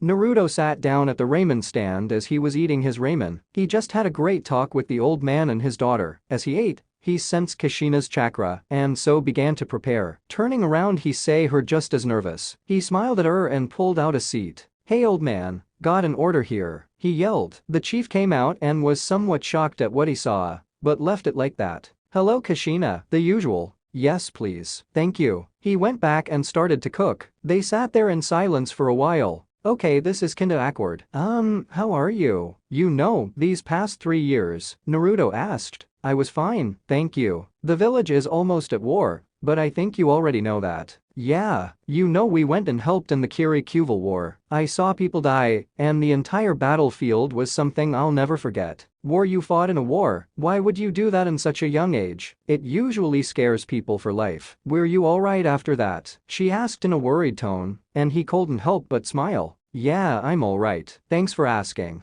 But I brought it up for a reason. When I saw people and families dying, I go back to the 3 of you. He paused and looked at her. I hated you. She flinched and he started looking at his ramen. I hate them, you and the entire village, save for a few. When I first met Mealy, I wanted to destroy this place. I wanted revenge. I want to kill every single person. He sighed and continued, but over the years I started to not really care. I had a sister and family that cares about me and a few friends. But when I saw families die in the Kiri War, do you know what I thought, what if that was my birth family? Would I regret not forgiving them? That's when I realized that no matter how much I want to deny it, there will always be a small part of me wanting to be loved by you. She began having tears in her eyes as she hugged him, and he gave in, hugging her back, but lightly. I said that I would forgive them based on their reaction when we get home, and so far, you were the only person who cared to ask how I was, and not about my strength. Did they talk to you? She asked as she broke the hug. No, but I could tell in their eyes that they were wondering how strong I became over the years, and not about my well-being. I can't really call you mom right now, it'll sorta feel weird, but it's alright. Thank you for giving me a chance. That's all I asked for, she smiled. He finished his ramen and got up. Oh, by the way, Mealy is getting this dinner get-together with the others and their families. Tonade and Shizune are gonna be there as well, since they practically live there. So I was wondering if you wanted to come, he asked as he awkwardly scratched the back of his head. I'd love to. What time do I get there? Around 8 p.m. Yup, that would be perfect. Okay, thank you for the invitation, she smiled. No prob, and began to leave, but then stopped in his tracks and turned around. Oh, another thing, she looked up. Try to make sure the others don't come, please. It'll make the entire dinner awkward. She nodded since she had ramen in her mouth, and he smiled as he walked away. It was now a couple minutes to 8 p.m., and the Sei families began to arrive at the beautiful house. They were all shocked and admired the beauty of the house. It was something that they had never seen before in their lives. Knocking the door, it was opened by Shizune with little Taunton in her arms. Welcome. I'm glad everyone could make it. This is a beautiful house. I've never seen anything like it before, Makoto said as they came inside and look around. Ah, I see our guests have arrived. Why don't we all come to the dining room and start the dinner? Tsunade said as she came down the stairs. They all went inside the room and sat down. On the table, they saw dishes that they had never seen before, and the way they were arranged were in the most beautiful way ever. OMG, it looks so beautiful. Who made this? Hitomi asked. Mealy did. She's quite the chef, Tsunade said proudly. Is there something that girl can't do? Sakura's mother questioned in awe. Well, she was trained starting from a young age, Shizune replied. Just then the door was knocked. I'll go get it. I wonder who else is coming, Makoto wondered. It must be Kushina. Naruto invited her over, giving her a chance. Tsunade said as she sat down. He has a good heart in doing so. But what about the rest of them? Hitomi asked. He said that they didn't care about his well-being, and that Kushina was the only one that asked how he was, so it's only her. Kushina then came in along with Shizune. Please have a seat. Mealy and Naruto are both on their way, she said to them. Oh, Kushina, I'm so glad that he gave you a chance, Makoto said to her best friend as she hugged her before they sat down. I am too, and I sure in hell not going to ruin it, she smiled with determination. Just then they heard people yelling from upstairs. Mealy, you have to wake up, you're the one who invited them, so of course you have to be there. But I want to sleep, so leave my room before I do to you what I did to that bloody Ambu. But Mealy, they'll be here any minute, heck they might be here now. Don't lie to be brat. They'll come when it's 8 and only when it's 8. Does it look like it's 8 to you? Are you an idiot? Of course it's 8. What time do you think it is? No, it's not. It's only holy shit, it's 8 p.m. Why the hell didn't you wake me up? Excuse me, you're the one who's been yelling death threats the entire time. The people just listened in amusement to their screaming and laughed. She still doesn't like people waking her up now, does she? Hitomi asked. Nope, and Sasuke here had to learn it the hard way, Sakura said as she patted his head. Hey, it's not my fault she turned into a witch. You guys fully knew and didn't tell me, he exclaimed. Only an idiot wouldn't know that you don't wake that girl up, Tsunade said. They heard more yelling and she had enough. If you two don't shut up and get down here in the next 2 minutes, I'll make sure what I do to Jiraiya looks like child's play. Once the 2 minutes were up, Mealy and Naruto both came down. Hello, I'm really glad that you all made it, Mealy said as they both sat down. I think we can begin. I hope you enjoy. Is she really going to pretend like nothing happened? They all thought. So why don't you tell us what you guys did during those 3 years? Hiashi asked. Well, for starters, I think you should know the real reason why I actually wanted to take them out, Mealy said. There was a reason besides their training, Fukuga asked. Yup, you see, me and my bro here sorta like looking for lost ancient civilizations, like maps or their territory or culture. So one day we stumbled upon some scrolls that said that there was a civilization that, instead of living on the ground like normal people, they lived in the sky. A sky island? Don't tell me that you believed such a lie, Hiashi asked. If it's so much of a lie, then why did we find it? Hinata smirked. All those who didn't already know, I wait at the question. Let me continue, and this time, no interruptions, glares at Hiashi, who looks elsewhere anyways. We continued to search for any other information, but sadly, we didn't until one day. We found a map to the island, but because the territories changed over the years, it was hard to pinpoint. All we knew was that it was in the Water Nation's territory, which is why we helped in the Kiri Civil War to gain permission into their territory. That was pretty smart, Fukuga smirked. Did he just merely begin? Just continue with the story. We'll wonder why the Uchiha head almost smiled later, Naruto said, earning a giggled from Makoto and amused looks from the others. Is it a crime if a smile? He narrowed his eyes. If I may be so blunt, no, it's just damn creepy, Mealy said with a serious face, and they all erupted in laughter. As it died down, Kushina asked, how long did it take you to find its exact location? Oh, it wasn't hard at all. There were other pieces of information we picked up on the way which helped us, but I wanted them to be fully prepared, so we went to the island just this year, dedicating the other 2 on training and sightseeing. Let me tell you, that place is amazing. It was so different from our normal lands. There wasn't any dirt. Everything was made out of clouds, Sakura exclaimed. They had this cloud-making factory that produced different types of clouds, like those might for buildings and others for normal use, Hinata said. They had this contraption called a waver. That was what I liked best, Sasuke said. What does it do? Fukuga asked, a bit interested. It's like a boat, but you don't paddle it. You stand on it. It's only meant for one person, and then you press down on a pedal in order to get it to move. I think it's better if we show them, but not now, Itachi said. Oh, that reminds me. We all got you souvenirs, but we have it at home, Hinata said. Yes, Ba-chan. We got something for you and Shizune and Kushina-san. So please stop glaring holes in me, Naruto said as Tsunade looked away. I was doing no such thing. Real mature, Ba-chan, real mature. And they all laughed. By the way, Mealy and Itachi, you didn't tell me what you guys want to do, Tsunade asked. Well, I think that I'll stay as Jounin, but not take up students, Itachi said. Okay, that's acceptable. What about you? Tsunade turned to Mealy. Well, Hanabi, you're finishing the academy this year, right? Yeah, but remember you said you'd train me. The little girl said. I did. I guess I'll be a Jounin sensei, but only for the team that Hanabi is on. I thought you didn't like teaching random people, Itachi asked. I don't, but I promised to teach Hanabi. Honestly, it's not that I have anything against it, but I have a feeling that you'll say something negative right now. So let's just forget it and enjoy the dinner party. So who's with me? Naruto said. They all cheered for no particular reason and dug in. The evening was over and they all had a wonderful time. They said their goodbyes and went their separate ways. Thank you.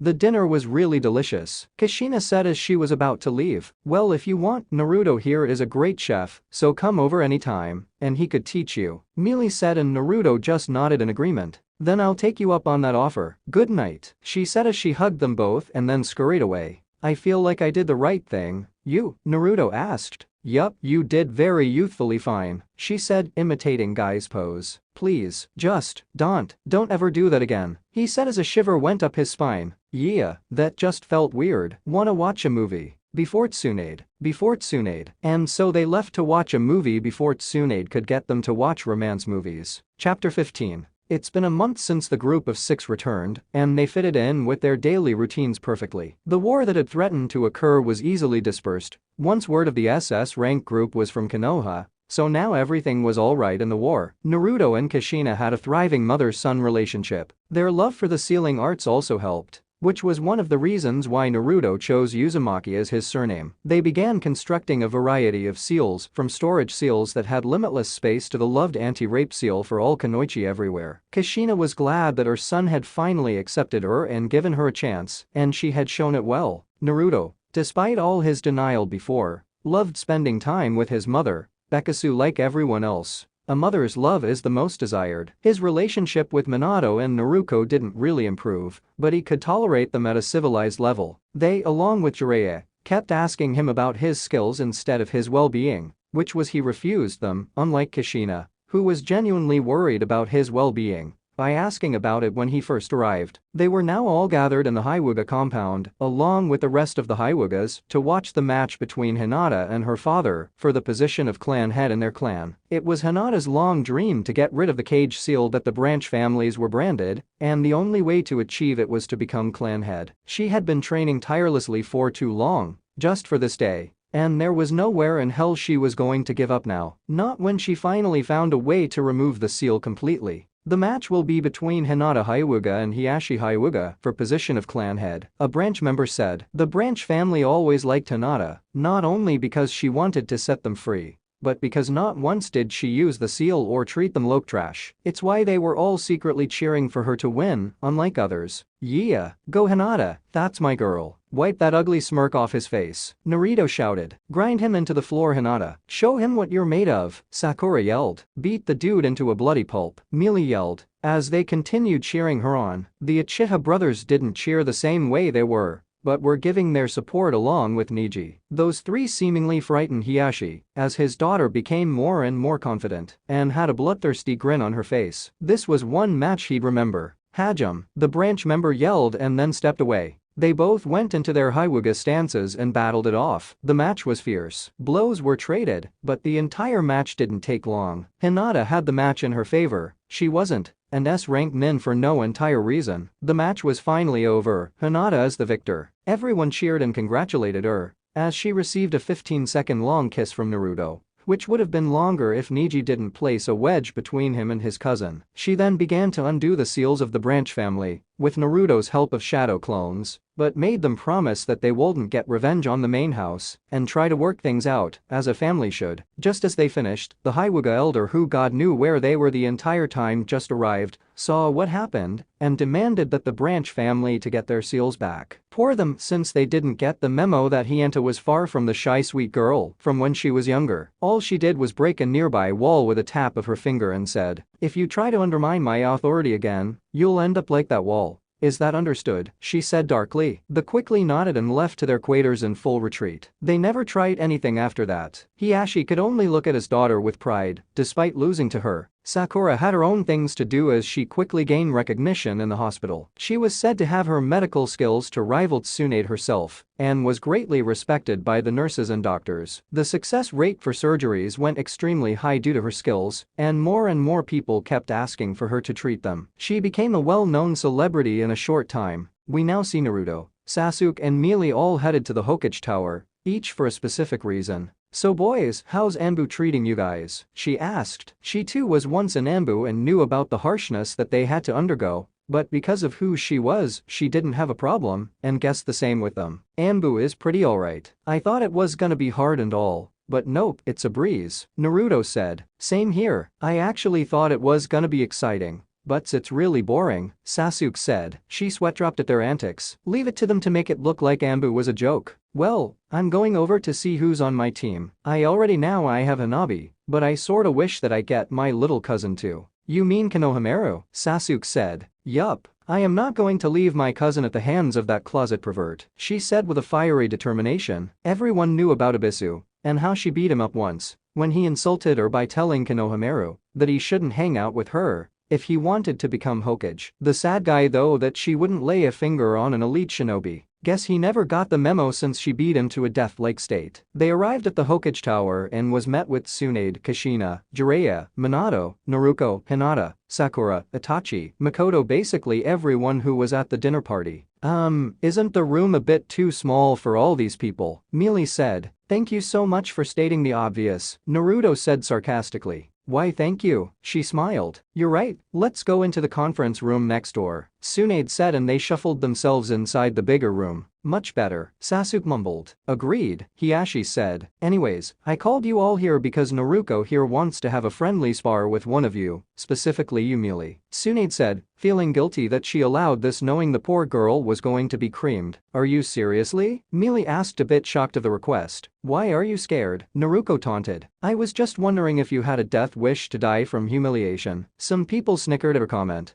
which angered the girl more. "I trained for the past 3 years to get my brother back from you, and I won't back down just yet." "Did I miss something?" Itachi whispered to Sasuke and Naruto. Apparently Naruto has it in her mind that Melee used her Kekkei Genkai to somehow brainwash Naruto into hating her and her family, Sasuke whispered back. "Her Kekkei Genkai can't even do that. Try telling that to a deranged maniac that is hell-bent on proving that wrong," Naruto whispered back. "Melee, for the sake of not giving me any more headaches, please just battle the girl out in a training ground," Tsunade begged. "I don't want to sound rude, but was there a reason as to why we were called, besides the spoiled girl's tantrums?" Fugaku asked. "He had bettering things to do than being here. And to think he was smiling a month ago," Melee said, shaking her head mockingly. "Such a shame," Sakura said. Said man just looked at them and scowled. "You're just proving their point, dear," Makoto said, trying to calm her husband down. "Anyways, yes, there is a reason as to why all of you are here. I received a letter from the Fire Daimyo, and he requested the 6 of you to be a part of the Guardian Shinobi 12. Tsunade said excitedly. There was complete silence as they absorbed the information, and then Jiraiya spoke up. "What about Naruto?" "Sorry, it just had their names on it.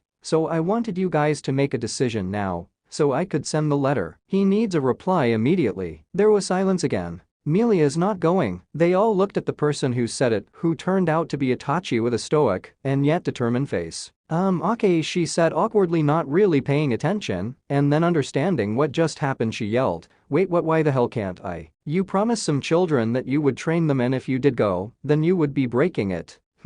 Guess you're right. Huh, you going? I wouldn't mind," she smiled. "Well, it would be an honor. But the duty is for a 3-year term." "Well, I could always teleport to where you are. It won't be a problem. Besides, even when you return, I'll still be better than you." She stuck out her tongue childishly. He knew she knew that he really wanted to go. Being a part of the daimyo's royal guards was the highest attainable honor a shinobi could gain. "Alright then, I guess I'm in," he said and kissed her forehead. "Well, I'm game." "You?" Naruto asked. "Maybe it'll be more fun than Anbu." "Yeah, I guess I'm in," Sasuke said. "Be careful, alright Sachi," Kushina said as she hugged her son, which he returned and smiled. "Don't worry, I'll be alright." This surprised a lot of the people inside the room, since they knew that their relationship was being repaired, except for a few. "Alright, 3 are going, and 1 declined. What about you girls?" Tsunade asked. "Well, I'm just starting in the hospital, and I'm more for a medical nin than combat, so I decline," Sakura said. "I just became clan head, and there are things I need to dissolve and patch up. I decline as well, Hinata said. Tsunade nodded and wrote down a letter immediately and sent it.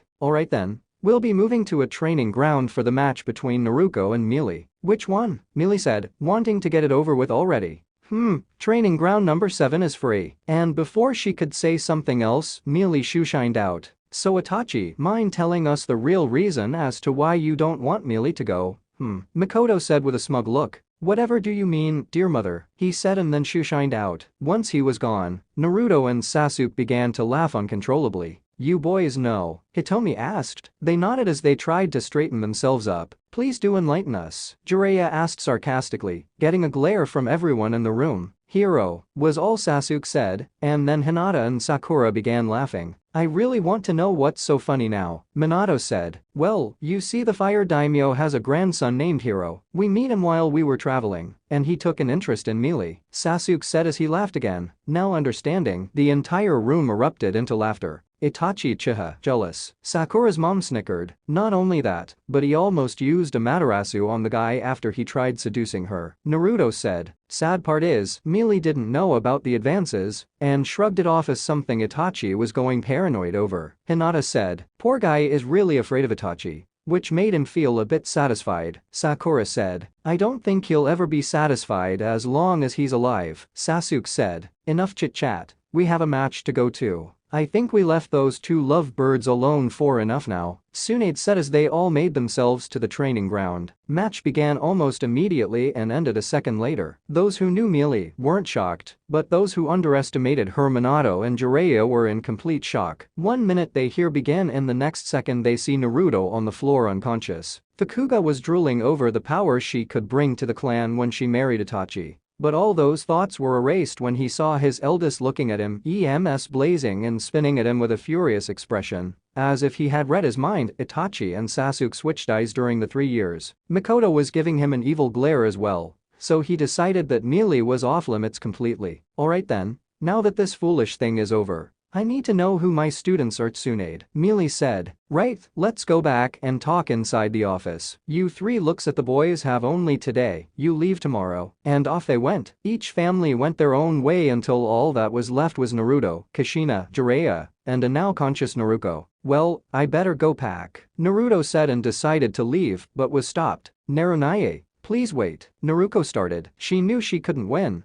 but she had to get her brother back. Please give us a chance. You gave Kasan one. Why can't you give us? The other two were also wondering the same thing. Why was Kushina accepted so easily and not them? Let me ask you something, Naruto, and this goes for the both of you as well. He was talking to Minato and Jiraiya. When I came back, what did you ask me about? They looked at him in confusion. If you got strong and how strong you were, we wanted to know, Jiraiya said, not understanding what the problem was. But Kushina knew and she was furious. Are you trying to tell me the first things that came out of your mouths was about his skills? She yelled. Kushina, what the matter? We were only curious, Minato said. Haven't you asked him once of how he was? He was gone, on the road for 3 years. Weren't you people worried if he ran into trouble, or if he got hurt? This somewhat surprised Naruto as he didn't think that his Kasan would come to his defense. He knew right then that he made the correct choice in forgiving her. The other three, however, just realized how screwed they were. They didn't once consider his well-being, and were only after his skills. See, come on, Kushina. He was obvious, alright. Bad move, Jiraiya. Bad move. Oh, why don't you be so kind and tell me how you knew, considering that you don't know anything about him and didn't even bother to ask, Kushina said sarcastically, but her hair said otherwise. They didn't know what to say since they couldn't really say anything. Well, that was pretty much what I was going to say. So if you don't have a reply then fudge it, Naruto said as he turned to leave again. Are you going to come over tonight? Why don't we go now? She said as she sling her hand with his. Since you're going to be leaving, then we need to do some shopping, she yelled as she dragged him towards the market. He could only groan at the torture he might go through. Uchiha district. So Itachi Mikoto began as they began the last family dinner they would have in 3 years. I heard Hiro was going to. Mother, I would advise you to not finish that sentence, he said. Oh, but Itachi Urgil. She was cut off when she saw her eldest looking at her, as he switched from the standard Sharingan to the EMS. What was that, dear mother? He said, smiling as he stabbed the piece of meat on his plate, daring her to say the word. She shut up, frightened by her eldest. Hell, even Fugaku, who also wanted to say a jab, claimed up immediately. Next day, Naruto had just woken up, his body ached all over. Why, you ask? Because he was out shopping with his shopping addict mother, who dragged him everywhere. He got up, dressed and freshened up, and then went downstairs and saw Mealy, Tsunade and Shizune eating breakfast. "Look, you woke up now. Your breakfast is right here," Mealy said as she pointed to a plate of food beside her. "Thanks," he said and began eating as the others continued. "So you excited for today?" Shizune asked. "Yeah, being a part of the Royal Guards is actually a great honor," Naruto said. "You got that right. In our entire village, I only know Asuma who actually accepted it," Tsunade said. "Yeah, the others just decline, although there aren't that match to begin with," Mealy said. They continued to talk until their breakfast was gone, and they headed out to the gates. "Say Mealy, who's a part of your team?" Naruto asked as they walked towards the gate. "This year is actually lucky, you see. There were unequal amounts of students. So I get 4. Konohamaru and his 2 friends, along with Hanabi. Isn't that great?" she exclaimed. "Yeah, it sure is," he said. Looking at her he said, "I'm going to miss you the most, Mealy," he said softly. Ever since the day they met, he had never once separated from her, and now he was doing just that. Looking back into his life, he couldn't really think of his life where she wasn't in it. It was Bekasu's of her that he was who he was. He threw away his life, but she picked it up for him and helped him start anew. Like a toddler learning how to walk again. She was always there for him whenever he needed her. "I'll miss you too, bro, but don't worry, we'll see one another again." She too had similar thoughts. She remembered seeing a little boy who didn't want to live anymore. A boy tortured and hated for something he had no control over. A boy who was consumed by hate and anger, and now look at where he stood. Now she saw a strong boy, her brother, who was willing to forgive those who wronged him, well, not all of them. Sasuke and Itachi, along with everyone who was at the office yesterday, were all there except Hiyashi, who didn't see the need to come. Sakura was goodbye to Sasuke, Hinata to Naruto and Mealy to Itachi. Family members were also saying their goodbyes. Althit, Minato and Naruto weren't getting any luck. "Alright guys, I think we should get going now. We want to be there by evening," Itachi said. Sasuke came by his side and Kushina gave Naruto a hug. "Please be safe, okay, Sachi? Say that you'll be fine and come back." "I promise I'll come back. I promise, Ka-san," he finally said as he gave her a tight hug. Kushina and the others around her that heard it couldn't believe what they heard. Kushina looked at his smiling face, trying to hold back her choking tears. "I'll be back soon, Ka-san," he said again. She cried and sobbed into his shoulder as she couldn't say anything at all. He had said the one word that she had always wanted him to say, a tittle that she didn't think that he would ever say to her, because she knew that she didn't deserve it. But her son, her baby boy, have fully forgave her. And it didn't matter to her, now that she was a sobbing mess. She was just too happy to say anything against it. So she kept repeating thank you over and over. Once she found her voice, Naruto looked at both Minato and Naruko and gave them a small smile. It was small, but it was a smile, and their son brother had it directed to them. Without thinking, they ran over to them and engulfed them into a group hug. He stiffened a bit, but then relaxed. After a while they broke away. "Ka-san, when I come back, let's see who'll be the better Sealmaster, okay? I won't lose to you," she said, smirking as she dried of her tears. "Take care of her, okay?" he said to both Minato and Naruko, to which they nodded. "Stay safe, Nai-san, Sachi," they said together, and he gave them a nod. "See you guys in 3 years," Mealy yelled as the boys had finally departed out the gate. With one last wave they were gone. "Well, it was nice and all, but I need to go finish the Bane of all cage," Tsunade said as she left, and soon everyone followed suit except Mealy, who just stood there. "I guess this is the beginning of our new lives. Huh." The end.